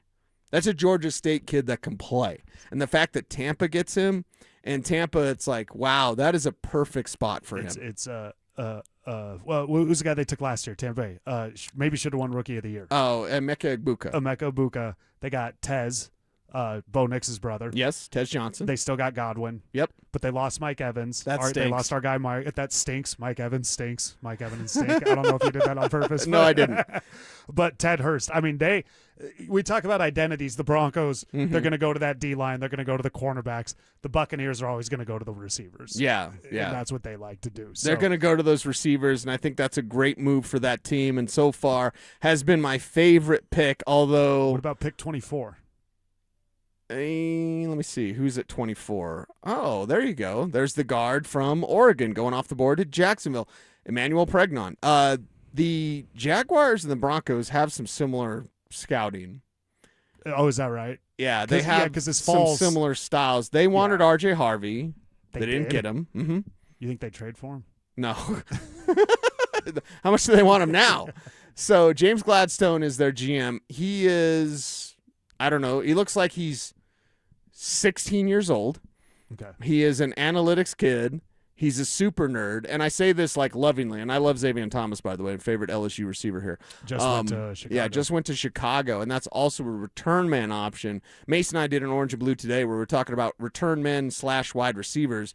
Xavier Thomas was one of the players that I highlighted the Broncos could be interested in because of his 3 career touchdowns on kickoffs, 2 kickoffs and 1 punt. Xavier Thomas now going to the Bears. So that's another favorite pick of mine. But with the Jacksonville Jaguars, you have a couple of different times that we've ran into them, so to speak, with players the Broncos have had interest in or just straight up drafted.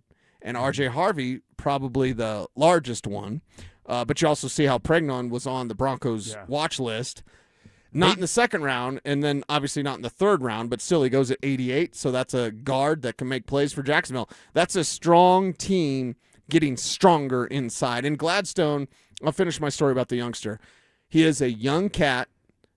He is a bright mind, and he's also like super film compiled with the analytics. So he's looking at miles per hour data. He's looking at GPS. Like he's taking the next level of analytics. So he's not just a bookworm nerd that, thinks he knows football. This guy's a football scout that also ties in technology. We talked about it earlier. He makes sure his eyes, the analytics matches. Right. Because analytics will tell you anything. Yeah, I can come up with any number that tells me anything. That's the thing. People don't understand. You get the reliability. If it doesn't tell you what you want, you just remove a variable and rerun the analytics. Right. You're like, there we go. He's the best player. He's the best ever. Well, let's take an example for Onidum.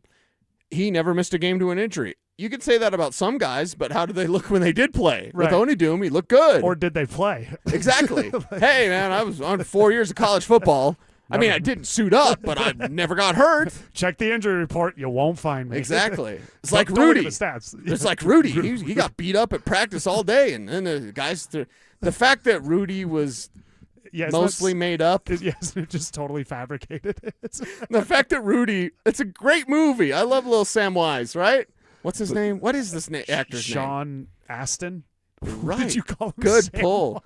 Samwise. Isn't he Samwise? He's Samwise, is that the right? character's Yeah, name? yeah. I was going to say, where's my Lord of the Rings nerds? That is, he's Samwise. Yeah, so I love Samwise playing football, but the fact that story's completely fabricated, it's like, oh, that sucks. That sucks. Did you hear that the Catch Me If You Can guy made all of that up?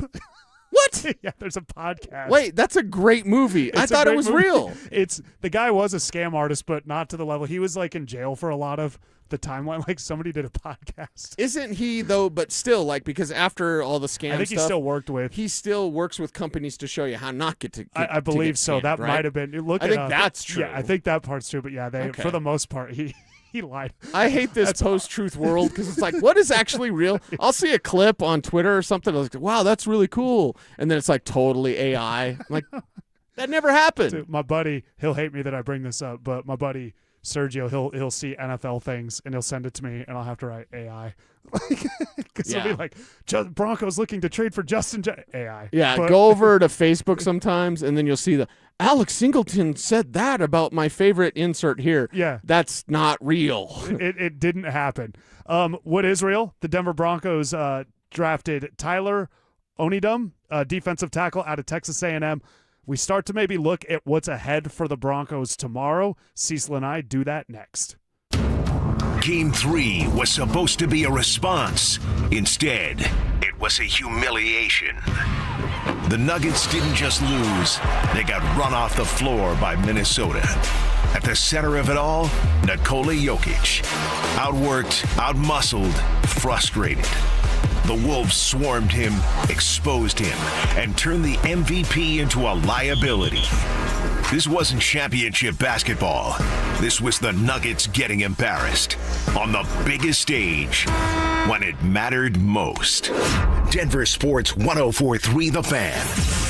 Denver's playoff headquarters. How was your break? It was great until I stopped for gas. Prices have gone up almost $1 with no end in sight. I might have to start watching how much I drive. That's exactly why I use Upside. I never pay full price for gas with the free Upside app. Upside? Yes, Upside. It's the free app that gives you cash back just for buying the gas you're already buying. So, even with the rising gas prices, I'll never have to limit how much I drive. Does that actually add up to anything? Just last year, I made over $200 with the Upside app. Wow, that's serious extra cash. I'm downloading the free Upside app right now. Download the free Upside app to earn cash back on the gas you're already buying. Use promo code THRIVE25 for an extra 25 cents per gallon bonus on your first tank. You can cash out anytime, right to your bank account, or an e-gift card for Amazon and other brands. Just download the free Upside app and use promo code THRIVE25 for a 25 cents per gallon bonus on your first fill-up. That's THRIVE25. Offers vary by user and location. Go to upside.com for terms and conditions. I know that hiring can be challenging.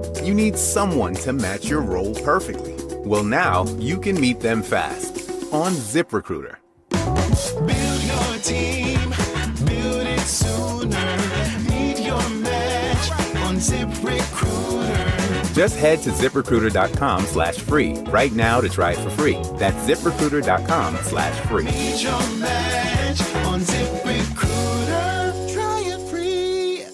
Ryan Reynolds here from Mint Mobile. I don't know if you knew this, but anyone can get the same premium wireless for $15 a month plan that I've been enjoying. It's not just for celebrities. So do like I did and have one of your assistants switch you to Mint Mobile today. Visit mintmobile.com/radio. Upfront payment of $45 for 3-month plan, equivalent to $15 per month required. Intro rate first 3 months only, then full price plan options available. Taxes and fees extra. See full terms at mintmobile.com. Performance matters in intimate moments. Don't let ED ruin them. This is Jeff for the Rocky Mountain Men's Clinic, and I want to assure you that if you're like the vast majority of guys, you don't have to suffer with ED anymore. In fact, you might be pleasantly surprised at how the right treatments could positively impact your love life. At the Rocky Mountain Men's Clinic, our advanced medical therapies go far beyond pills. We have treatments that are effective in well over 90% of cases, and we offer specific and combinative treatments that can dramatically enhance both your performance and your stamina. You could even last up to an hour or more and bring a far greater level of intimacy to both you and the one you love, perhaps performing like you haven't in years. So call us today and find out why our advanced treatment strategies offer so much more. Your first visit is just $99 and gets you blood work, a medical consult, and if medically advised, a test dose. And if that test dose doesn't work in the office, your visit is free. Call 720-440-7900 or go to RockyMountainMen'sClinic.com. Rocky Mountain Men's Clinic, advanced medical science to improve men's lives.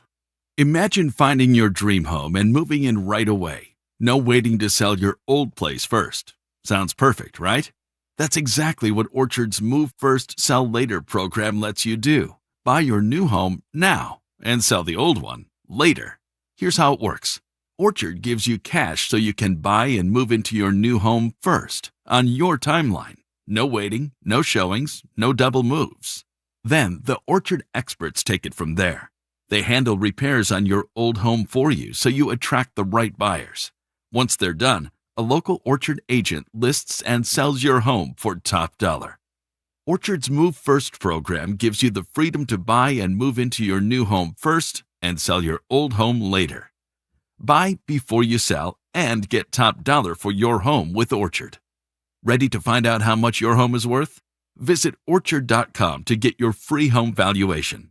That's Orchard.com. If you love distinctive, unique designer jewelry that doesn't look like everybody else, you have to experience Lika Bahar. I'm Bruce Williams. And I'm Michelle Williams, inviting you to the Lika Bahar Trunk Show, Friday and Saturday, April 24th and 25th at Williams Jewelers in Cherry Creek North. Designer Lika Bahar will be here in person to share with you all her latest creations direct from her Manhattan design studios. Lika Bahar's pieces are crafted by hand using age-old jewelry making techniques from ancient Greek and Byzantine times. You're going to love it. Come discover Lika Bahar's burnished sterling and 24-karat gold collection. It's wearable art that starts at just $450. The Lika Bahar Trunk Show, Friday and Saturday, April 24th and 25th at Williams Jewelers. For yourself or the one you love, we'll see you there. Williams Jewelers, we can make diamonds a part of your life.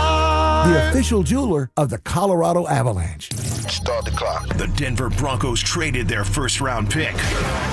But they could surprise us all and trade their way back into day one action. Join us at the Sportsbook Bar and Grill in Parker Thursday, April 23rd for the Denver Sports 104.3 The Fan Draft Party, presented by Carrier Colorado. Zach By and Philip Lindsay will broadcast live starting at 2 p.m. Brandon Stokely and Mark Schlereth join the action at 4. Then John Davis, Cecil Lammey, and NFL insider James Palmer take you through every first-round pick. We'll see you there. Denver Sports 104.3 The Fan. You're listening to the Denver Sports Tonight NFL Draft Special, presented by Waterloo Turf. Here's John Davis and Cecil Lammey.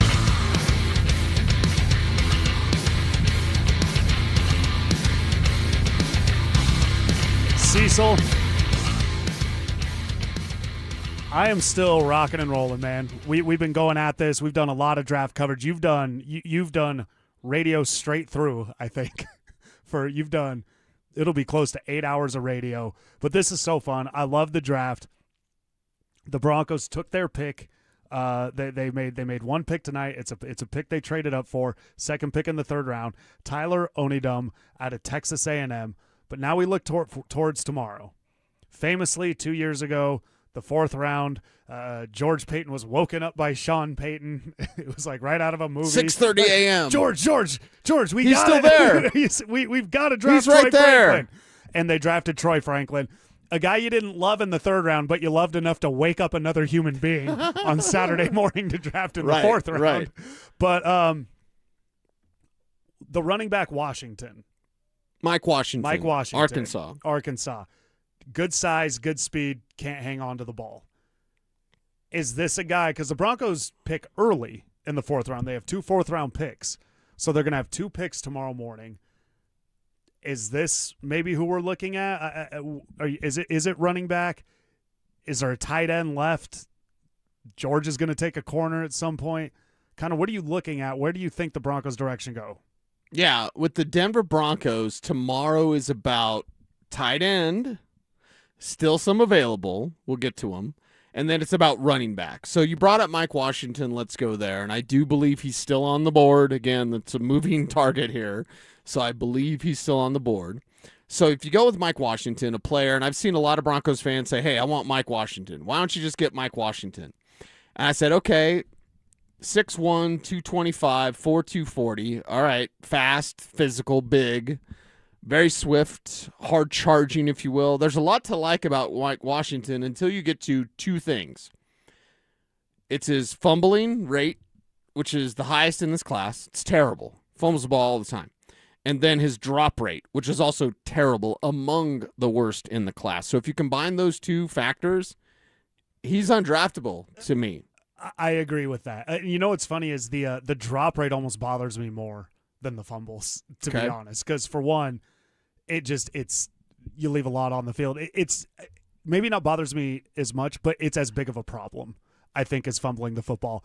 And for a team that dropped everything last year, you just can't go in the direction of a guy that is going to perpetuate that problem. Right. So with Mike Washington, it's like, okay, there's a lot to like as a runner.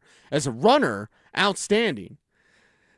it takes more than just your running ability to make it in the NFL as a running back. So that leads you to a few options. Nicholas Singleton from Penn State, the backup to Katron Allen, but maybe even drafted higher than the starter, Katron Allen, who I believe is still on the board there as well. Yes, he is. What a name. Yeah. What a Katron. Yes, Katron. That rules. I'd dump the last name. I'd just be Katron. Katron. The player that they like, and I have to talk to you about Nebraska. I generally give guys a pass when they get to the NFL. Like Emmett Johnson, the running back for Nebraska, they really like him. There's some that think he's like LaShawn McCoy. I don't personally agree with that, but still, he's a hard-charging kind of that, running back that can make a move at the second level, not really shifty when he gets the handoff, which isn't necessarily a bad thing because he's not dancing. He's just like, there's my hole. Okay. Go to the hole. I like that. I'm with you on the Nebraska, specifically when Alfred When Williams. they get here, it's like, yeah. Alfred Williams is on the board and you take Mike Kroll. Okay, yeah, I hate that. I hate that. Yeah, and he had one good year and then Michael Brooks left and that was that. Yeah. But, so why the Nebraska But you running back, forgive him you when forgive they're him. Nebraska because I hate become- Nebraska, and then they get to the NFL. I was like, I don't hate you anymore. Yeah, I don't hate Tony Veland. Was he Nebraska? Can't remember. Back in the day, not a ton of Nebraska players with the Not Broncos like there used to be. over there. No, not at all. Emmett, what's his? I'm sorry, Emmett Johnson. Emmett Johnson, not Emmett Otter. One thing I always, I told you that I want from a running back in this draft is this may sound stupid and plain, but I mean it. When I turn on the film, can he just play running back? Mm-hmm. Yeah. I don't want any of this. Well, if you put him here and he's the joker, he does this and with this offense. Okay. No, when I put on the film, does the quarterback hand him the ball? He knows where to go with it. And then, like you said, he knows his job is to make one guy miss at some point. Well, then Does he you have those may not capabilities? like the next running back I'm going to suggest, and I'm not even to my favorite yet because everyone knows Jonah Coleman from Washington is my favorite for the Broncos. Adam Randall from Clemson, a player we talked about on Bo's board. One, he's 6'3", as a running back. Yes. And how many tall running backs do we see? Eric Dickerson, Oh my Derrick God. Henry, Chris Brown from CU, Chris Brown, Brandon Jacobs years ago. But, yeah, and the six, Bo Jackson, was Bo tall? Bo was pretty tall, but like the tall back is just a rare thing. It's so so rare. here's the story on Adam Randall. He's played 1 year of running back. He used to be a wide receiver. So you automatically go, he can run routes. He's got great hands. I like both of those things. But at 1 year as a runner, had damn near 1,000 yards this year for Clemson. I believe it was 8 something. My brother saw him play. My brother went to Clemson. Okay. All right. So Adam Randall, more of that joker. Now, he's only got 1 year of running back. So it's like, okay, well, what would he be 4 years from now? Plus, with only 1 year running back, you know what that means? A lot of tread. Yeah, a lot of tread left. on the tires. Less Yes, a tread lot off of the tread tires. left, Yep. less tread off the tires. We said Mike tread Kliss got so that many wrong one times. time. I've never let Kliss live that down because I was like, you ever change a tire, Kliss? You ever you get a flat coming from Golden to Broncos Park, Power Riders, Common Spirit? You ever change your tire? There's not much tread. It's exactly what you want. You want to drive on bald tires from Golden, Mike Kliss? What are you doing? We said tread so many times. I know. Yeah, he So got it wrong. He did. I'm going to try to work that next time I talk to Mike. I'm going to Yes. go, Mike, tell me about his tread. Tell me about your tires, Yeah, right? So Adam Randall, a lot of tread left. And based on what you just said, you want a running back, hey, turn on the film, he's to run the ball. Yeah, none of that. He did that for Clemson, but he's also only played running back 1 year, and he's a converted wide receiver, so you automatically know he's a good receiver out of the backfield. That's weird because it usually Interested goes. or no? It usually goes yes, because it's not the 1 year. When he gets the ball, he plays running back, and that's kind of the thing. If they think he can fit the joker, but as long as he gets the ball and he can do the regular things, and it's not like you can only use him here.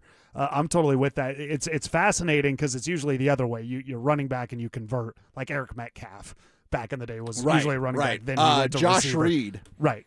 for Buffalo. Yeah. He was a running back and then converted to wide receiver. So it's fascinating. To hear a Golden guy Tate. Golden Tate. Yes. Golden- Don't ask Russell I Wilson knew about that was Golden Tate. We're going to make fun of Mike Vrabel forever. Mike Vrabel should just straight up retire. Dude, It's the worst situation of all time. And by the way, everyone that's around Tennessee, and they may not say this publicly, so I'm going to say it for them, ask a Titans beat reporter if they knew about this. The answer is yes. Everybody knew. Go back and ask Washington reporters if they knew about that.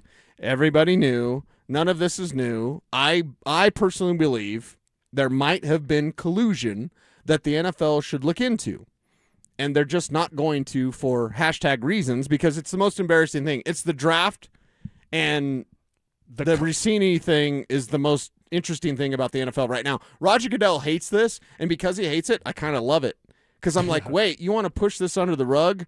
And you're going to have Mike Vrabel, a head coach, possibly colluding via a reporter that he's messing around with, allegedly, or whatever I have to say. We all know it's not allegedly, but yes, allegedly, so whatever. You're not going to investigate that guy that was potentially using a reporter as a source to, like, push your narrative to get a player for a cheaper price? The NFL's not going to look into that?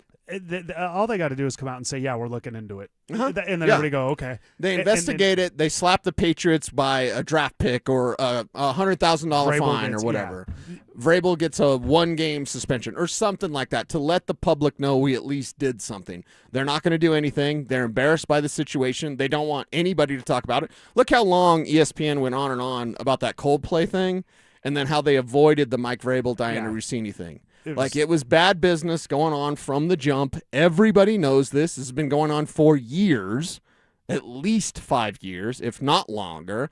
I've known about this for at least that long. Like, let's not pretend this one doesn't happen, has never happened, and won't ever happen again, especially the collusion part. I don't care about their personal relationships. I think Mike Vrabel, if he's messing around like that, that says a lot about him and his character. Diana, whatever, that says a lot about her and her character. That's more of a moral thing. But as far as like journalism, ethics, and then just from the NFL standpoint, you don't want anyone being able to make a deal for somebody by putting out information like, hey, this guy's really unhappy where he's at. Really? Or do you want the price to be lowered for your boy? Yeah. So we're going to constantly make fun of it. And we're constantly going to make fun of, well, everything else. Everything else that happens. Tyler Onidum, defensive tackle, Texas A&M, drafted by the Broncos at 66. Cecil and I continue to react to this on our draft show, powered by Waterloo Turf. We do all that next. The Avalanche went into Los Angeles and did what champions do. Win. Grinding, battling, surviving. Colorado takes Game 3 on the road and grabs a commanding 3-0 series lead. Every shift mattered. Every save counted. It wasn't about style points. It was about winning. Now the Avs stand one win from moving on. Ugly or not, the result is beautiful. Denver Sports 104.3 The Fan. Denver's playoff headquarters. $5,000. That's the average amount of money people in the U.S. are now spending on gas in a year. $5,000. That's crazy. If you drive, you have to download Upside, the free app that gives you cash back every time you get gas. That's right. You can earn real cash back with Upside just by buying the gas you're already buying. You can literally start earning cash back today. I use Upside every time I fill up, and I've already made around $200-$300. You're putting gas in your car anyway. Why not get real cash back? If you like free money, download Upside. I'm saving the cash I earn from using Upside to help pay for a vacation later this year. Download the free Upside app now to earn cash back every time you buy gas. Use promo code BACK5 to get up to a $5 bonus on your first tank. You can cash out anytime right to your bank, PayPal, or a gift card for Amazon and other brands. Just download the free Upside app and use promo code BACK5 to get up to a $5 bonus on your first tank. That's code BACK5 to get up to a $5 bonus on your first tank. Lowest rate for life. It's our trademarked and most innovative product in the entire mortgage industry. Lock in your savings today, and if rates fall in the future, even as little as 0.5%, we will redo your loan with no lender fees and no appraisal fee. Always have the best rate and maximize your savings. It's only at U.S. Mortgages, and our number says it all. 303 low rate. That's 303 low rate, or online at usmloan.com. All loans subject to approval and change. License number 392126. Hey guys, Mark Schlereth here from my friends at Spine One. Let me ask you a question. You live with back pain, neck pain? Well, my guys at Spine One, they're an emergency room for back pain with same-day appointments. They'll see you and they'll get the journey started. And that's exactly what I did. Whether it's chronic pain, acute pain, work-related, sports-related, doesn't matter. All you got to do is pick up the phone and start your journey just like I did, toward pain-free. 303-367-2225. That's 303-367-BACK. Or as always, you can find them online at spineone.com. AutoNation knows that the joy of having a car is in the going. Off we go! And we make it easy for you to go. Now get a special cash bonus match on your favorite new vehicles. Your $1,000 down becomes $2,000. $2,000 becomes $4,000. Plus thousands of fuel-efficient vehicles are at AutoNation. $1,000 becomes $2,000. $2,000 becomes $4,000. So go to AutoNation now. Hurry! Offer ends April 30th. Store matches up to $2,000 based on customers' contributions. See store for complete details. Expires end of month. Cecil Lammey here for Window Nation. Spring is a great time to open your windows and wait a second, what? Windows won't open? They leak? They're cracked? They need repainting? Again? Getting top quality custom fit windows from Window Nation is easy and affordable. During the More You Buy, the More You Save sale, you could save up to 50% off. Plus, you could get them with 0 interest for 5 years. During uncertain times, one of the best investments you can make is in your home. So visit windownation.com now to book a consultation. Hey, Broncos country, I'm Terrell Davis, and I'm here with Donnie, owner of the Fitness Gallery. There is nothing more important than your health. That's why I made the smart move to invest in fitness equipment with Fitness Gallery. It's a game changer. Work out on your schedule from the privacy of your own home. I have a true treadmill at home. It's the smoothest and quietest I've ever been on. You're ready to make fitness fit your schedule. Don't wait. Secure pre-tariff pricing today. You never regret buying quality. Visit Colorado's largest fitness store, Fitness Gallery, and get started on your goals today. Hey, what's up? It's Zach here. And if you're looking for your new go-to spot in Centennial, the Basketball Social House is it. Award-winning food and drinks, an incredible weekend brunch, and a brand new sports bar entertainment space where you can catch every Colorado game. Even if you're not playing, it's a great hang. But if you are, their private basketball suites are unreal. Full court, lounge, music, TVs, the whole setup. And because you're hearing this from me, get half off your first private basketball suite rental. Just use code HALFOFFHOOPS. Trust me, you're going to love this place. KKFN and KKFN HD1 Longmont, Denver. You're listening to Denver Sports 104.3. The Fan. You're listening to the Denver Sports Tonight NFL Draft Special presented by Waterloo Turf. Here's John Davis and Cecil Lammey.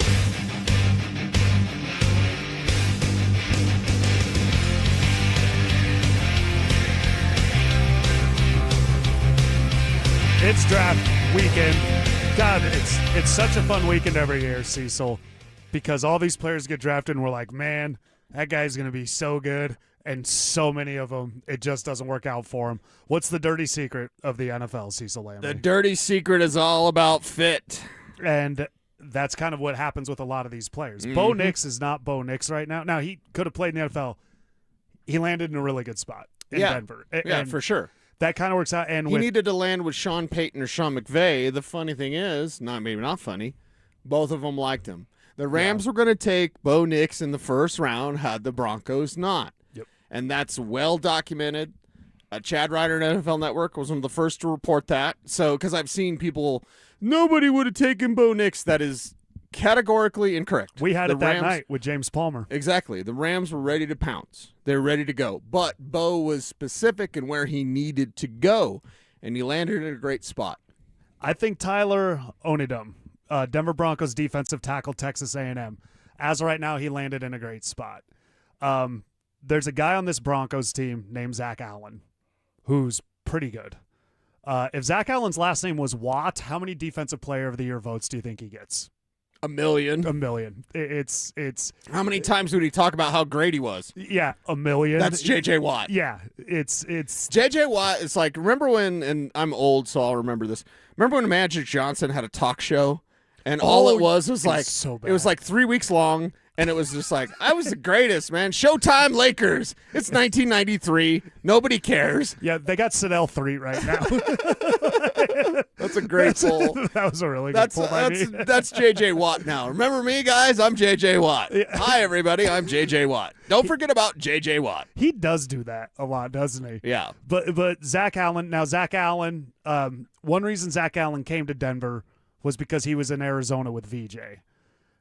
And when they brought in Zach Allen, you know how at the time a bunch of people say something, then when they're wrong, you can't get anybody to admit they were the people saying it? Right. There was a lot of people mad that Draymond Jones left and was replaced with Zach Allen.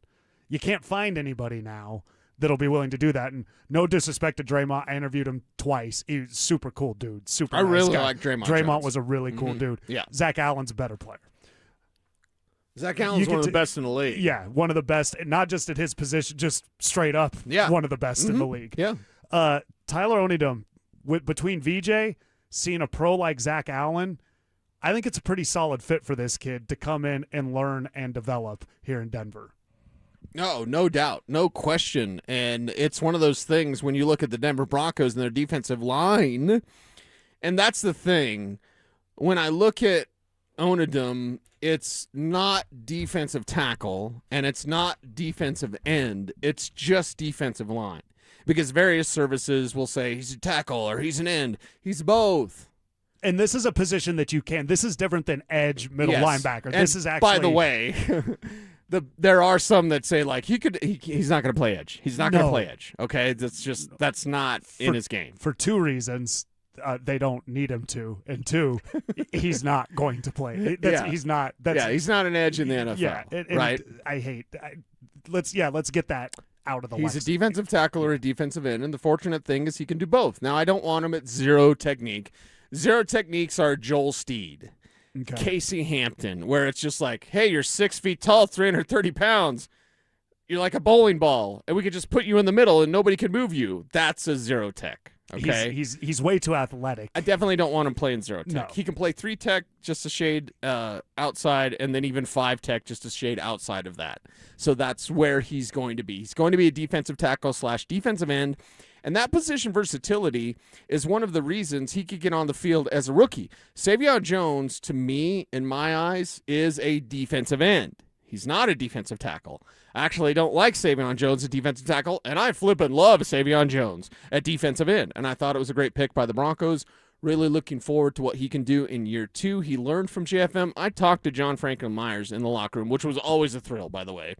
The dude would cuss a lot. He would tell a lot of dirty jokes. He was funny. I know why. Yes, right, I know funny. why you like it. Yes, love JFM. There is you know how the Broncos have a specific style of player they like? Yes. You clearly have a specific style of player. Yes. You got a little, you got a little bit of fun in you, right? Can you tell a joke? Can you have a little fun? Yeah. That's JFM, man. Dude's fun as all get Everybody out. that encountered him has just nothing. Yeah, you but glow amazing about things to him. say You about glow him. about him Players, because he's coaches, so much media. fun. He Yeah. just. Sad to see John him go. Franklin Myers almost lives life the way I wish everybody would. He's just like he's chill. Don't cross him. But he's chill and he's fun, man. Savion Jones learned so much. Talk to JFM. JFM's such a great player. He was teaching him. He knew Savion Jones was drafted to replace him. He knew the Broncos were not going to re-sign him. And instead of being a curmudgeon and, closing off. Like most players. Even Jerry Rice. I remember talking to Alfred, Big Al. Love him so much. I love Big Al. You're incredible. Incredible man. One of the best. One of the helpful, best nicest, human beings coolest dude on the Al. planet. Love Big Al. What's up, Big Al? I remember talking to him about Jerry Rice because he was with the 49ers for a 1 minute. year between Cincinnati and Denver. Al was in San Fran. Yeah, for 1 and year. so he was telling me about JR. That's what everyone called him. And he was like, JR didn't say anything to anybody. He didn't want anybody to know anything about what he did. It was his super secret, and it was like, the Michael Jordan secret sauce in Space Jam, whatever. Yeah. We got to drink that Michael Jordan secret sauce. Like, no, that was a mystery how Jerry Rice did what he did because I'm not saying, and Big Al didn't tell me this, but just from the stories that he would regale about Jerry Rice, Jerry kind of didn't like the competition. He didn't like the young cats. J.J. Stokes. Exactly. He didn't like you, T.O. Like, he didn't like you coming to take that job. So he's Michael, he's Kobe, he's exactly. Nathan McKinnon. Yeah, he's a killer. He's so great that he's miserable. Exactly. That's JR. The nice thing about JFM, and certainly not on the all-time greats like Jerry Rice, but the nice thing about JFM and talking to him this last year in the Broncos locker room, he was showing Savion Jones his tips and his tricks all the time. Like, this is what you do. This is how they're going to counter it. That's what you do after they counter it. Like, you set it up this. The first quarter you do this, but then on the third quarter you change it and you do this. Every single tip, every single drill, every single, in the book that you could find the pathway to the quarterback, JFN made that clear for Savion Jones. So I anticipate that Savion will take a very large step. Could be wrong. Hell, I was wrong about the Denver Nuggets. I said they'd win in 5. I said that Minnesota gave them their best punch in game 1, and then they just dominated them in game 3. So I will be wrong, but I will say this. I have full faith because I know JFM, and I know his game, and I know how much pride he took in teaching Savion Jones. That's such a weird thing to say. You're going to take my job, but I'm going to show you the way. This makes me so upset they didn't get to the Super Bowl with JFM. Yeah. Because he deserved that. Let's bring up something sensitive, and I hope he's not listening, but, like, Big O, man. Big O wasn't on Super Bowl 50's team, and he should have been there because we love Orlando. Yep. And 13 was special, but 13 didn't end in a Super Bowl. And so, like, when you'll regale stories about, like, remember C.J. Anderson's overtime run against the Patriots, and I was like, I wasn't there. Yeah, that's and there's and that plenty, stings. There's plenty. Do you remember Michael Dean Perry? Midway through 97, they kind of benched him. He asked to be released. He went to Kansas City. They were the 1 seed. Yep. Broncos go into KC. Yep. Beat him. Go win the Super Bowl. But they beat him because Elvis Gerback played. I still think Rich Gannon played that game. We might not win. It's a different story. It's a different story. It's a different game. So back on what the Broncos have done. Yeah. Savion Jones here, and, of course, what he can learn. And now Tyler Onidum in place as well to learn at that position. So you have more competition on the defensive line. That's a good thing. You've got players with expiring deals. I believe Wazirike is in that boat. Yeah. The 1-year suspension kind of pushed it back a year. Does that it does not count. Oh, I did not know that. Yeah. So he's probably got 2 years left. I believe he was suspended without pay. Yeah, I believe so. He was Surtain's 2022. I'm sorry. He came in the George's second year, the Russell Wilson, when Russ is pounding the table for Montreal, Washington. You know what you need?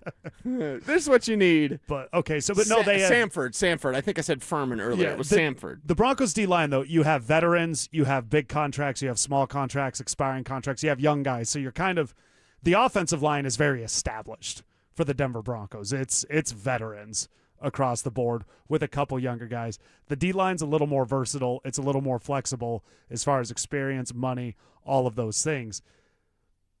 So really, what's certain on the Broncos defensive line right now? Zach Allen? 1,000%. Yeah. And other the thing than that, is, it's kind of, we'll see what happens. Well, and it's a lot of guys that could play a little bit or could play a lot. Right. DJ Jones, and there comes a part where, like, you're going to wear down. Could you wear down a guy? What's going on? With DJ Jones, he could play more than he plays. He's real fresh when he does play, but he could play a little bit more. Malcolm Roach, he's real fresh, but he could play a little bit more than he plays. So, Uwazurike notwithstanding, now you've got Savion Jones in there, and now Onidum there as well to come in and learn the position. But the fact that he can play multiple positions could get him on the field faster, because if somebody's banged up, Uwazurike, Malcolm Roach, whatever, and they need to miss a little bit of time. Whereas Savion Jones, it's my preference that he doesn't play defensive tackle. Doesn't mean they won't try it, whatever. Hopefully they don't. Hopefully Teams it's are just dumb. the DN. So now with Onidum, you go, okay, Roach is a little banged up. Need you inside this week. Oh, Uwazurike a little banged up. Need you outside next week. Savion Jones a little bit banged up. Need you outside next week. And those positions are close enough with his skill set to where it's not disruptive to his development. No. Okay. And the fact that he's already done that, this is one of those things where when DeMarcus Walker came out of Florida State, he was the second fastest snap-to-sack player in college football. DeMarcus Walker. And then the Broncos, they moved him. They made him stand up. They moved him. He was a defensive line, his hand in the dirt, and they said, hey, could you lose 20 pounds and stand up and rush the passer? And he wasn't as good. I like DeMarcus Walker. I like the pick of DeMarcus Walker because I thought he'd stay on the defensive line, and he didn't. Dude, they were doing that. Who was the guy from Oregon that they Justin drafted? Hollins. Justin Hollins. They moved him from outside to inside or inside to outside. Outside to inside, he should have stayed outside. Drew Sanders, outside to inside, he should have stayed outside or should have stayed inside, whatever. And they did it with Baron Browning. It only worked with Cooper, moving Jonathan Cooper, because they moved him from inside to outside, right? Coop was always a defensive end. He was always a defensive end. He was not an inside guy. Okay, so they never and that's why he's good, because they didn't. Robert Ayers back in the day, they moved him around. Right. But with this isn't playing. This isn't linebacker. This is defensive line. So he's got the skill set, the size, and things. He's got the skill set, and he's already played and is well versed at both. Okay. And that's why probably I'm just guessing that you'll see these services, ESPN, NFL.com, that have the difference in he's a defensive tackle, he's a defensive end. He's a football playing Jesse on the defensive line. He's a player that gets quickly off the line of scrimmage, and it's that first step that can make him very dangerous because middle pressure affects every single quarterback. And when you have Onidum out there getting off the line of scrimmage quickly, maintaining his leverage, staying low at 6'3" to stay low, that's a skill. To be able to push at the quarterback, he's got like a little sidestep move, which works really well. It's not the Superman punch move that I showed you from the Shrine Bowl. So he's got a couple of different moves. The problem is when his first move doesn't work, he just is like, oh, you got me. Did my best. So it'd be nice if he learns secondary moves off of that and then learns how to stack multiple moves from that. And it's not a knock on him whatsoever because I'd say 75% of college players that come in that can play defensive line or edge, 75% have moves, can't stack them. The rare ones are like Jonah Ellis. Jonah Ellis had 6 moves and he could stack them. That's rare. I think he's got more now. DeMarcus Ware, I think DeMarcus Ware was inventing moves when he was at Troy. And he came into this league and he tore it up. DeMarcus Ware, a stud, amazing, love him. That's the difference. So when you look at most players, including Onidum, you can say, you've got some stuff, you got a fastball, how about you throw a little changeup? How about a little curveball, a little knuckleball? Like, just, okay, rip move, swim move. Okay, they kind of feed off each other. Got it. But what about a stab move? What about a hump move? What about the old forklift move, right? What can you do? Jumpy Where's the gathers. spin move? The jumpy gathers forklift. You don't see the forklift. You don't see the hump. The hump was Reggie White's move. Where you get underneath their shoulder pad and just push you out of the way. Somebody's been redoing highlights of him recently. And then the old forklift from Jumpy Gathers. Jumpy Gathers. That's not a move you see very often. So can Onidum learn how to stack moves? Yes, that's very, very that's in his future for the Denver Broncos. So you get a talented player, drafted in the appropriate spot. And that's the thing. I'm disappointed that the Broncos would move back just because it's me personally. This is not anything about Onidum. But it's like we get so fired up. They don't have a first rounder. They got Jalen Waddle. We're excited. They went outside the building for somebody and just didn't completely run it back. One guy. Yes. I want to run it back into every question I ask Sean Payton this year just because he hates it so much. Don't ever publicly say that you hate something because then anyone can go at you for what you hate. That's all. Don't call me that. Okay. All right. Guess what you're getting called. And that's the thing. And Tyler Onidum, here's one thing kind of to pull the curtain back on radio a little bit. One of the weirdest, most difficult things to actually do is breaking news because you have to deliver the message while figuring out what you think as well, especially with what we do because we talk about it. With Onidum, we were disappointed early on, and we were reacting in real time because the time between the Broncos not getting the tight end, not getting the linebacker, and then drafting Onidum was literally about 15, 20 minutes. So we're still processing being upset with what they didn't do. Right. And then we're trying to get up with this pick. That says nothing about the pick of Onidum. Exactly. That's a proper pick. It's a proper pick. It's defensive line, it's trenches, which you expected, but it goes against what people want the ILB. It's been since Danny Trevathan. And I was there, one of the only reporters were there. There were 3 reporters at the Players All-Star Classic in Little Rock, Arkansas. And I love that story, and I also hate that story because that's the year that Mean Joe Green stopped talking to me because I actually told him, like, oh, can you throw me your jersey? Like, I love Mean Joe Green. Like, love him. He's one of my favorite players of all time. Steelers legend, Yes. Steel Curtain, Yes. Super Bowl and champ. the Steelers Hall are of Famer. never the same unless they're joke. They're absolute joke until Mean Joe Green. They draft Mean Joe Green, amazing talent, Hall of Fame talent, incredible.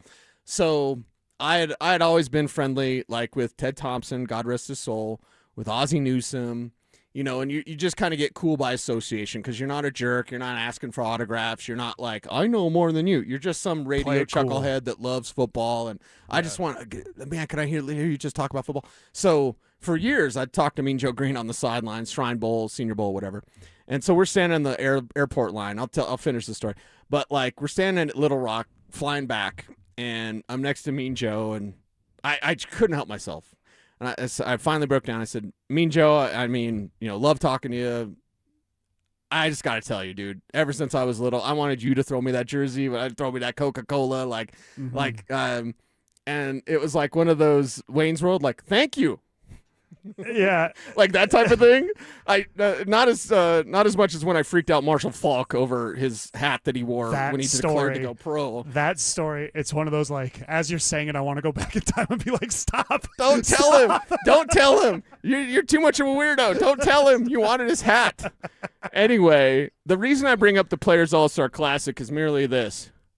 There were 3 media members there. Wes Bunting from National Football Post, who no longer does football. Wes is a great man, like an incredible man. I believe he's a teacher now. Chad Ryder from NFL Network, and me. That was it. Those are the only reporters at this Players All-Star Classic in Little Rock, Arkansas. It was an all-star game they did for 1 year and never did it again. The reason I bring this up is because Danny Trevathan was there. And I remember, first off, the Bengals don't have a lot of scouts, but the scouts they did have were like playing grab ass. They're telling Dick Cheney jokes. Like they're not paying attention. Right? They're just not. They're not. They're there because they're not locked in. I got my Broncos guys, and it's all on them. I didn't do anything about this, but like I see the Broncos, and I leave those guys alone. Hey, I'm Peyton Manning, like whatever. I'm watching the Broncos, and I'm seeing them watch these guys. And I was like, they're fine. They see something. There's something here. Like who is it? And there's a couple of guys. There's a USC quarterback that transferred to Richmond. I can't remember his name. That coming out of high school had some interest, right? There was the SMU defensive lineman that ended up playing tight end. So there are a couple of names, couple of guys, couple of players. And then there's this guy from Kentucky named Danny Trevathan. I was like, that's what they're watching. That's what they're seeing. And the fact that they were there doing their work, the Broncos scouts and the Bengals scouts, there are other teams out there. I don't mind throwing the Bengals on the bus because I don't like those guys. But, there's Bengals guys there just effing around. Broncos were on their business. They found Danny Trevathan. Brother, that was 2010. It's like, how long ago was Danny Trevathan drafted? Trevathan came in with Malik, 2012. 2012. Wolf, Malik, Hillman, Brock. See, that's why I love you, because you can recall that. Right, exactly. That's what people don't get. You talk about the draft. Josh had a great second draft.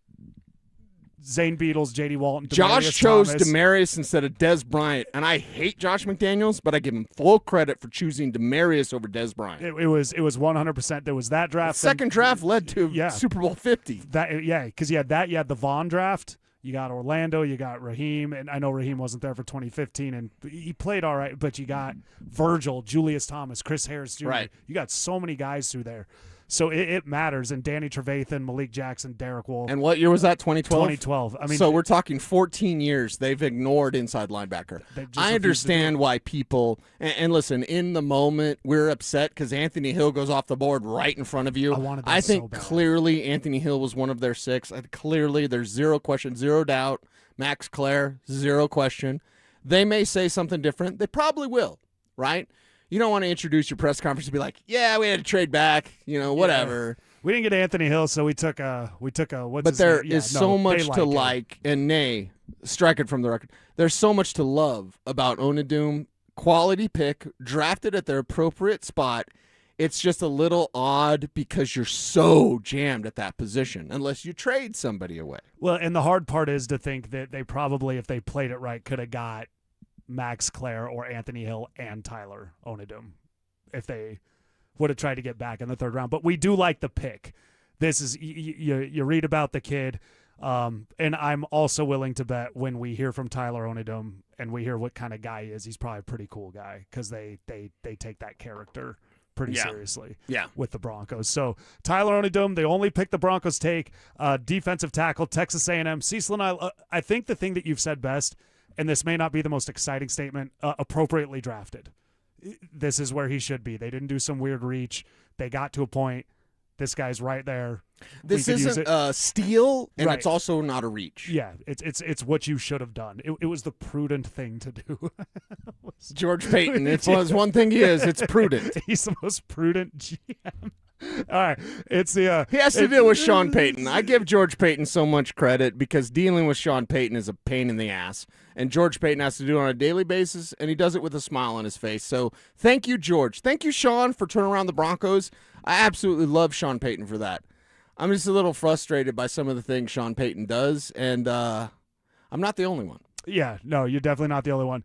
The draft, what do we want the Broncos to do? Looking ahead to tomorrow, what names are still on the board? Cecil's got me excited about a couple of them. We keep all this going next.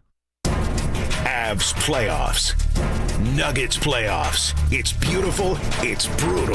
The ups, the downs. We're here to help you through it because we get it. We're just like you. You're going to yell at your TV. You're going to text your group chat in all caps. You're going to have opinions. Well, guess what? So do we. Lots of them. We're here to tell you the truth. Real talk. We're saying what everyone's thinking out loud. Denver Sports 104.3 The Fan. Denver's playoff headquarters. This is the story of the one. As a maintenance tech at a university, he knows ordering from multiple suppliers takes time away from keeping their arena up and running. That's why he counts on Grainger to get everything he needs, from lighting and HVAC parts to plumbing supplies, all in one place. And with fast, dependable delivery, he's stocked and ready for the next tip-off. Call 1-800-GRAINGER, click Grainger.com, or just stop by. Grainger, for the ones who get it done. I'm Ed Evans, CEO of Consumer Cellular. No, we're not one of the big guys. Truth is, we don't want to be. If you're over 50, Big Wireless probably has you paying for more data than you might need. You could be throwing away thousands over a lifetime. Our entry-level data plans start at just $20 a month. And for a limited time, switch and get your second month free. Call 1-888-FREEDOM, visit consumercellular.com or a store near you and get your second month free today. Plans include $5 credit for auto pay and e-billing. See site for additional details. Introducing Mine to Shine, the world's most personal diamond. Here's Shayna and Dylan Williams. Come experience the most revolutionary and transparent way to buy a diamond. Mine to Shine by Kwiat and Williams Jewelers. The natural diamonds cut, polished, and designed just for you. First, we'll help you select a natural, conflict-free, and ethically mined diamond. Then you select one of Kwiat's legendary shapes. Kwiat Cushion, Oval, Radiant, Emerald, or Incredible Ashoka. A wider, brighter, and larger looking diamond, cut to the world's highest standards. Then trace the journey from rough stone to polished perfection by Kwiat's master cutters. Perfectly cut for maximum brilliance. Simply brilliant. Mine to Shine, the world's most personal diamond. Only from Williams Jewelers of Inglewood, Colorado's exclusive Kwiat jeweler. Where Colorado shines. Williams Jewelers, we can make diamonds a part of your life. The official jeweler of the Colorado Avalanche. Williams Jewelers, where Colorado shines. If you don't care about saving 50% off your wireless bill for the same 5G coverage the big guys are charging a fortune for, maybe you care about keeping jobs in America. Pure Talk does. They've pledged to run their entire operation from this country, including all their customer service. Or maybe you care about our nation's veterans. Pure Talk does. They've donated hundreds of thousands of dollars to America's Warrior Partnership, a fantastic organization working hard to prevent veteran suicide. Or maybe you care about closing America's skills gap. Pure Talk does. They're a proud supporter of MicroWorks.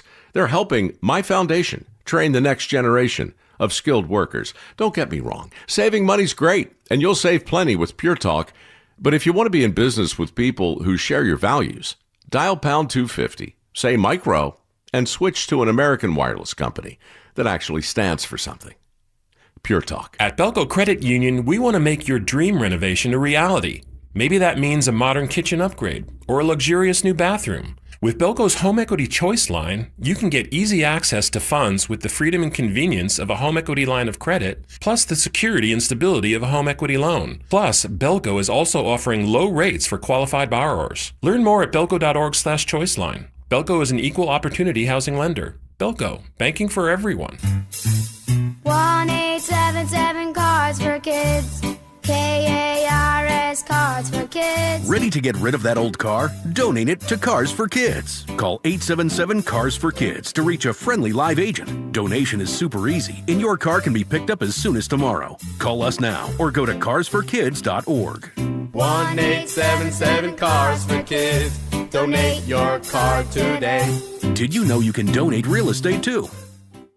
A lot of personal injury lawyers make claims about how good they are. But how do you know who's the best? At Berg Simpson Injury Lawyers, we've helped Coloradans for 50 years, and our results speak for themselves. We have 29 best lawyers in America, 19 super lawyers, and we're one of the National Trial Lawyers' top 25 most influential law firms. Compare us to other firms, then call Berg Simpson. If you've been injured, call Berg Simpson for free now at 303-790-2525. BergSimpson.com. Good lawyers changing lives. Cecil Lammey here for my friends at WindowNation.com. Listen, in Colorado, we get different types of weather all the time. So whether your cold air is escaping or your warm air is escaping, your windows are likely to blame. And getting top quality custom fit windows from Window Nation is easy and affordable. And during the More You Buy, the More You Save sale, you could save up to 50% off. Plus, you could get them with zero interest for 5 years. During these uncertain times, one of the best investments you can make is in your home. So visit WindowNation.com now to book a consultation. You're listening to the Denver Sports Tonight NFL Draft Special, presented by Waterloo Turf.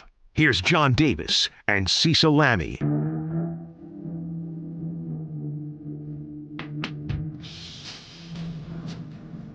Denver Broncos take defensive tackle Tyler Onidum out of Texas A&M.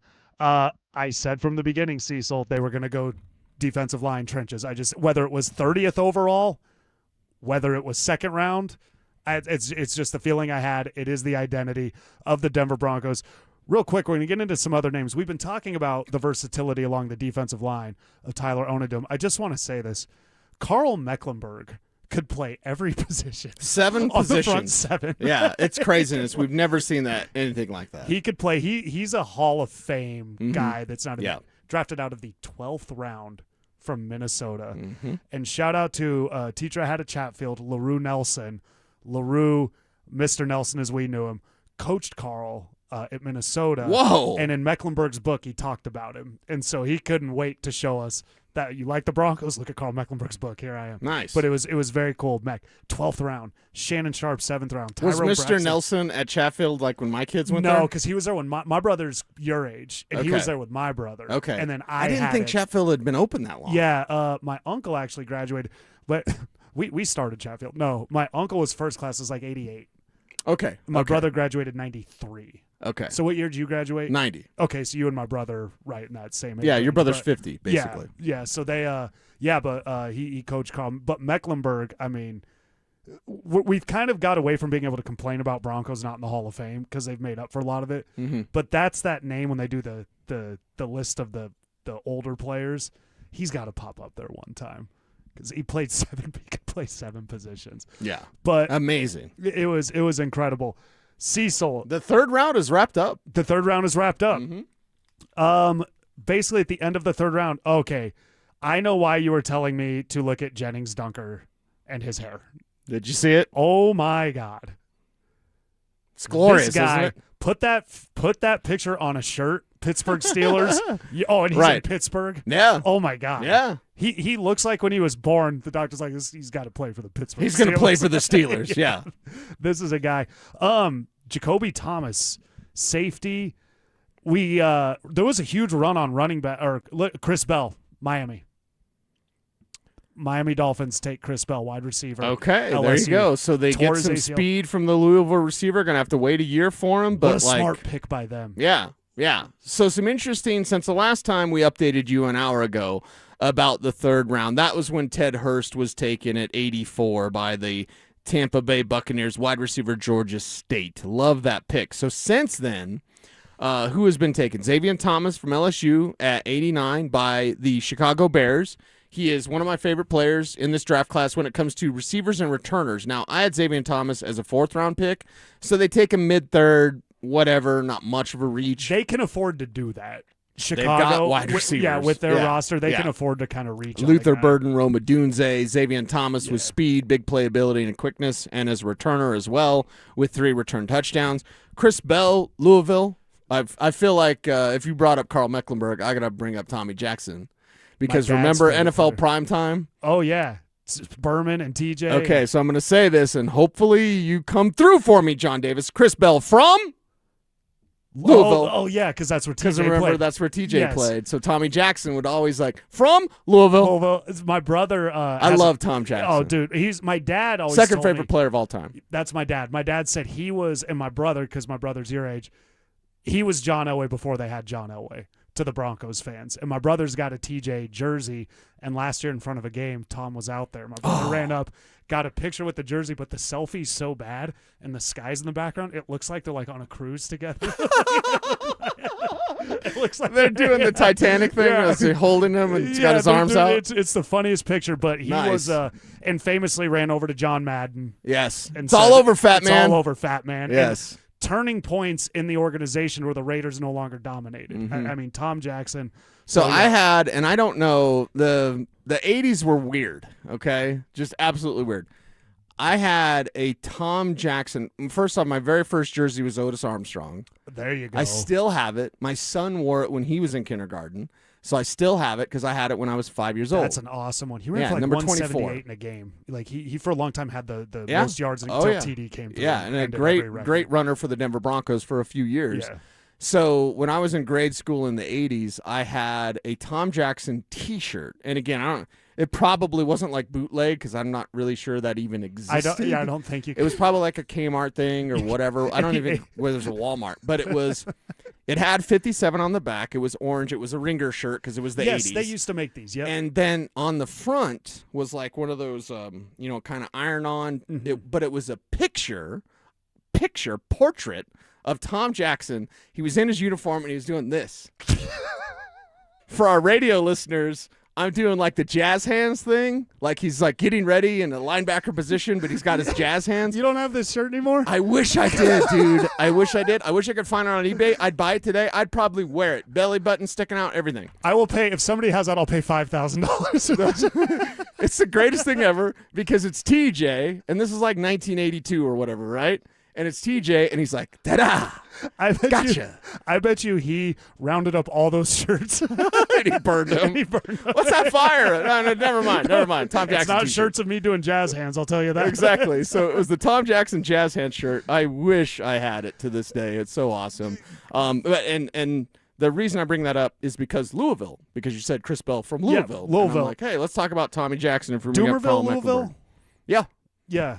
Yeah. So that was so that's a great pick for the Dolphins. They're rebuilding. They have no rush. So they kind of have their Jalen Waddle replacement. Yeah. And they just get to stash him for a year. And then you mentioned Jennings Dunker there, the tackle. He's going to be a guard in the NFL. They even have him as a guard on NFL.com. Oh, okay. Yeah. ESPN still has him as a tackle. So it's one of those things like, oh, okay, these services are all playing a little bit O-line. different. Yeah. So really, and it's funny, I think I just liked this tweet a little bit ago. Let me pull it up again to see who it was from. Because it's the one, who's the business guy? Andrew Brandt. Andrew Brandt. Yeah, yep. So Andrew Brandt had said something that I've been saying for quite a while, but I think it really rings true. And it's, quote, last year rounds 6 and 7 wiped out from the NFL. This year rounds 4 through 7 wiped out from NIL. So I've often said, and I've talked to enough people and friends in the scouting community that say NIL gets players to stay. I mean, look at Carson Beck. Carson Beck last year for Miami with his, star girlfriend. There you go. Abella Danger. Don't Google it. So Carson Beck last year playing college football made more than Quinn Ewers, who played for the Dolphins. And Carson Beck should have come out in the class of 83 with Elway and Marino. But Right. So Andrew Brandt points out something that the scouts know. Your day 3 is going to be really thin.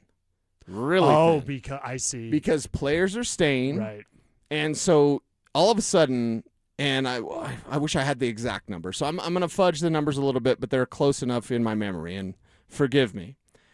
So 2 years ago, I believe there were 140 early entrants, meaning juniors, third-year sophomores. Okay. 140, almost, let's just say 150. 150 early entrants to the NFL draft. Last year, 40. Or excuse me, this year, 40. That's so fascinating. Yes. So players are staying in college football longer. They're getting paid. They're staying because who doesn't want to stay in college? Hey, go get a job and be an adult and probably get cut. Yeah. Or stay in college and make a bunch of money. And be in college rules. Big man on campus. Yeah, I mean, driving a Corvette to a class that you're totally not going to. Right. So because of that, it's impacted the draft. And where is it impacted the most? Day 3. So rounds 4 through 7, they're going to be really lean. And it's very critical, in fact, almost hyper important, that George Payton hits in a way that George Payton has never even hit before. Like, you've got to be as precise as you can be. You can't have any garage projects. We call Caleb Lohner a garage project because that's a basketball player last year that you took on the 7th round when you didn't take a tight end like a Rondé Gadsden, because it's like it was the greatest tight end class in history, and you're like, let's get that basketball guy in the 7th. 0%. Please, for the love of God. There's the one international player who's a rugby player. I don't mind maybe something like that. But when you have a historic tight end class and you take a basketball player, that doesn't make any sense. And the rugby players, he's probably going to play tight end.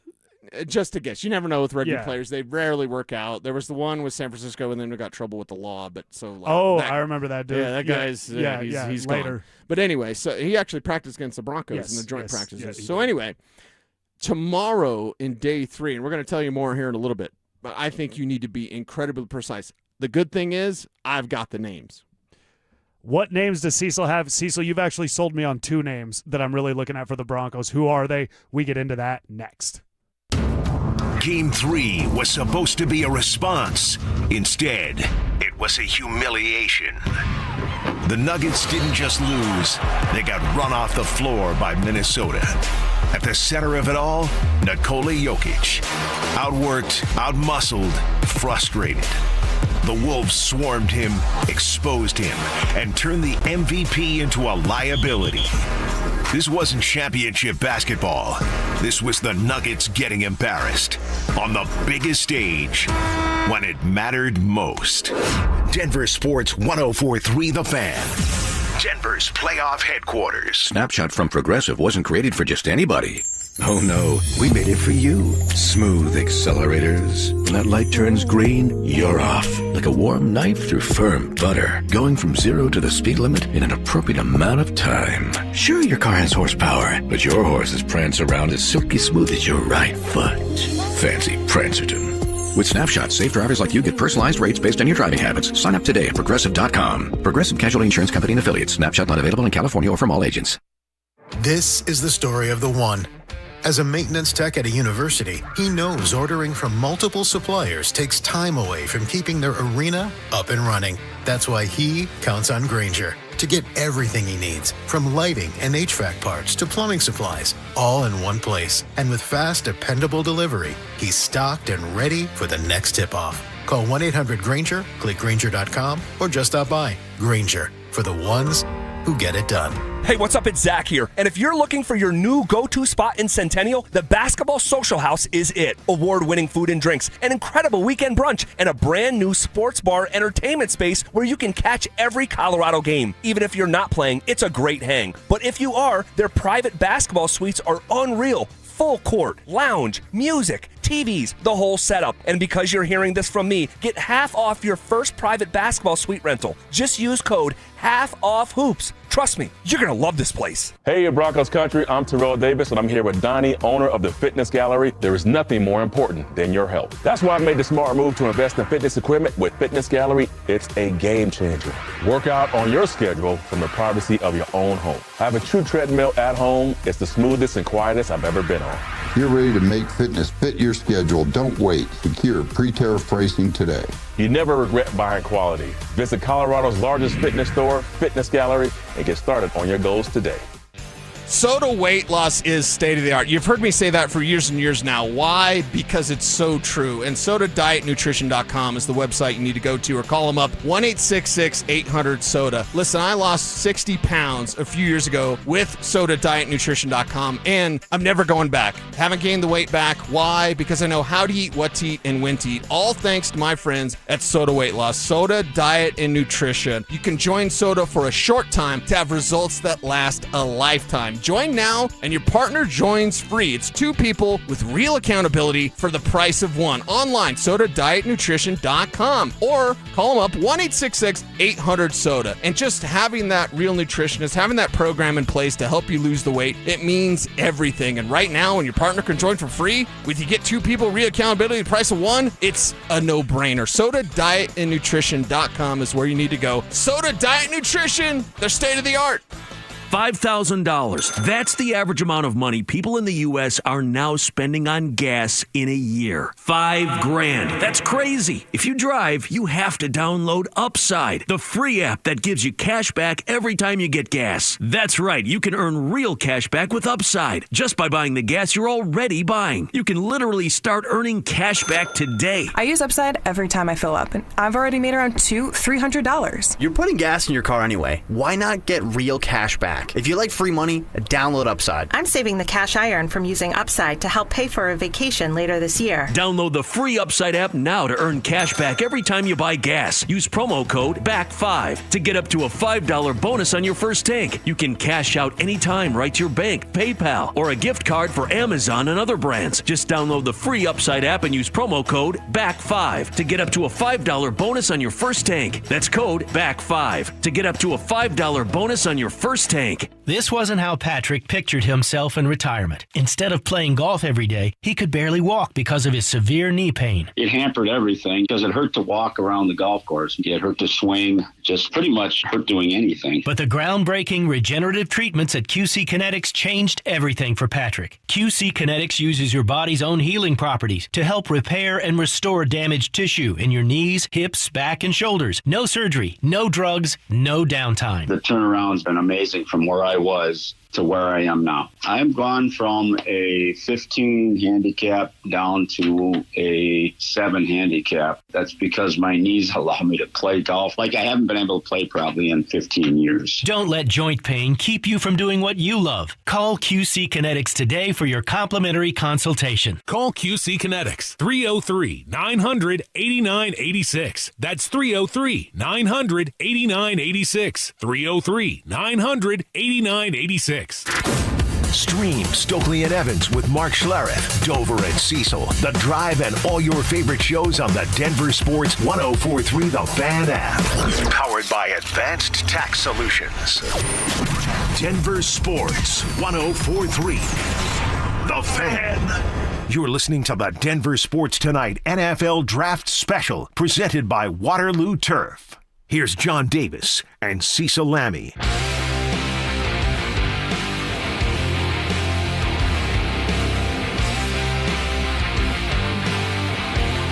Denver Broncos draft defensive tackle Tyler Onidum out of Texas A&M. Do you remember that one year was Okwuegbunam Ojemudia, and it was like, oh man, we gotta get these right. But the Broncos, we better bone up there. These ones are like Tyler Onidum, defensive tackle, Texas A&M. Daniel Jeremiah on his Moving the Sticks podcast actually kind of broke down the pick for the Broncos. Here's what he had to say. You know, when they were in the first round and you're going through the mock draft process, it was difficult to peg them on a player because they've got such a balanced roster without any just glaring obvious holes. So, you know, like they lost John Franklin Myers, so you could look for a defensive lineman that maybe has some inside, outside, you know, versatility and flexibility. Now, there's a couple intriguing guys if you want to get some interior pass rush to go along with the group that they already have that's incredibly talented. And you start looking at, again, that is pick 62, where they are right there. And I think the D tackles, I think we'll see, I think you see potentially none of them go in the first round. So if that's the case, where they are at 62, they might have a shot. They could, they could definitely get somebody that could help them at that point in time. We'll see where Kristen Miller comes off the board from Georgia.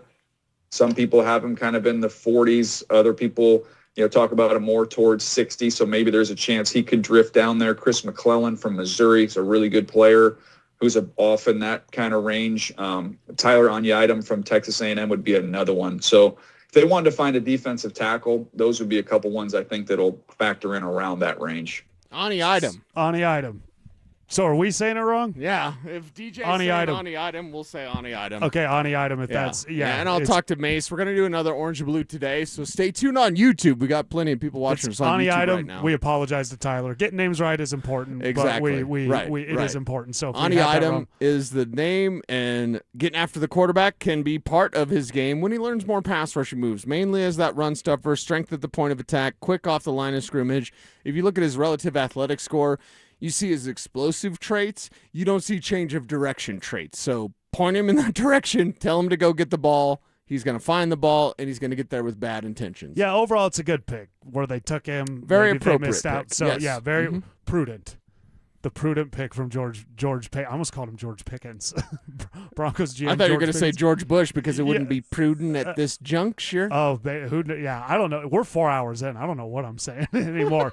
But Tyler Onidum. That's how Daniel Jeremiah said it. We'll go with that. Like the pick. Interested to hear from the kid. Tomorrow, Cecil. I want Jonah Coleman or I want Emmett Johnson. Okay. I'll take either one of them. Jonah Coleman is David Montgomery. Okay. Emmett Johnson has shades of LaShawn McCoy. He's not Shady McCoy, but he has shades of LaShawn McCoy. I'll take that. Hard like charger. I said, Hard charger. That's a guy that you turn on. I'm a big fan of when I turn on the film, when I turn on the highlights, am I going, wow, that guy can play. Yeah, look at him play. Yeah. Look at him go. And that's what I want. I do want running back in the fourth round. What about the tight end off the board? Because we wanted Eli Stowers, talking about Stowers going. Max Clare went right before the Broncos pick, maybe causing them to move back for Onidum. But I think there's a couple of tight ends we should talk about.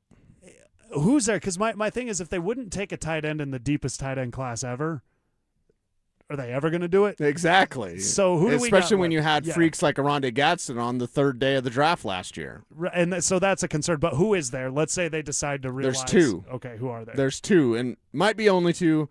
It's late at night. I'll go back and look at who's available. But Michael Trigg from Baylor has not been drafted. He's a wide receiver that plays tight end. So look at Michael Trigg and watch his highlights and see a guy that's going to seam rip down the middle of the field, going to get open, going to catch, does a good job with his late hands. Effort blocker, you don't want to ask him to block, but at least with Trigg, like he's got the strength and size to do it. Want to and technique, work in progress. And then is that why he's dropping? Yeah. Okay. Maybe my favorite, and he's one-dimensional. He's a receiver. Oh, God. Maybe my favorite day 3 tight end, Tanner Koziol, the kid from Houston. Now, put on the film, you're going to see this guy. Koziol. Okay. 6'7", full stop, about 250, right? Oh, so that's kind of like not a heavy. You remember Dallas Goedert? Yeah. You remember where Dallas Goedert went to college? South Dakota State Jackrabbits, baby. And a little bit of Goddard to his guy. Little Tanner Koziol, a huge immediate red zone threat, and an actual tight end, not a basketball player, but like a huge target, threat in the red zone, can box out anybody. That's why you want him. Maybe not the fastest guy. I'm not really looking. If I get Tanner Koziol, I don't care about 1st and 10 at my 20. I care about 1st and 10 at their 20. Yeah, I remember years ago, 2016, Kubiak, the year after the Super Bowl, they lost that home game to the Chiefs that kind of swung everything. Mm-hmm. The Chiefs had like a 6'7" tight end that they scored with. It wasn't Kelsey, and he just boxed out Chris Harris Jr. Right. Like one of the best cover guys in the league. Yes. So this guy's 6'7", and if you draft a 6'7" guy and you're going, I hope he's fast, you don't know 6'7". Right. You're just right. So I like that. That's a situational guy. That's kind of what you need later in the draft. So they have flat out refused to do anything about tight end with any level of Greg Dulcich. Boy, scorned lover George Payton after the Greg Dulcich thing didn't work. That was the UCLA thing. Like, you don't have to take a guy from your alma mater. and boy, lesson learned, George. So fascinating to see what they're going to do tomorrow. Is there anything, as we wrap up here, just last thing, is there a trade for a veteran tomorrow?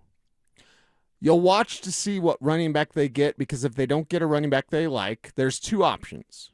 One is Alvin Kamara. The other one is James Conner. When the Cardinals draft Jeremiah Love, it makes James Conner expendable. Because they signed Tyler Algier also. Exactly. So they have Tyler Algier, who I wanted the Broncos to get. They have Algier. They have James Conner. They're kind of the same guy. Algier's younger, fresher, more tread on his tires, Mike Kliss. More tread, Mike Kliss.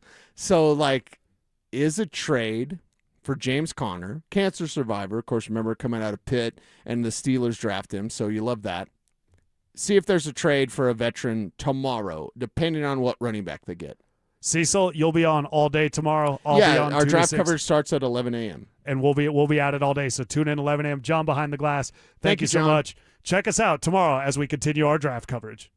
The Avalanche went into Los Angeles and did what champions do. Win. Grinding, battling, surviving. Colorado takes Game 3 on the road and grabs a commanding 3-0 series lead. Every shift mattered. Every save counted. It wasn't about style points. It was about winning. Now the Avs stand one win from moving on. Ugly or not, the result is beautiful. Denver Sports 104.3 The Fan. Denver's playoff headquarters. This is the story of the one. As a maintenance tech at a university, he knows ordering from multiple suppliers takes time away from keeping their arena up and running. That's why he counts on Grainger to get everything he needs, from lighting and HVAC parts to plumbing supplies, all in one place. And with fast, dependable delivery, he's stocked and ready for the next tip-off. Call 1-800-GRAINGER, click Grainger.com, or just stop by. Grainger, for the ones who get it done. As a social influencer, my days can be busy. 4 a.m., I hit the gym. 4:32, protein smoothie. 5:08, save time and money bundling my home and auto insurance with Progressive. Wait, if I bundle and save time, what would I do then? Just sit here and reflect? Like, why am I qualified to influence anyone? And how those weights are hollow? And half of my followers are bots?